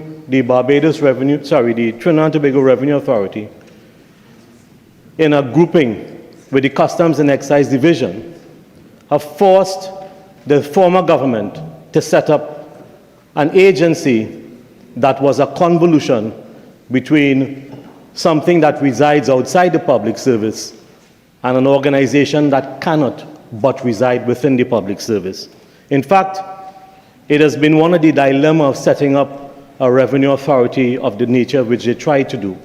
It is that the Customs and Excise Division have two areas that, one deals with revenue collection and the other deals with border protection. So one of the areas that could not be outsourced out of the public service was that of enforcement. That area had to reside within the public service. So while they were setting up the revenue authority, they had a significant dilemma in terms of how you could set up an agency where you can't outsource a certain aspect of a specific function within the Customs and Excise Division that must remain within the public service. The other area of concern, Mr. President, when you look at the establishment of the Revenue Authority, is that in the impact it had on the morale of persons within the public service. In fact, when we took over government at the end of April, the Revenue Authority was staffed, or its staff complement was between 30 to 35%. In fact, Mr. President, critical functions within the Revenue Authority had no staff in it at all. Field officers, tax collecting officers, the complement of which a recruitment exercise began some 5 or 6 years ago and was put on hold pending the establishment of the Revenue Authority. So for the last 5 or 6 years, the Revenue Authority took all the oxygen away from the Board of Inland Revenue, where they were so decimated and starved for resources that they could not provide critical and core functions in tax collection and tax administration. One of the unintended consequences, or maybe intended consequences, is that it negatively impacted the morale of the people within the Board of Inland Revenue. Such an impact, Mr. President, left people not just starved of resources, but starved of the ability to fulfill the mandate that they had to the people and government of Trinidad and Tobago. Some of that my learned colleague will speak about later on in the debate. Suffice it to say, Mr. President, that instead of fixing the Board of Inland Revenue, what the former government did is allowed it to go into such decay, both from a morale and a resource perspective, that for the last 5 or 6 years, the impact of that decision left revenues uncollected for the last version of the former government. Mr. President, as we stand to repeal the Revenue Authority, we wish to put on record our intent to focus on rebuilding the Board of Inland Revenue. In fact, over the last couple of weeks, under the direction of the Honorable Prime Minister, we have been able to offer 95 letters of employment, of which 64 were accepted. We have been able to successfully offer and bring on board a number of short contract of persons to staff the Board of Inland Revenue, to the point now where we are approximately up to 97 additional persons. We have been able to find additional space to put them within the confines of the establishment of the Board of Inland Revenue. We are moving at a pace to make sure that we buttress and support the staff complement so that they can undertake and get back to the business of being efficient at collecting revenues for the government of Trinidad and Tobago. Well, Mr. President, if it was only the morale and the staff shortages that the former government would have inflicted on the Board of Inland Revenue, we can deal with that as we seek to build back the infrastructure. But what is even worse, Mr. President, is that the former administration did not even see it fit to update this IT system, Gentex, within the Board of Inland Revenue. In fact, it is our information that it is 8 versions behind. And as a consequence, not only were they starved of the resources, both physical and spatial, they were also starved of the support required in order to be effective at what they did. Mr. President, my contention, therefore, is that even if you want to establish other institutions, one ought not to do that by completely dismantling, demoralizing, and creating a dearth of resources available to the persons who have to provide those functions on a daily basis. In fact, the reality is, Mr. President, that nowhere has it been proven that putting revenue collecting or collection outside of the public service has led to an increase in revenues for any government. In fact, many an institution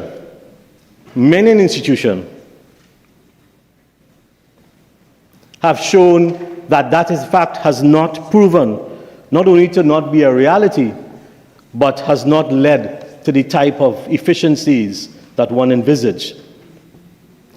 There is this constant mantra that for some things to be effective, it has to reside outside of the public service. It is our intention and our contention, Mr. President, that revenue collection is not one of them.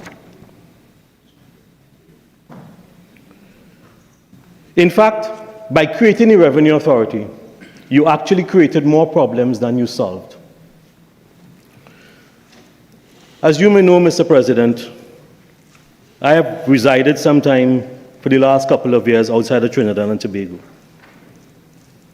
The same problem that we face here with a revenue authority, trying to establish a revenue authority that is both in the public service and outside of the public service, because it's the same problem that other revenue authorities in Barbados as well face. One of the things that you have not been able to do is find ways to integrate both arms of the Customs and Excise Division. Whether it is you bring them in for revenue collection, it is hard to integrate them for the enforcement and border protection side. Because of that, there's been some level of not only discontent, but also people were unclear as to what they were actually being offered. In fact, and my colleague will speak to that in the subsequent parts in the debate, people were not sure how their contracts would be determined, what were they being specifically offered, and how that would impact on their career choices and development. As a consequence, Mr. President, the attempt to establish a revenue authority, while it was intended to look to see how it could solve certain problems in the public service, those problems were in fact exacerbated by the very decimation of the Board of Inland Revenue. Nowhere in our establishment of trying to see how we could increase efficiencies in the public service must we find ourselves in a position, Mr. President, where we make public officers feel completely inadequate, unsupported, and under-resourced to the point where they are unable to fulfill their function. So, Mr. President, the establishment of the Revenue Authority brought with it a host of new problems that public officers found themselves in, with no clear answers, no clear solution, and a misnomer that that will lead to a more effective tax collection strategy and outcome. So, Mr. President, it is our contention, therefore, and the reason for this bill to repeal the Revenue Authority, that the establishment of this semi-autonomous body, seeking to transfer a core function of the state under leadership that is appointed by the Minister of Finance and with the sole discretion of the Minister of Finance, is misplaced, misguided, and ought to be repealed.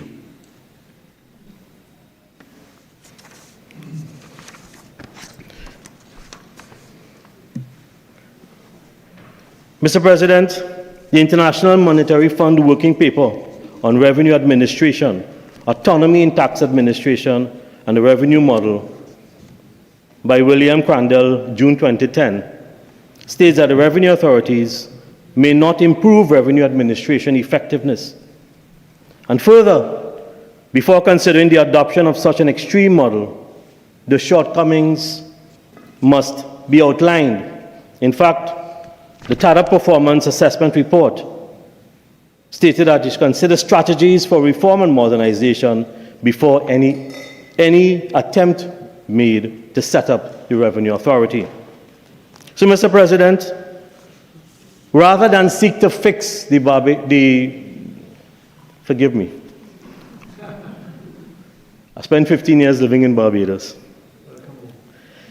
Rather than fix the Board of Inland Revenue, rather than give it the resources it needed, rather than build up the staff that was there, rather than update the IT system, rather than allow the Board of Inland Revenue to feel the support of the government, they sought to take away its function, decimate its staff, pay no attention to any upgrade, and seek to take all of this and put it outside in a semi-autonomous body, but also had to contend with the fact that some of that, even though try as they might, some of that had to remain within the public service because it was integral to the establishment of the critical functions that must reside within the public service and cannot be outsourced outside of the public service. So in fact, Mr. President, what you would have had is a Director General, a board, and a Director General responsible for the HR functions, but the collections and the enforcement remaining, the enforcement remaining within the public service, because enforcement is a creature of the public service. Hence, Mr. President, what we would have had is a two-tiered system. One where some functions remain in a semi-autonomous institution and others remaining within the public service. That level of convolution added, Mr. President, to the perception that very often public officers find themselves in a situation where they are not sure as to where they would reside, what terms and conditions are being offered, and how these would be applied to their status. So, Mr. President, a more effective process would have been to give the Board of Inland Revenue the support they needed, both from a human resource, from an IT, and a supportive model that will allow them to grow and become much more efficient. It is therefore misleading to say that they have not been able to collect revenues when you have not given them the resources so to do. It is this government intention, therefore, to provide the resources they need in order to function effectively. It is what should have happened over the last 5 or 10 years. While this bill that we're repealing today was passed in 2021, as far back as 2018, recruitment exercises in the Board of Inland Revenue were stymied and discontinued, all for the sake of creating this perception that we needed to form a revenue authority because of the inefficiencies of the Board of Inland Revenue.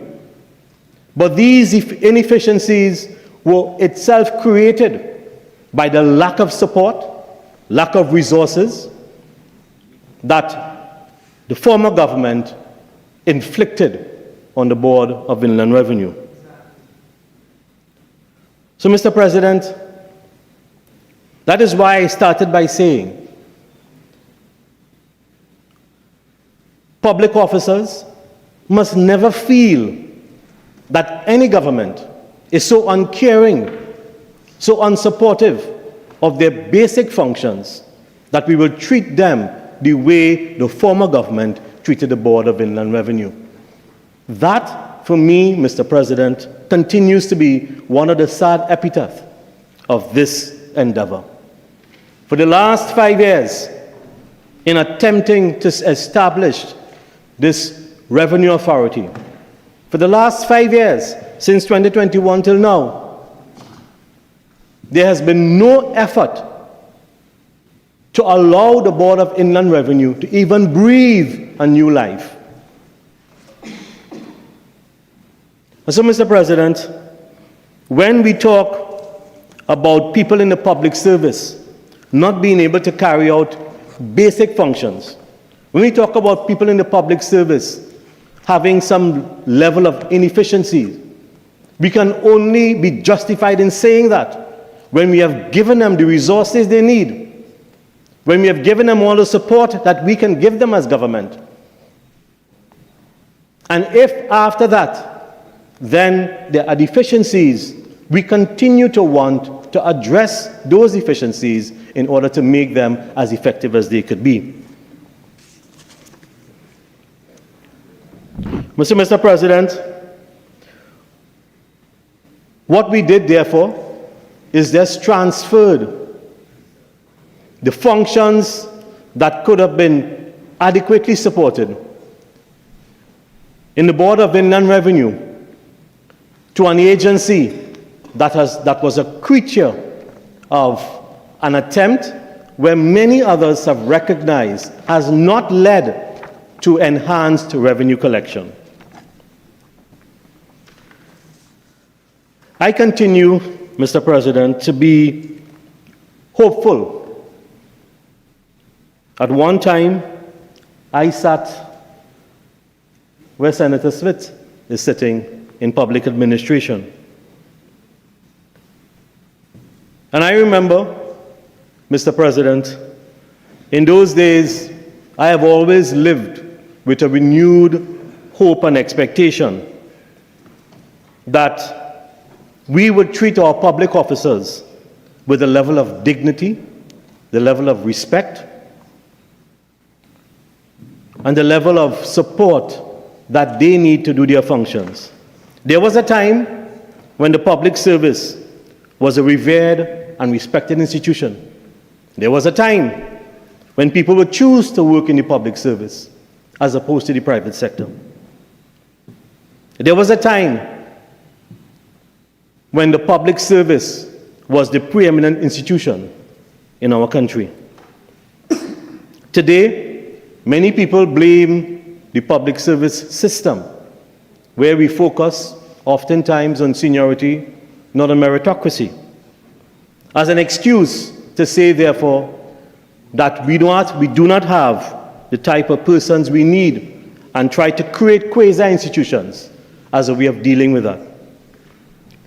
Mr. President, I have often believed that Tattle mustn't be the only place where people are people. We have to treat people with a level of respect. We have to treat people with a level of dignity. We have to treat people with the expectation that we we will allow and hopefully bring out the best of them. And that is why, Mr. President, I am so opposed to the establishment of the Revenue Authority and in support of the repealing of any attempt to take this form, or to produce this form of tax administration and take this function, this core function, out of the public service. There are many things that we could try to outsource. There are many things that we could try to improve on. Tax collection isn't one of them. And access to tax collecting information is something that we have to safeguard and be very guarded against how that information is used.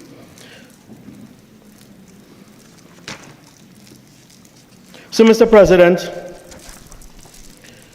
I am reminded because, as you know, I am in the Ministry of Planning, and I am reminded of the decent work and economic growth treaties that the government of Trinidad and Tobago, successive governments have signed on to. How we promote sustainable and effective work environments and institutions.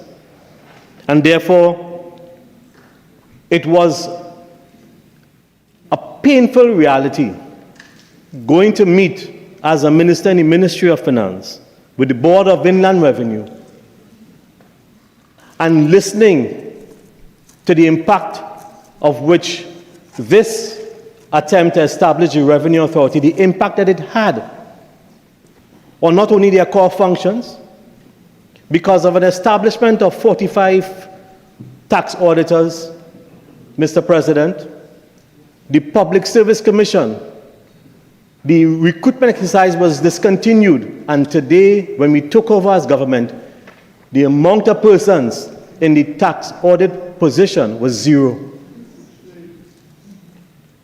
Mr. President, in the established positions, the amount of persons who we had as field officers in the established position that the public service was seeking to recruit was 35.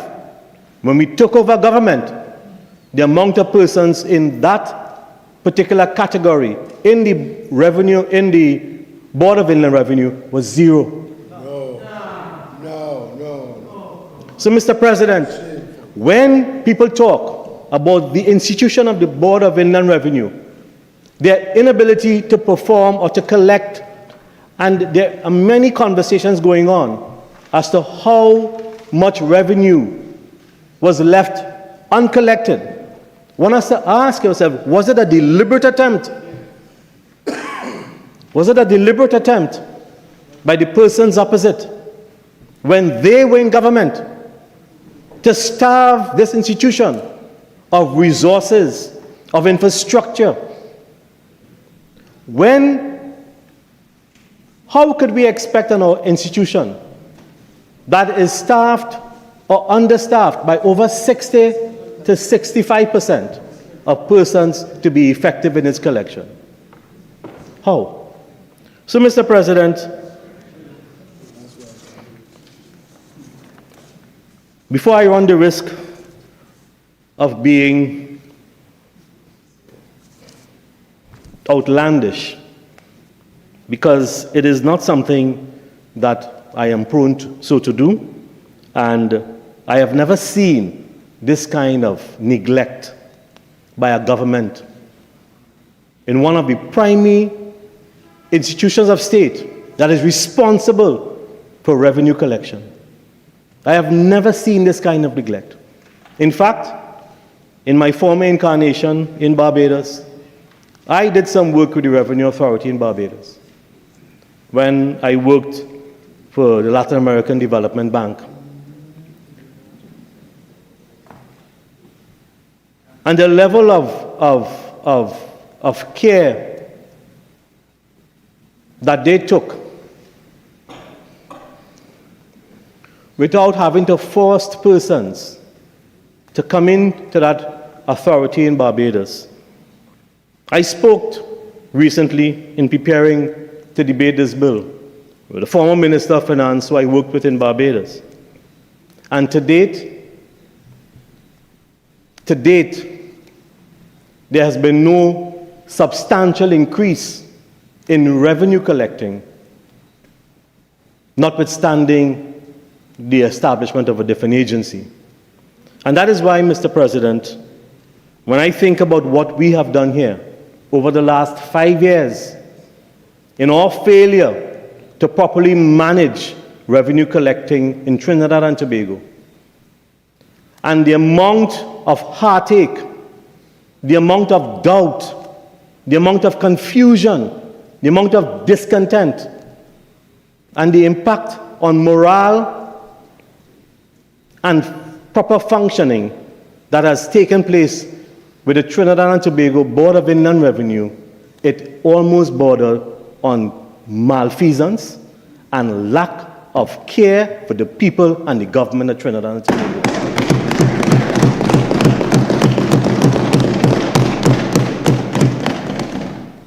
It must be pellucidly clear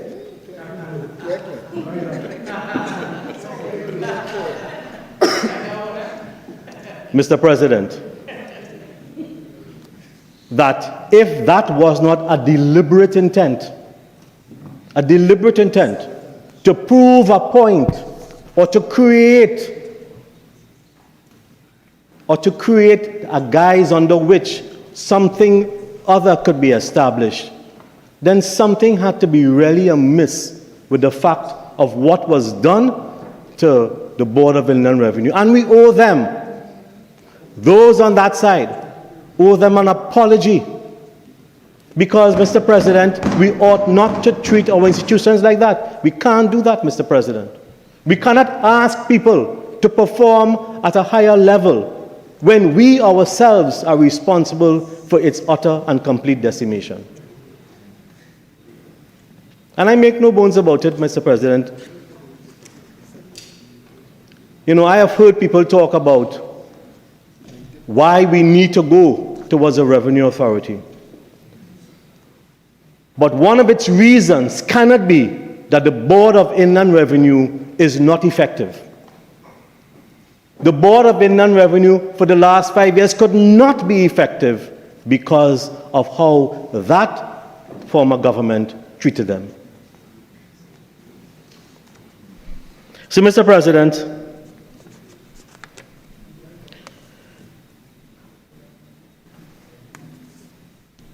this government, as I started at the beginning, this government has tremendous confidence in the men and women who staff and serve us in the public service.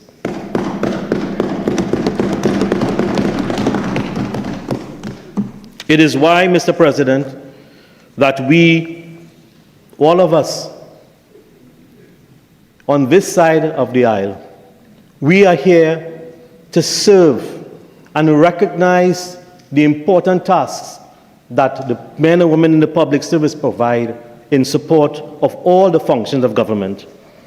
It is why we are focused on making sure that in all our institutions, people are well supported. It is why we are trying not to allow people to feel that they do not or will not get the resources. We are going to make sure that the Board of Inland Revenue, in fact, we have already started the procurement process to update the GenTax system. Currently, there's a note before Finance and General Purpose Committee of Cabinet where we are seeking to support the governance of the Board of Inland Revenue. We are also hoping to take to Cabinet shortly a proposal to start a national payment center of Trinidad and Tobago, where we are hoping to modernize our payment mechanism. Mr. President, in my last iteration in the Parliament, I had the honor to pilot the Electronic Transaction Act, the Data Protection Act, where we sought to modernize, at that time, the mechanisms by which people could engage with the government of Trinidad and Tobago through electronic means, and create many ways in which people could access government goods and services and interact with government. It is left to this government now to seek to take that forward and to leapfrog because of technology, because of what is available to us, to make sure that we can be more effective, not only in our revenue collecting, but also in citizens connecting with government in order to make not just payments, but in order to have engagements with government that will be seamless and that will also impact positively on the revenue collection of government. So, Mr. President, I ask members of this House to support us, not just to repeal this bill, but to take away the doubt, the confusion, the duality in the systems that the former government is trying to establish in having a revenue authority that is semi-autonomous and persons within the enforcement, inside the public service. To take away all the mystery behind what we're trying to create, and to support us in focusing on rebuilding the Board of Inland Revenue, in giving them the staff, the resources, the tools, and the support they need in order to be effective in collecting revenues for the government of Trinidad and Tobago.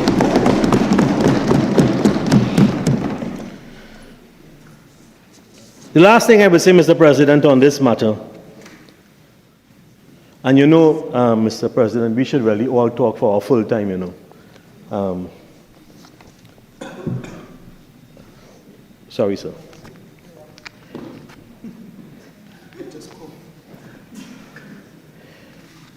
But this bill just ought not to be repealed. It ought to be repealed and be subscribed to a place where it shall never come again.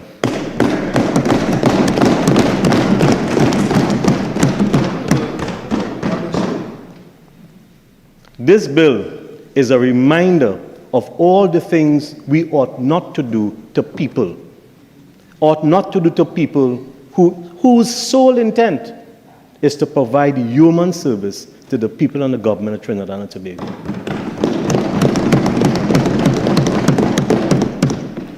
So, Mr. President, as we subscribe to all the articles as a government of sustainable development goals, of workplace etiquette, of how we develop people and create an environment for learning, how we create a supported industry where Trinidad and Tobago have some of the best skilled people in the world. There are many persons who want to bring their business here because of the caliber and the quality of people that we have. Why do we feel that we have to create this two-tiered system of persons inside the public service and persons outside the public service? Our people are our best resource, and we believe that in the public service, we have some of our best people in this country. We want to support them.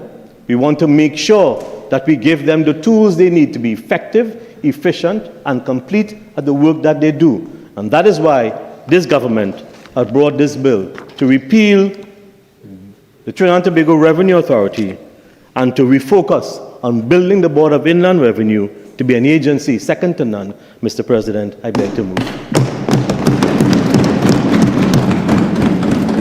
Leader of Government Business. Thank you, Mr. President. Thank you to my learned colleague. Mr. President, we have a lot of work that is yet to be done in this chamber, all of us.